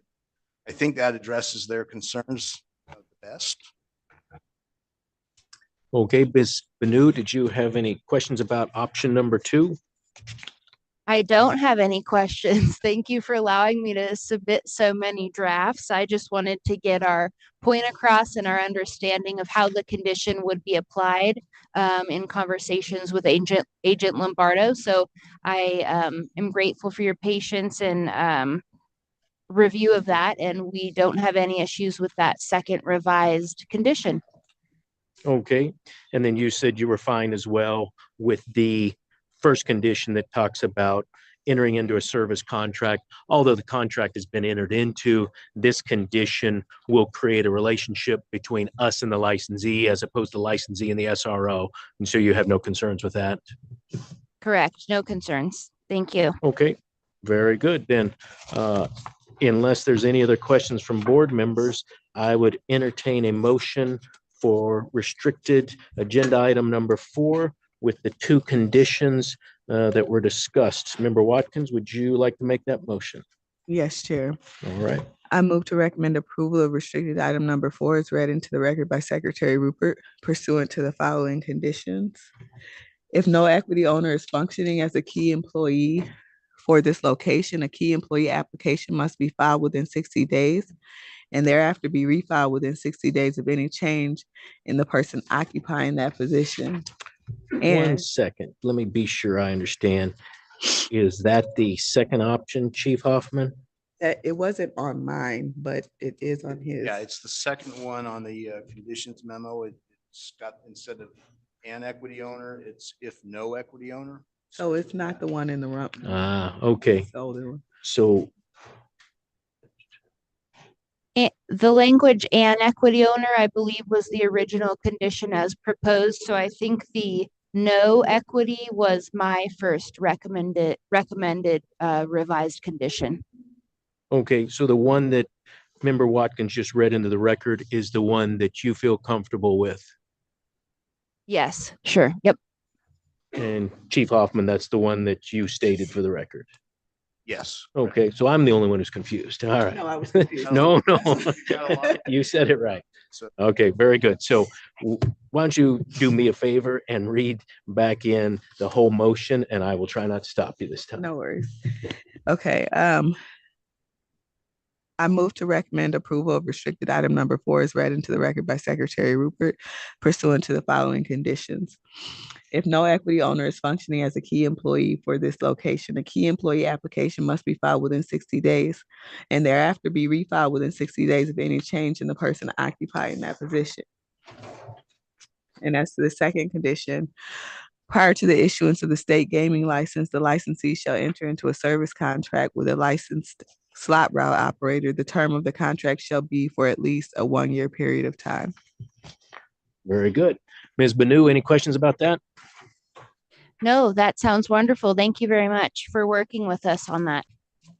All right, Madam Secretary. Member Assad, Aye. Member Watkins, Aye.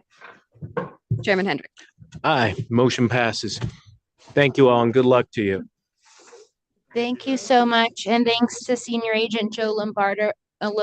He was an absolute pleasure to work with and had a lot of patience with all of our questions. So thank you so much and have a good afternoon. You as well. Thank you. Bringing us to restricted item number 5. Restricted number 5 is the application of Crawford Coin Inc. doing business at Green Valley Grocery number 84 for a waiver of the provisions of Nevada Gaming Commission Regulation 4.080 as noted on the agenda. And we've received a letter January 26, 2024 from David Crawford requesting withdrawal of this application as the application has become moot. They don't need the extension. All right, then. I guess we could handle this a couple different ways, but paperwork wise, you would prefer that we actually go ahead and grant the withdrawal so you can close it out, I would assume. Exactly. Okay, then we would entertain a motion to withdraw the application of restricted item number 5. Member Watkins? I move to grant the request to withdraw without prejudice. Madam Secretary? Member Assad, Aye. Member Watkins, Aye. Chairman Hendrick. Aye, and the motion passes. Thank you, Chief Hoffman. And number 6, restricted number 6 was on the consent agenda, correct? Correct. All right, bringing us to restricted item number 7. Restricted number 7 is the application of United Coin Machine Company doing business as Century Gaming Technologies doing business at Victorian Liquor for a restricted gaming license. Good afternoon, Good afternoon. Member Assad, Member Watkins, and Madam Secretary. For the record, Debbie Cornine, and I am with Century Gaming Technologies. And the application before you today is that for a restricted gaming license at the convenience store that will be known as Victorian Liquor. Thank you, Ms. Cornine. I went through these materials and the only question I had was the line of sight from the cash registers to where the machines would be located. And I've received a couple photos of that, but I'm still not sure I can tell based on the merchandising racks can the cashier see all 4 of these machines from the cashier's location? Well, until we get the games installed, we will slide them down as close as we can because the machines will be, as you enter the location, they will be on the left side where there is a window and they will be placed against that window. And we have the option to slide them down as far as possible so that it improves the line of sight to the best, we can. However, there's also, we understand, going to be a surveillance condition placed on the license. We're perfectly acceptable to that. And that would give anybody at the register the opportunity to see the games as needed. Yeah, thank you for that. And you answered both of my questions. Based on what I'm looking at here, I assume that what's currently in the space is going to be cleared out and give you a lot of room. We're going to do all the things we have to do. If there was an ATM, we're going to stay away from that. We're going to have a 100% line of sight. And then on top of it, we're going to have the surveillance system and or mirror condition, which is very standard, which you recognize. Okay, very good. I feel comfortable with that, knowing that enforcement will have to go out there once we put this condition on there, and they will make sure that line of sight is feasible along with the surveillance. So other than that, I didn't have any concerns, and the 4 machines is certainly suitable for a liquor store location. Member Watkins? I agree, Chair, with our enforcement division ensuring line of sight and surveillance condition. I'm in support of the application. Judge Assad? No questions. Thank you. All right. And I saw from our materials, it talks about the furthest distance being 25 feet, which in my mind is pretty far, but with the surveillance conditions and the racks being out of the way, I'll feel comfortable once enforcement looks this over. So I'm in support of it. I would entertain a motion then on restricted item number 7. I move to recommend approval of restricted item number 7 as read into the record by Secretary Rupert pursuant to the following condition. The surveillance system and or mirrors must be inspected and approved by the Nevada Gaming Control Board Enforcement Division within 60 days of issuance of the state gaming license and thereafter be maintained at or above the standard that is approved. Thank you, Madam Secretary. Member Assad? Aye. Member Watkins? Aye. Chairman Hendrick? Aye, the motion passes. Thank you for being here. Thank you very much. And I also want to shout out to the agents that I've been working closely with, both Agent Jones and Agent Partee. They are great to work with and they deal with a lot of my phone calls. That's great. Always good to hear. Thank you. Bringing us to restricted item number 8. Restricted number 8 is the application of Sartini Gaming LLC doing business at the Grill Next Door for a restricted gaming license. Good afternoon, Ms. Okerberg. Good afternoon, Chair Hendrick, Member Watkins, Member Assad, Madam Secretary. I'm Erica Okerberg. I'm Nevada Gaming Counsel to J&J Ventures Gaming of Nevada and its subsidiaries, including Sartini Gaming. I would like to take an opportunity to introduce you to the new in-house counsel, Jamal Goodrich. Mr. Goodrich will talk through with you the application that is before you and the location information. Perfect. Thank you. Good afternoon, Mr. Goodrich. Morning, Chair Hendrick, Member Watkins, Member Assad, Madam Secretary. My name is Jamal Goodrich. I'm the Gaming Counsel, in-house counsel for Golden Route Operations, LLC. First, as you know, J&J Nevada has closed a transaction acquiring Golden Route Operations and its subsidiaries, and we are before you today in connection with Sartini Gaming's application for the Grill Next Door. Just going to give you some background facts about the Grill Next Door. It is located in Gardenville, Nevada. The original lease was signed with the landlord in February 2023. The location opened for business in August 13th, 2023. This is a space lease agreement application with Sartini Gaming, which was submitted April 11th, 2023. This location has previously operated with gaming under FB Deli LLC until 2018. The application was submitted, or when the operators decided to sell the business, a second application was submitted in June 2019 and operated until January 2023 under Ham Dogs Inc. under a participation agreement. That location flooded and the previous operators did not return, which is how we are now have our current operators, individual owners, Jennifer and Daniel Eric Fredrickson. Some location details: the total square footage of this location is 5,000 square feet. Total patron square footage is 4,000 square feet. And this application is for 15 machines. as well as the number of employees here at this location. There are 25 employees, not including the owner, and now available for any questions you might have regarding this application. Thank you for that background. I just wanted to clarify for my own edification here. The license was finalized in January of 2023. So gaming stopped in January of 2023. Is that correct? Correct, sir. And then has there not been gaming at all since that time? I do not believe so, sir. Okay, there's just something in my notes here and I didn't get clarification. Chief Hoffman, if you'll look at page 2, it says the location's been operating without gaming since August of 22. So just to be clear for the timeline, no gaming in January. You said there was a flood or something. When did that happen? I believe it must have been around the time gaming ceased. Gotcha. So then they reopened around in August. Is that correct? Correct. Okay, so they've been open since August without gaming. Is that your understanding, Chief? Yes. Okay, perfect. Great. Thank you for clearing that up for me. And pleasure to have you here in front of us for the first time. I had no questions about the location other than that timeline. Member Watkins, did you have questions? Yes, good afternoon. Good afternoon.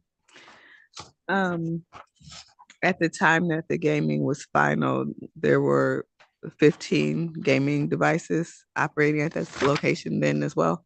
Correct. And this application is for 15 bar top rather than freestanding machines, correct? Correct, member. Okay. I don't have any further questions or concerns. Thank you for being here. Judge Assad. Yes, thank you, Chairman Hendrick. Welcome and good to see you. See you, Judge. I don't have any questions. I think it's an excellent report submitted by Agent Partee, Supervisor Julia Allen, and Chief Hoffman. They all did a great job as usual. All the information is contained within, no concerns, no conditions, no issues, no derogatory information. I'm in full support of the application. Thank you, Judge Assad. Thank you, Judge. I would entertain a motion on restricted item number 8. I move to recommend approval of restricted item number 8 as read into the record by Secretary Rupert. Madam Secretary. Member Assad? Aye. Member Watkins? Aye. Chairman Hendrick? Aye, that motion passes. Congratulations. Bringing us to restricted item number 9, Madam Secretary. Restricted number 9 is the application of Sartini Gaming LLC doing business at Midtown Liquor and Food Market for a restricted gaming license. Good afternoon. Please introduce yourself for the record. Good afternoon, Chair Hendrick, Member Watkins, Member Judge Assad, Madam Secretary. I'm Jamal Goodrich here on behalf of Sartini Gaming and our application for Midtown Liquor and Food Market. Midtown Liquor and Food Market is located in Reno, Nevada. The entity owner, A&Q Inc., signed a lease with their landlord in June 21, and the location opened for business in July 21. The current gaming agreement will be a space lease agreement with Sartini Gaming, and this location has previously had gaming under a space lease agreement with a different SRO. Some location details: the total square footage of this location is 1,200 square feet. The total patron square footage is 1,100 square feet. The maximum occupancy for this location is 60 people. In this application, it's for 4 machines. And as we were made aware, and the board was made aware, there was a recent alcohol violation within the past week that we were made aware of. We were actually made aware yesterday morning. At that time, we had our rep go to the location and conduct a informal investigation into what exactly happened. Our understanding is that a new employee of this entity had been there for less than a month, simply made a miscalculation in dates for the underage ID that he was provided. As far as remediation is concerned, that employee has been retrained. He has been spoken to by not only the owners, but us as the SRO. The location now has a card reader for all IDs that are being submitted, and the location now has a date reminder for the individuals accepting identification of individuals born prior to this date are not of legal age. And so obviously, when we first became aware of this, we took it very seriously. The owners have also taken it very seriously, and we think we have implemented remedial measures to ensure this does not happen again. Thank you for explaining what happened there. And it's our understanding that there was a $250 fine as well as a employee fine. Are you aware if those have been paid today or not? Yes, they were actually paid yesterday. I believe due to the timing of payment, they weren't able to get a receipt. Should have received a receipt this morning. But my understanding is those fines have been taken care of. Okay, well, I'll take you on that representation that that's been handled, and understanding that obviously you're not the owner operator, that's not your company, but very important for us that even landlords follow all local, county, city, state, and federal laws and regulations. And underage drinking, it becomes a real concern for us here. And so I would just encourage you to stay on top of the landlord. And sounds like they've taken some remedial measures for that, and not under our jurisdiction, except for the fact of not following laws does follow under an unsuitable method of operation. Understanding the landlord is not licensed, but we would be having a conversation with them if we see that again. Understood, Chair. And Great. would also like to add for the record that the location has not had any prior violations last year. And so obviously we believe this is a one-off and shouldn't be occurring again. That's good to hear.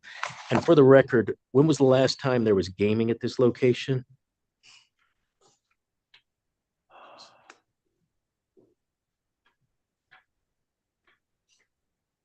I'm looking at maybe March of 21. Does that sound right? Or is it August of 21? Most likely would have been March of 21. That's what I'm seeing too. Chief, is that what you have?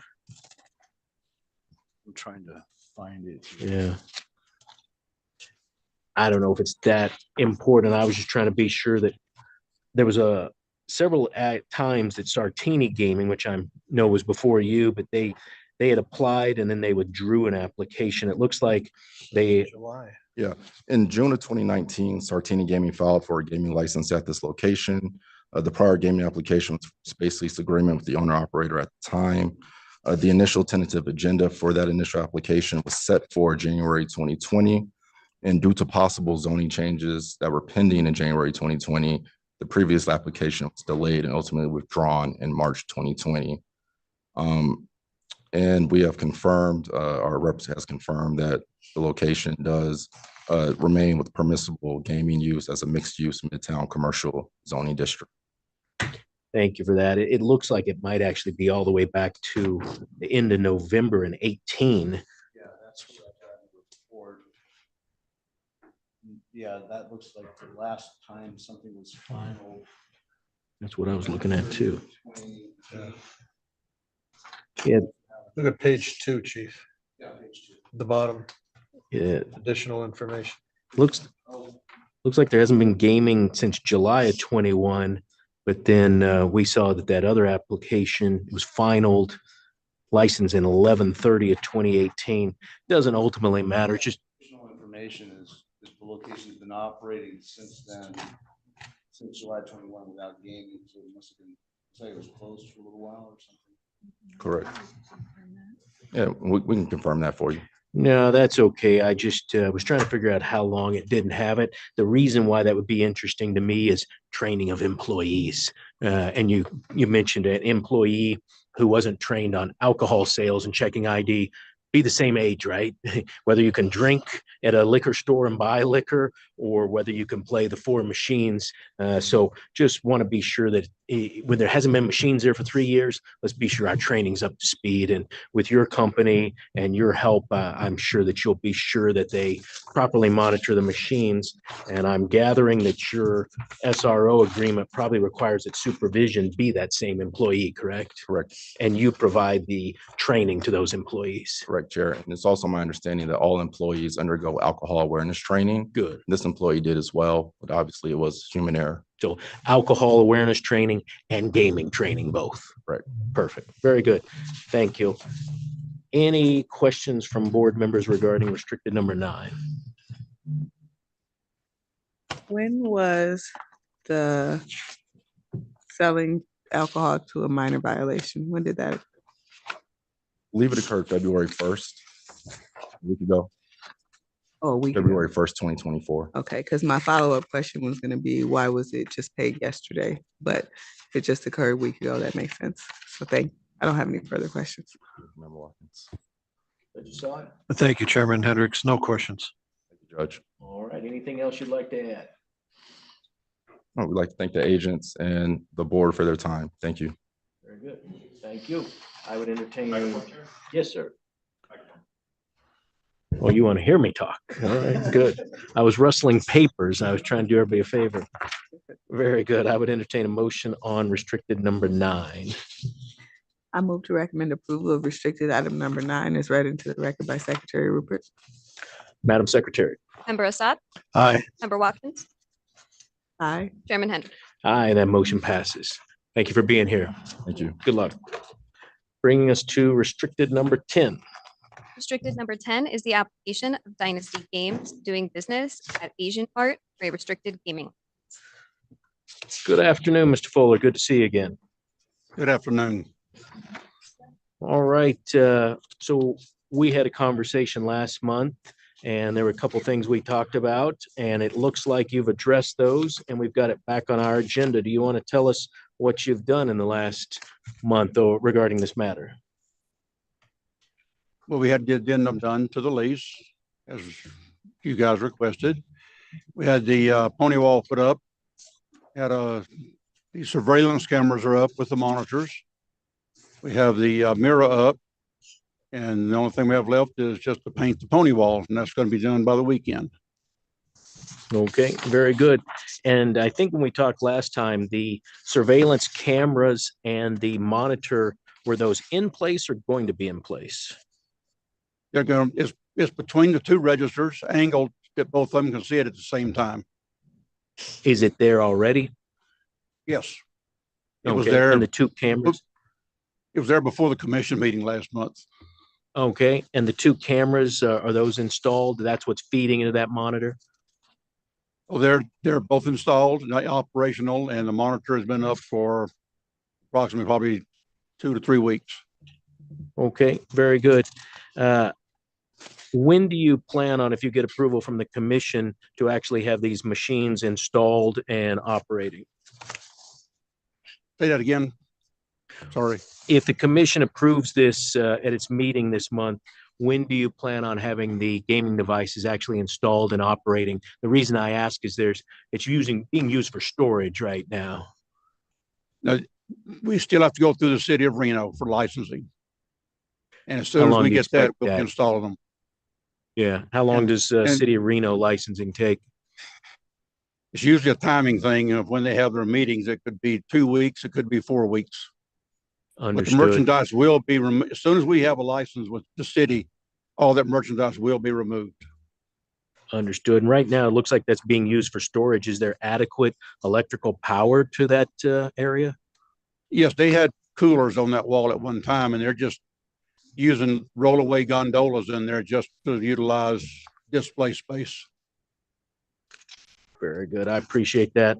And then our other conversation was about having a full-time attendant on duty. And we went through an extensive list of questions about grocery stores and attendants being available, not only just having them there, but they being trained in gaming surveillance, they having the surveillance that we talked about, and that they be, quote, being used as actively monitoring. And so your company would have to be training those employees. So let's start with that. Are you aware of that requirement that you train them? And are you understanding the requirement that they have to actively monitor the gaming? Yes, they have an assistant manager there that's been around gaming operations for probably 10 or 15 years and other businesses.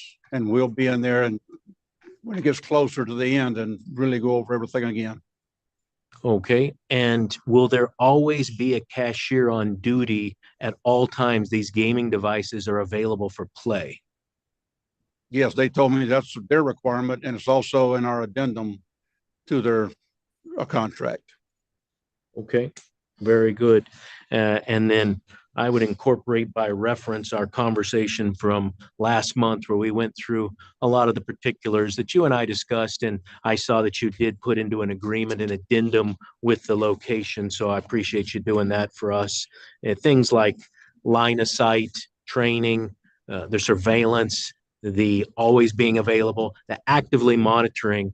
That actively word is the key here, is that they not only be there, but they be watching the gaming machines as we talked about, and you put into your addendum to be sure that there aren't minors in there or other people who are just loitering around the machine. So I appreciate you adding that to your addendum.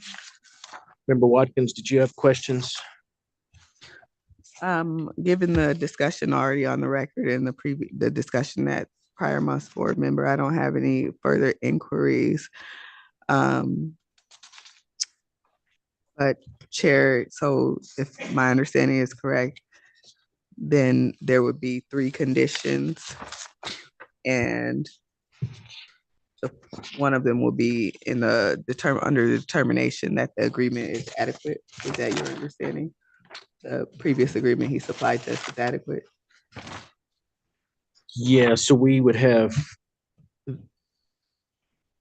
Got 4 conditions in the conditions memo. There are 4 conditions, but it seems as if, Oh, I see. Pony wall becomes moot. Yeah. well, if the agreement is inadequate, one condition is proposed, and if it's adequate, a separate condition is proposed. I'm assuming both of those conditions aren't to go on there, but I did also assume that the pony wall condition should still be applied unless we've already inspected and approved of that, and we're good with that. Yeah, so let's go through them one at a time. And Mr. Fuller, we'll ask you if you understand all these. The pony wall is built, as you said, is being painted this weekend. The condition would be that the license shall not be issued until a pony wall which separates the slot machines from the rest of the location is added and approved by the Nevada Game Control Board Enforcement Division. So my guess is they would just have to go out. If they did that before the commission meeting, the commission can remove that condition. Otherwise, they'll leave it in there probably until the time that you get approval from Reno and they can actually see the machines in place. But I'll leave that to the enforcement division. So I would say that should be in condition. The second condition talks about a contract between the SRO and the Asian market submitted to the investigations division, approved by the board chair. That condition, I think, is fine to leave on there because it has been submitted, but it has not been approved. So that would be a condition, correct, Chief? Correct, and it does no harm to keep it on there. Exactly. And then the third condition, Mr. Fuller, would be an employee of the licensee or business operator who is at least 21 years of age shall be assigned to supervise and actively monitor the machines at all times. The machines are available to the public for play. That's the one we just discussed, that it could be either your employee or your preference in this case would be the business operator. And we talked about that for financial reasons and hiring reasons and everything else, where in this particular location and the number of machines, you'd like the business operator to do it. So that condition sounds certainly reasonable in my opinion. And then the fourth condition is the standard surveillance system or mirrors being inspected and approved by the enforcement division, which is very standard for any location. So Mr. Fuller, do you understand those 4 conditions? Yes. Okay. Member Watkins, to your question, then I'm fine leaving all 4 conditions in a motion unless you or Judge Assad have further questions. No further questions or concerns for me. None by me, thank you. Okay, then I would entertain a motion on restricted item number 10. I move to recommend approval of restricted item number 10 as read into the record by Secretary Rupert pursuant to the following conditions. A restricted gaming license shall not be issued until a pony wall which separates the slot machines from the rest of the location is added and approved by the Nevada Gaming Control Board Enforcement Division. Prior to the issuance of the state gaming license, a contract between the slot route operator and the Asian market must be submitted to the investigations division and approved by the board chair or the chair's designee. An employee of the licensee or business operator who is at least 21 years of age shall be assigned to supervise and actively monitor the machines at all times the machines are available to the public for play. The surveillance system and/or mirrors must be inspected and approved by the Nevada Gaming Control Board Enforcement Division within 60 days of issuance of the state gaming license and thereafter be maintained at or above the standard that is approved. All right, Mr. Fuller, the only thing I would add to that is I appreciate all of your experience in the industry and appreciate your understanding of why these conditions are important. What I'm going to be focusing on is the fact that, as I've mentioned now twice, actively monitoring. Our enforcement agents will go by this location, and if there is not a trained and available and on-duty cashier who's actually supervising these machines, then we're going to have a conversation with our enforcement division. And by that, I mean not just being a cashier, but actually being a cashier trained and watching the gaming devices at the same time. And I'm sure you fully understand that, but if you don't, feel free to ask questions now. Yeah, I understand. Very good. All right, then, Madam Secretary, call for the vote. Member Assad? Aye. Member Watkins? Aye. Chairman Hendrick? Aye, that motion passes. Thank you for coming back before us again, Mr. Fuller. Good luck to you. Thank you. Madam Secretary, does that conclude our restricted agenda items? It does. All right, what's the next item on the agenda? You have 2 requests for final approval of a new game. First item is Extreme Hold'em, submitted by AGS, a Delaware limited liability. All right. Please step forward and introduce yourself for the record. Hi, I'm William Stevens III. Good afternoon, Mr. Stevens. Mr. Shearer, are you here on this matter as well? I am, Mr. Chairman. Again, for the record, Scott Shearer of Johnson Hyde Farber Schreck, appearing on behalf of AGS. Great. Here in case there are any legal issue. Okay. Mr. Stevens, what do you want to tell us about this application for this new game? This is a standard 52 card hold'em game where, you know, the dealer and the players get 2 cards, and then there's community cards. With this, we do offer side wagers for it. For our stack system is a progressive system. Our bonus spin extreme system, which is another progressive system that utilizes a wheel spin, as well as our whole card bonus side wager as well. And the operator has the choice of choosing any of those to go on with the belt game itself. I appreciate that. And it's my understanding that this game is very similar, although not exact match to Ultimate Texas Hold'em. Is that correct? Yes. Okay. Without you divulging any privileged or confidential business, do you have plans or contracts in place now with Nevada licensees? Anticipated contracts? And if you don't have to tell me the names of anybody, but is that something that's on the table? Do you mean casinos? Right, to actually Yes. place it on the floor? Yes. Yeah, okay. Roughly how many is that? Are we talking a couple, or are we talking half a dozen, a dozen? So right now we have one that said that they would do the field trial for us. And then based on our relationships with other casinos here and having our stack system and our bonus spin extreme system installed on their floor, the interest for this, if it were to be approved, we would see it going into multiple locations. And forgive my ignorance here, but tell me why a Nevada licensee, a casino, would take up floor space to put in your game versus a place that they already have Ultimate Texas Hold'em. What would be the determining factor for them to say your game is better than the game that they currently have? If they already had our bonus spin extreme or stack system on their floor, they already have, the customers have already used it, know how to play it. And this would allow them to use our progressive system on it. Like our bonus spin extreme allows us to not just use poker games, but other tables linked together. And I mean, yeah, it makes it a little bit more incentive. Yeah, that's a fair explanation of why it would be a business advantage to the operator. Thank you for explaining that. And Mr. Shear, I don't want to get too deep into the legal discussion, but for the record, I'm sure you're aware that any recommendation or approval by the board or the commission is intended in no way to induce intellectual property violations, certainly not going to create an imprimatur that the board or the commission is saying that this game is separate IP or not from any other game. I know that gets into a lot of legal case law as to whether or not you can actually patent card games. But just want to be clear for the record, if there is a recommendation by the board, if there is an approval by the commission, there's no liability on either of these state agencies. And again, we're not trying to say one way or the other that we believe your IP or anybody's other IP would be infringed or not infringed upon. I probably didn't say that very eloquently, Mr. Shear. Do you want to say it any better than I did? I understand completely, Mr. Chairman.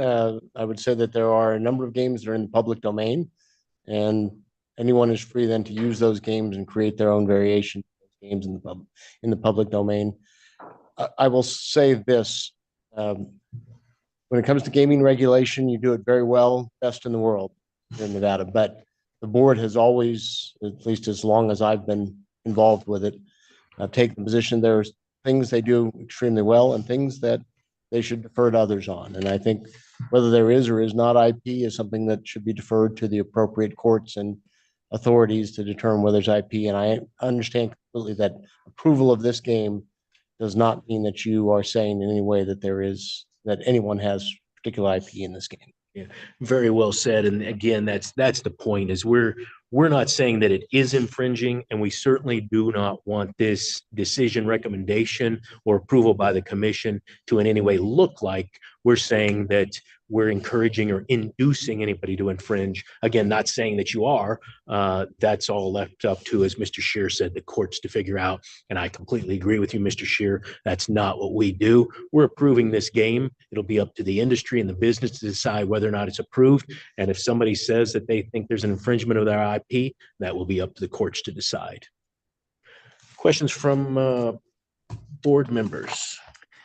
I don't have any questions or concerns, given the chair's representation of our position of, not determining one way or another whether this is infringement or subject to any intellectual property issues. Then I'm willing to support the application. Judge Assad? Thank you. Thank you, Chairman Hendricks. No questions. I just believe in the free market system and let it fly. Milton Friedman once said that let the market do its thing and get out of the way. Government should get out of the way. So I'm in full support of your application. Very good. And for the record, I'm sure the Attorney General's office would like me to restate what I didn't state so well earlier. It should be noted for the record that this recommendation to the Nevada Gaming Commission is not intended to encourage or induce infringement of a valid patent. The board and commission do not resolve patent issues, but only approve games for play in the state of Nevada. Very good. I would entertain a motion then on this new game. Mr. McGaugh, given the chair's representation on the record, I don't need to make any specific findings in my motion, do I? That is correct. You're simply recommending to the commission. Okay, thank you. I move to recommend final approval of Extreme Hold'em. All right, Madam Secretary. Member Assad? Aye. Member Watkins? Aye. Chairman Hendrick? Aye, motion passes. Thank you. Congratulations. Good luck to you. Thank you, Mr. Shear. Bringing us to our second new game, correct, Madam Secretary? Correct. The second new game item is Top Flush, submitted by Tioli Gaming. And do we have someone here on this matter or online, Mr. Flores? Okay, thank you.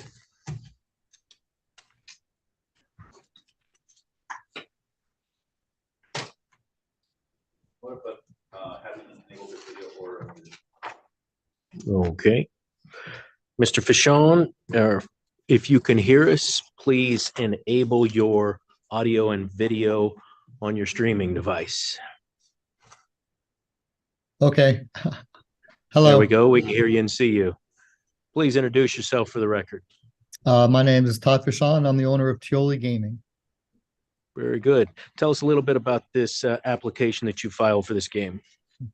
This is a game. It's a 7-card game based on your longest flush, and it just like the previous new game you talked about is similar to another game on the market. And what would that game be? High card flush, and there's another game, I Love Suits. So there's two similar variations already in the market. Good. I'll ask you the same question. Why would a gaming operator licensee casino in the state of Nevada take off one of those other games that's already been approved and out on the floor and remove that and replace it with your game? I think there's very small differences. One is my game is more generous to the player. So this particular version is usually a very high hold game. Mine is not a lot more generous, but more generous. Also, being a smaller company, I have the ability to work with other companies that want to put additional electronics like, like a progressive or anything. So since I don't make those myself, but if another company wants to, or if a operator is working with a company that already has a certain product in their casino, it's okay with me if they add that to my game. So because a lot of casinos, if you're with one brand, you're locked into that particular brand. So if they choose my game, they have the flexibility to go with the provider of any other electronic progressive or application that they would like to. Thank you for explaining that. All very valid reasons on why an operator might make a business decision.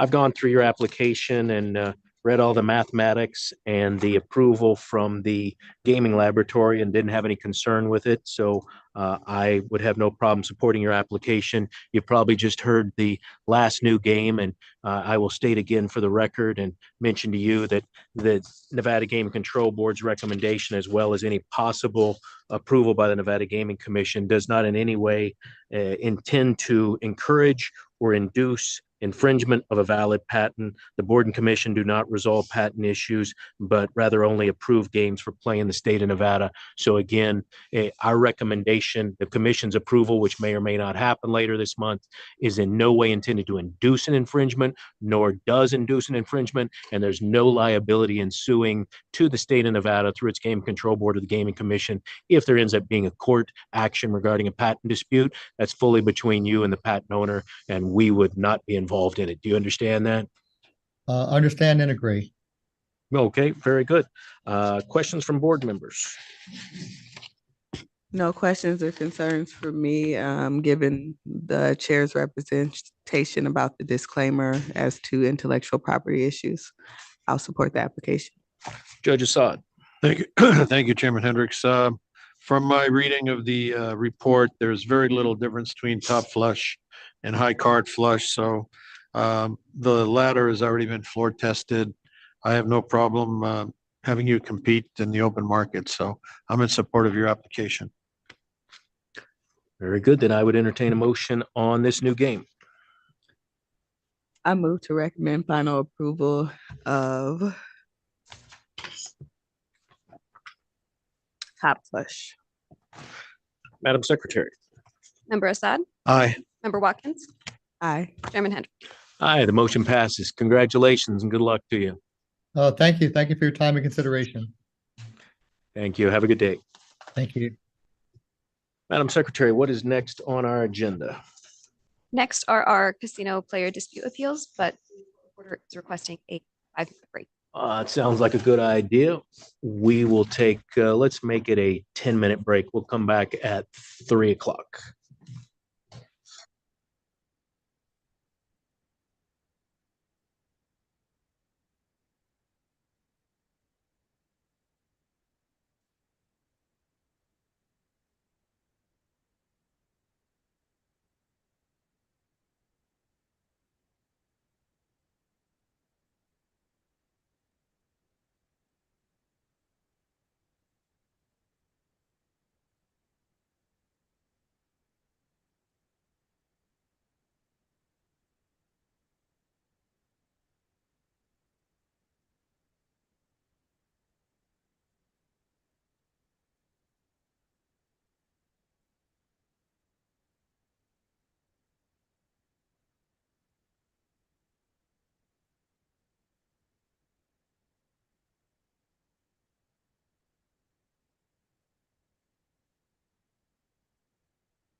All right, we are back on our agenda. And as a housekeeping matter, we have a regulatory workshop that was calendared to begin no earlier than 2 o'clock. So we have accomplished that. We are definitely no earlier than 2 o'clock.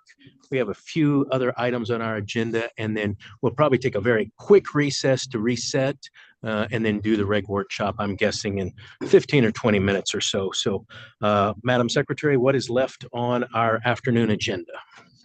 You have 2 casino player dispute appeals. The first item is Hai Ching Chow, Sin Chi Sech, and Ting Wei Lin versus Red Rock Casino Resort Spa, case number 22LV04588. The hearing examiner recommends the agent's decision denying payment be affirmed. Thank you, Madam Secretary. I have read through the recommendation of the hearing examiner, and I have read through all of the record on review, and understanding that we cannot take any other evidence, I am in support of the hearing officer's recommendation. And I would say that the evidence supports the fact that the conclusion reached by the hearing examiner is correct in this matter.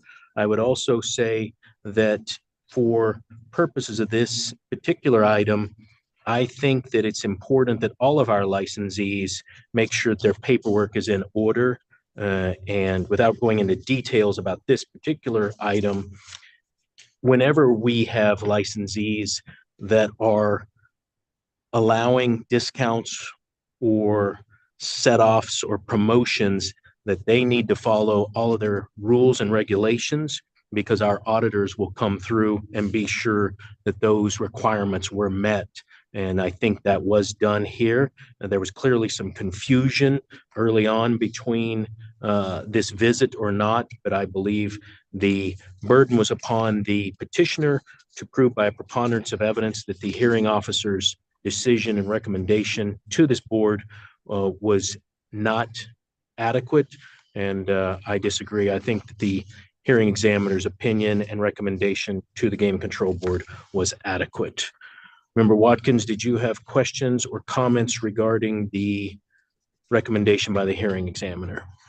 I would just state that it's clear to me that prior approval was not received, and the information requested was not received by the licensee. And I am in support of the hearing officer's decision. Thank you. Judge Assad?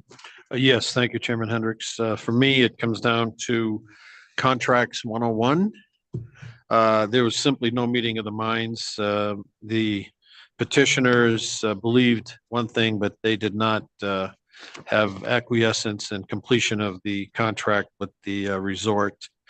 And pursuant to the regulation, the petitioner bears the burden of showing by a preponderance of the evidence that the decision made by the agent of the board pursuant to NRS 463.362 should be reversed or modified. In my opinion, they have not met that burden. So I'm in support of the hearing officer's decision. And again, I agree that that burden was not met in this matter, and the record reflects that. So I would be in support of the hearing officer's recommendation and would entertain a motion on this patron dispute. I move to recommend the hearing examiner's recommendation that the agent's decision to deny payment in the amount of $57,000 be affirmed. Madam Secretary? Member Assad? Aye. Member Watkins? Aye. Chairman Hendrick? Aye, that motion passes. Bringing us to second dispute, correct, Madam Secretary? Correct. The second item is Ishan Bala versus William Hill U.S. Holdco, Inc., case number 23LV00949. The hearing examiner recommends the agent's decision denying payment be affirmed. Thank you, Madam Secretary. Again, I read through the entire record on this, as well as the recommendation by the hearing examiner, and I fully agree with the hearing examiner that this is a situation where house rules were not followed. And again, that is extremely important for the Gaming Control Board, is to be sure that licensees have house rules and are following them in poker situations. And so I am in complete agreement with the hearing examiner's recommendation to the board. Member Watkins, did you have comments? Yes. In this situation, the house rules clearly stated that the player must not play from the same physical location as another, and also reserve the right to terminate the account immediately, and stated that they were under no obligation to refund any monies to the player or any funds that the player may have in their account. It was admitted by the player that they were in the same physical location as a friend involved in the game, in addition to that they were playing from the same device. So there's no question in my mind that there was a violation of the house rules, and that the only concern from the patron was about the severity of the punishment. And given that the punishment or the consequences of the violation were directly stated in the house rules, I don't find any issue with the consequences or the result thereof. And so I am in support of the hearing officer's decision as well. Thank you. Judge Assad?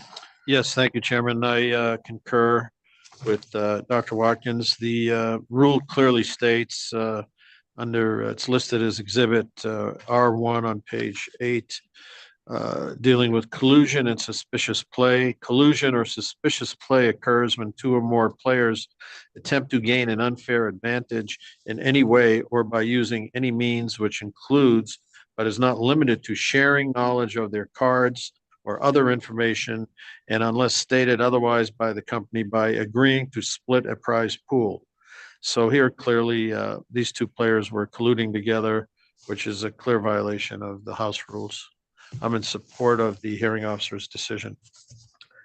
Thank you, Judge. And I would add as well that proving collusion is not necessary. It's the fact that the rules of the tournament stated that suspected collusion or behavior or suspicious play, or as reasonably determined by the company, and it may in its sole discretion terminate the suspected player's access to the services and or suspend the accounts. And that clearly there was suspected collusion here, which is doesn't get into whether or not it had to happen, but the hearing officer had a very good record on review for us to go through, as well as their decision. And so I would be completely in support of the hearing examiner's decision and would accept the motion on this matter. I move to approve the hearing examiner's recommendation that the agent's decision to deny payment in an amount of $95,504.83 be affirmed. Madam Secretary. Member Assad? Aye. Member Watkins? Aye. Chairman Hendrick? Aye, that motion passes. What is next on our agenda, Madam Secretary? I believe that is all of our items. Okay, so we now at our second public comment section. Yes. Go ahead and read that in. This item is placed on the agenda to give the public an opportunity to comment on gaming-related matters. As stated at the time of the public comment section at the beginning of the meeting, anyone wishing to address the board may do so at this time. Comments by each person are limited to 3 minutes as a reasonable time, place, and manner restriction. If board members ask questions of the speaker, the time needed to address those questions will not count against the speaker's 3-minute time. If speakers have any handouts or written copies of verbal comments to provide for the record, please hand them to the enforcement agent seated to your left in Las Vegas or behind you in Carson City. Thank you, Madam Secretary. Pursuant to state open meeting law, matters brought to the board's attention during public comment section may not be acted upon by the board. However, we certainly want to hear comments from the public as well as comments from my fellow board members. And let's first go to Carson City. Is there anyone in Carson City wishing to make public comment? Not seeing anybody. Is there anyone here in Las Vegas wishing to make public comment? I would. Yes, Judge Assad, please. Thank you, Chairman Hendricks. I'd just like to recognize we have 3 externs from Boyd Law School here. Michaela, if you want to have them come up and maybe introduce themselves one at a time and tell us a little bit about yourself real quick, and what kind of law you might want to be practicing and why you're interested in a career in law. Come on up. Excuse me. I'm Kelly Scarborough. I'm a 3L at Boyd Law School. Interested in pursuing gaming law, so figured an externship at the Game Control Board is the exact place I should. Thank you. Great, thank you. Hello, my name is Leslie Laura Perez, and I'm the LLM program. I'm so excited to be here and be part of this hearing today. And my goal is be part of the gaming law in the future. I'm pretty sure I'm learning a lot from you. Thank you so much. He wants our job. Yeah.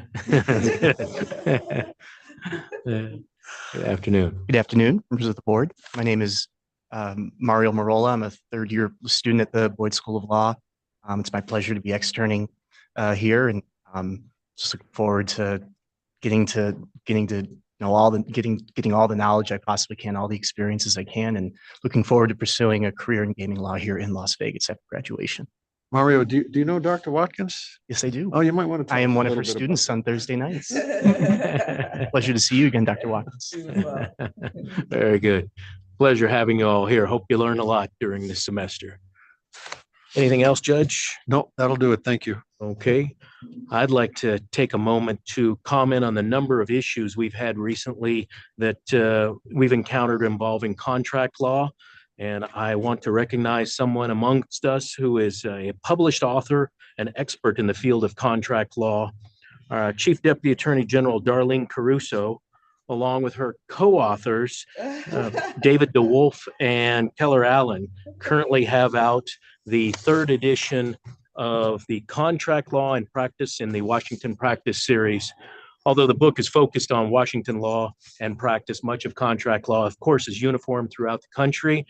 So I will have Chief Dags Caruso's treatise on my bookshelf and look forward to referring to it often when contract matters arise. So thank you for your expertise, Chief Caruso. Is there anyone else here in Las Vegas wishing to make public comment? Congratulations, Chief Caruso. That's amazing.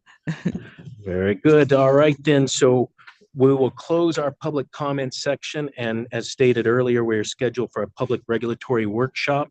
And that was supposed to occur no earlier than 2 p.m. today. So we will take a brief 5-minute intermission following this meeting, and then we will start the regulatory workshop.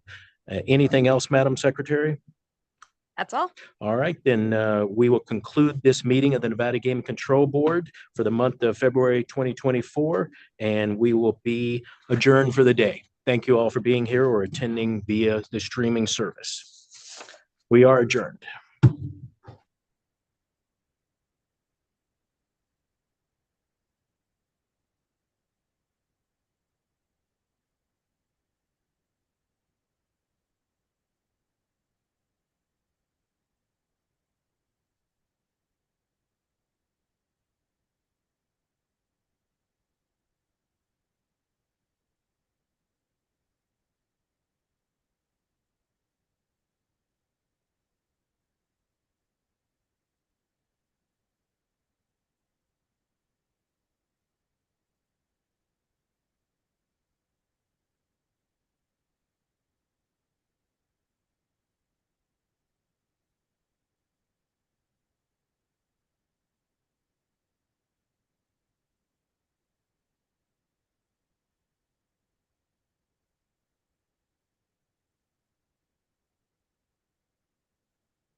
All right, good afternoon, everyone.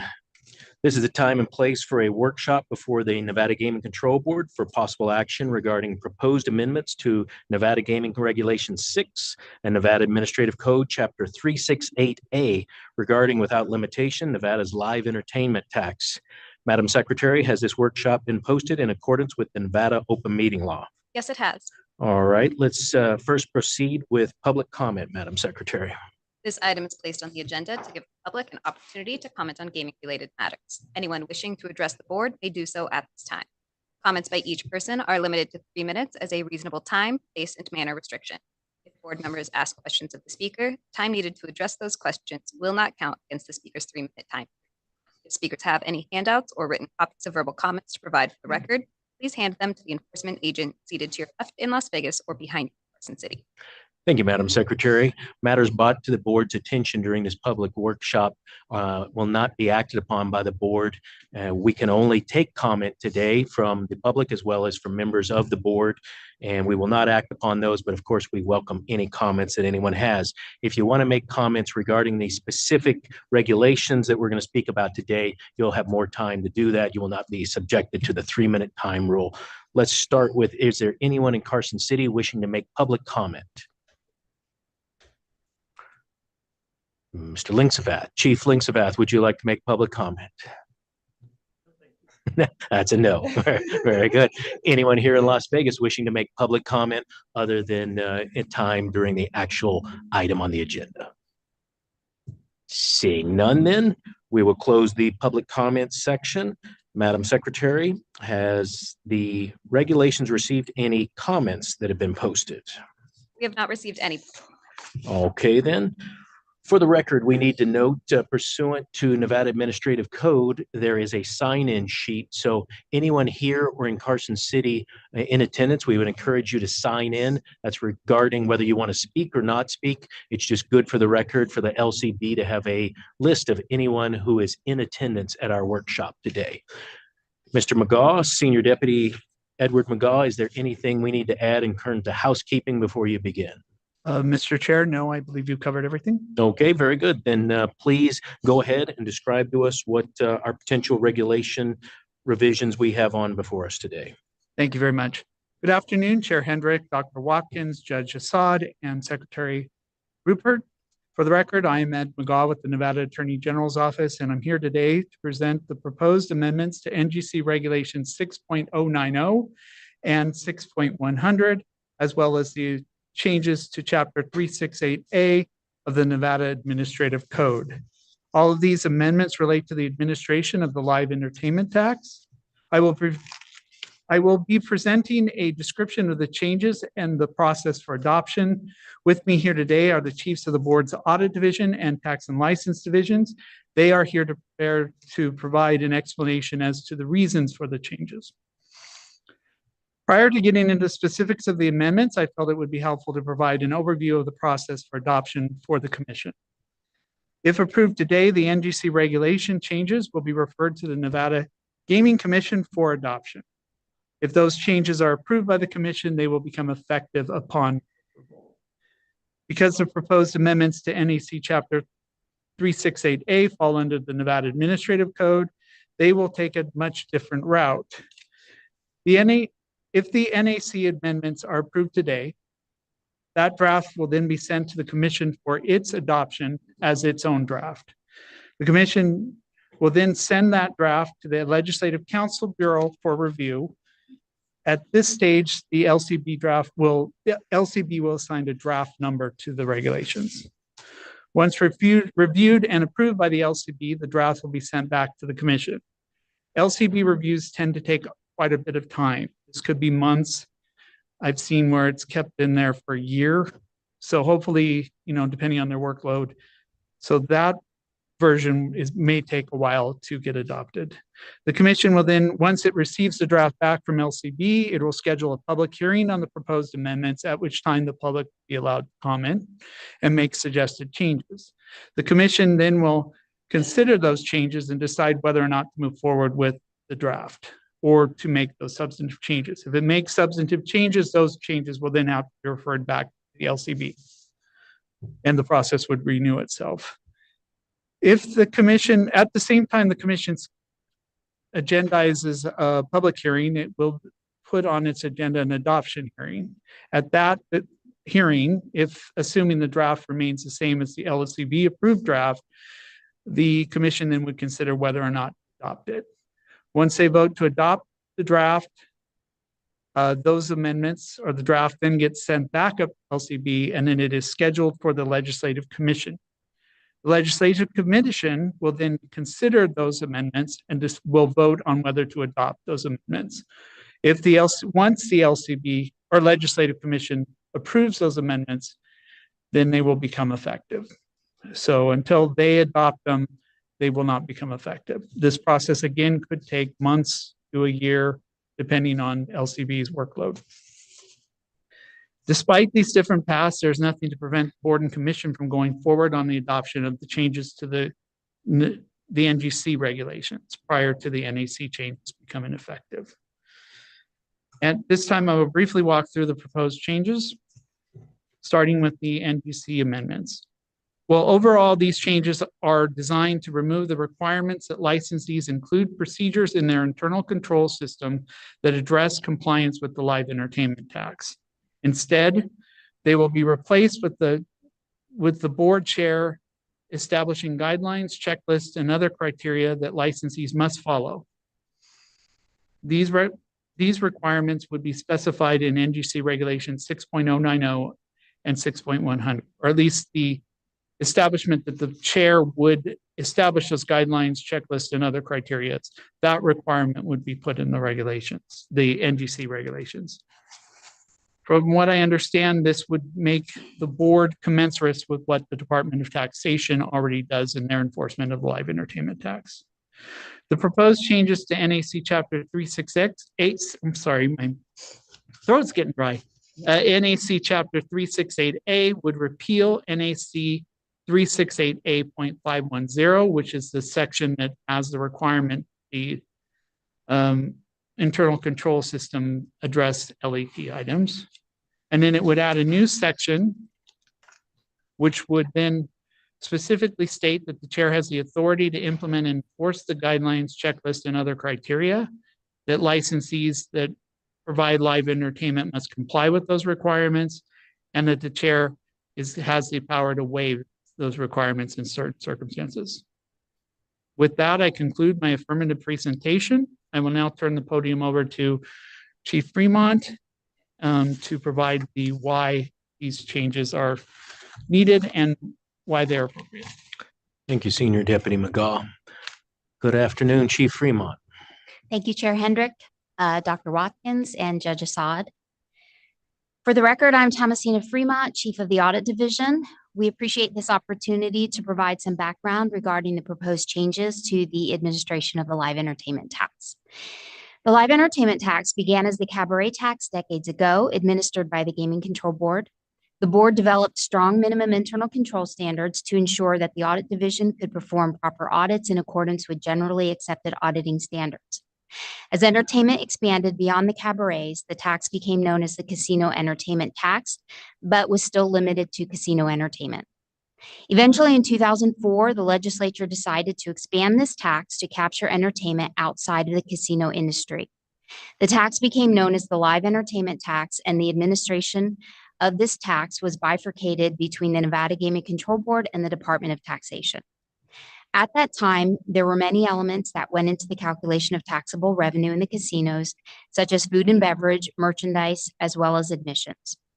Due to the complicated nature of the calculation of the tax, the board maintained their strong mix, which provided proper controls of the calculation of this revenue.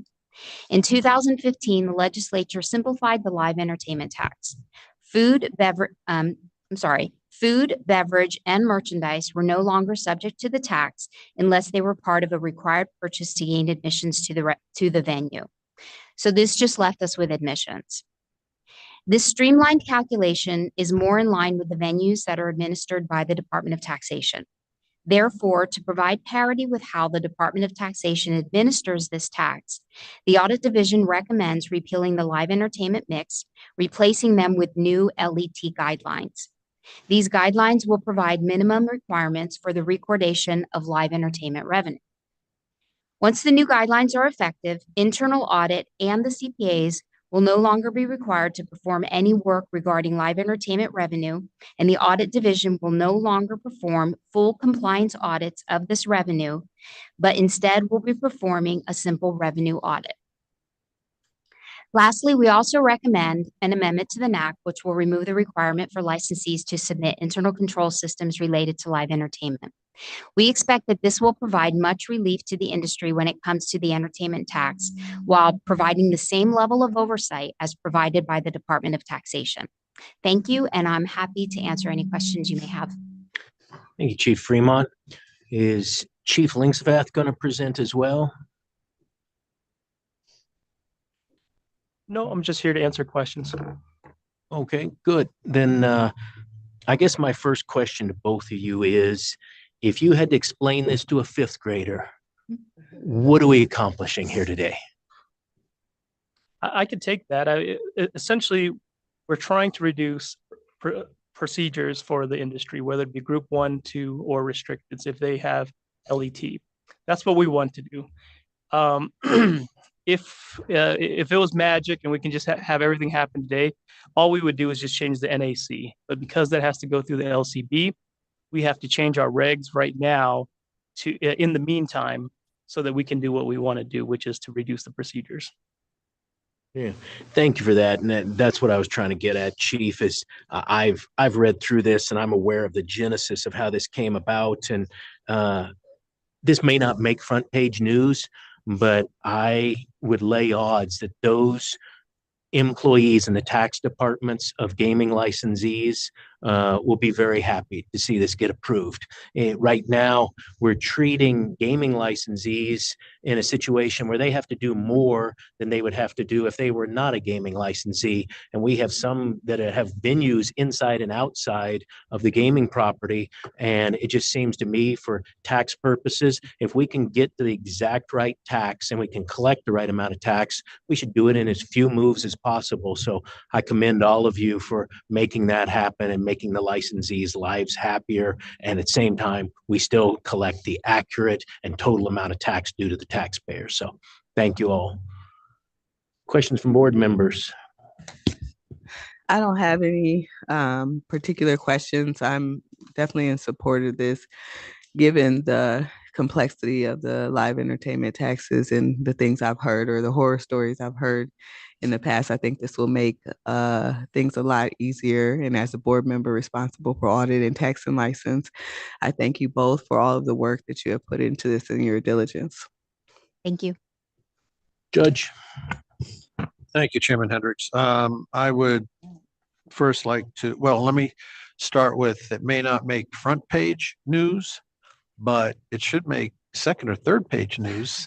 Maybe you could shoot out a little press release to the RJ and some other media outlets, because I think it's important to the industry and to the general public to see that we do things here. We don't just, sit around all day and do nothing. We'll have to get our public information officer on that. There you go. Yeah. I wish we had one. That's my other hat. That's another story for another day. But I want to thank you all for what you do each and every day.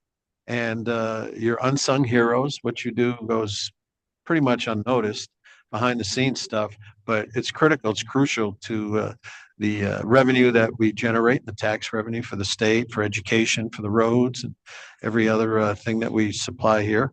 And I wish you would be able to get some recognition for that. And I'm serious. Maybe you could just send some kind of a press release to the RJ and say, hey, this is what we're doing. Certainly you could send it out to the industry. I think they would appreciate it, and see what kind of feedback we get from them. And I think it's a critically important part of what we do here every day, along with everything else that we do with the calendar that we covered today, applications, licensing, disputes, so forth and so on. But going through these regulations, I commend Chairman Hendricks and Governor Lombardo for the initiative that they put forth, that we need to go through some of these regs that are antiquated, simply not useful anymore for whatever reason, The one that comes to mind mostly is the slot machines, regulations dealing with the coins that go into the slot machines and how those are calculated. Well, everybody knows we don't use coins anymore, but that was still on the books. There are other regulations very similar to that. And it's important that the industry gets the word, if not the public as well, that we are doing things to try to help improve the industry and the flow of accurate calculation of tax revenue as well. So again, thank you both for putting this together. Thank you, Judge. I would echo the thanks to both the Audit Division as well as the Tax and License Division on making these changes possible for the industry. This is exactly the same kind of streamlining that the judge mentioned that the governor wants in terms of regulatory work that streamline the process to benefit the state of Nevada, the gaming industry, and the Gaming Control Board employees. And I think this accomplishes all of that. I've said on many occasions that we should strive to accomplish our tasks in as few moves as possible. And I think this does that. As I mentioned earlier, we're not compromising our ability to collect tax. We're looking at another agency who's doing it in less moves. And we're saying we're going to get the accurate, right amount of collection with less moves and less burden on both this agency and the licensees. So I appreciate that. And I think this is an excellent example of rethinking an existing process to make it better for everyone. So thank you to both your divisions and all of your agents. And also thank you to Senior Policy Counsel Sebastian Ross and Senior Deputy McGaw for your work on these revisions. Please. Well, I would like to say that the way that we have done it in the past made sense, the way the laws used to be. But as the legislature has changed things over the years, they have actually done the streamlining. And then we looked at what we're doing and said, now we can change and be like the Department of Taxation. So what we did in the past did make sense, but as things evolved, now this makes sense. Very good point. And any chance we ever have to thank the legislature for streamlining things, I'm happy to do that. So thank you to all of the gang up in Carson City. I would open it up now for anyone from the public who wants to make comments regarding these revisions. Is there anyone here in Las Vegas or Carson City who want to make statements before we move on with these matters? There's Chief no one up here, Linksavath, Chair. is there? Okay, thank you. I was about to ask. Nobody's in Carson City. Anyone in Las Vegas wishing to make comment? Seeing none, which I expected, I would think that there will be people, as the judge mentioned, cheering for this, but I would be amazed if anybody stands up in the next few months or calls the LCB and says, no, we don't want that to happen. So I love these proposed revisions, and I would be happy to move forward. If there's anything else from audit, tax, and licensing, good. Mr. McGaw, anything else you'd like to add? Okay, then we would have, I assume, Mr. McGaw, that we need to do two separate motions. Is that correct? That is correct. That'll keep it clean. Okay, Member Watkins, are you prepared to make the motions? Yes, as to the NGC regulation changes, I move to recommend the commission adopt the proposed amendments to NGC Regulation 6.090 and 6.100 as set forth in the draft dated November 29th, 2023. All right, Madam Secretary.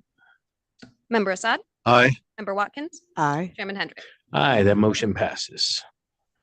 And as to the NAC regulation changes, I move to recommend the commission accept the draft of the proposed amendments to NAC Chapter 368A dated November 29th, 2023. Madam Secretary.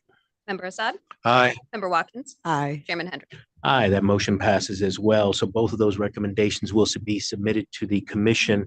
Senior Deputy McGaw, will those be on the commission's agenda this month, or do we have to wait the 30 days and put them on next month's commission agenda? For the NAC ones, I think we would just keep them together. They would have to be on in 30 days, so it'd be the following month. Okay, not this very month. good. So we'll look forward to having those in front of the commission at their March agenda. Yes. Very good. All right, that will conclude our workshop. Again, anyone here, please do sign in to the sheet on behalf of your attendance here today, so that way LCB has a full record as well as up in Carson City. And Madam Secretary, I believe that brings us to our second public comment section. This item is placed on the agenda to give the public an opportunity to comment on gaming-related matters. Anyone wishing to address the board may do so at this time. Comments by each person are limited to 3 minutes as a reasonable time, place, and manner restriction. If board members ask questions of the speaker, time needed to address those questions will not count against the speaker's 3-minute time period. If speakers have any handouts or written copies of verbal comments to provide for the record, please hand them to the enforcement agent seated to your left in Las Vegas or behind you in Carson City. Thank you, Madam Secretary. Is there anyone in Carson City wishing to make public comment? Seeing none, is there anyone in Las Vegas wishing to make public comment? Again, thank you all for your attendance today, and thank you all for your hard work on this. We look forward to being in front of the commission, ultimately the Legislative Commission and the LCB as soon as possible. I assume the Attorney General's office and Mr. Ross will stay on the LCB so that they move these forward as expeditiously as possible. Yes, Mr. Chair. Very good. Thank you all. That will conclude our workshop today. Thank you all for your attendance or for watching online. We are adjourned.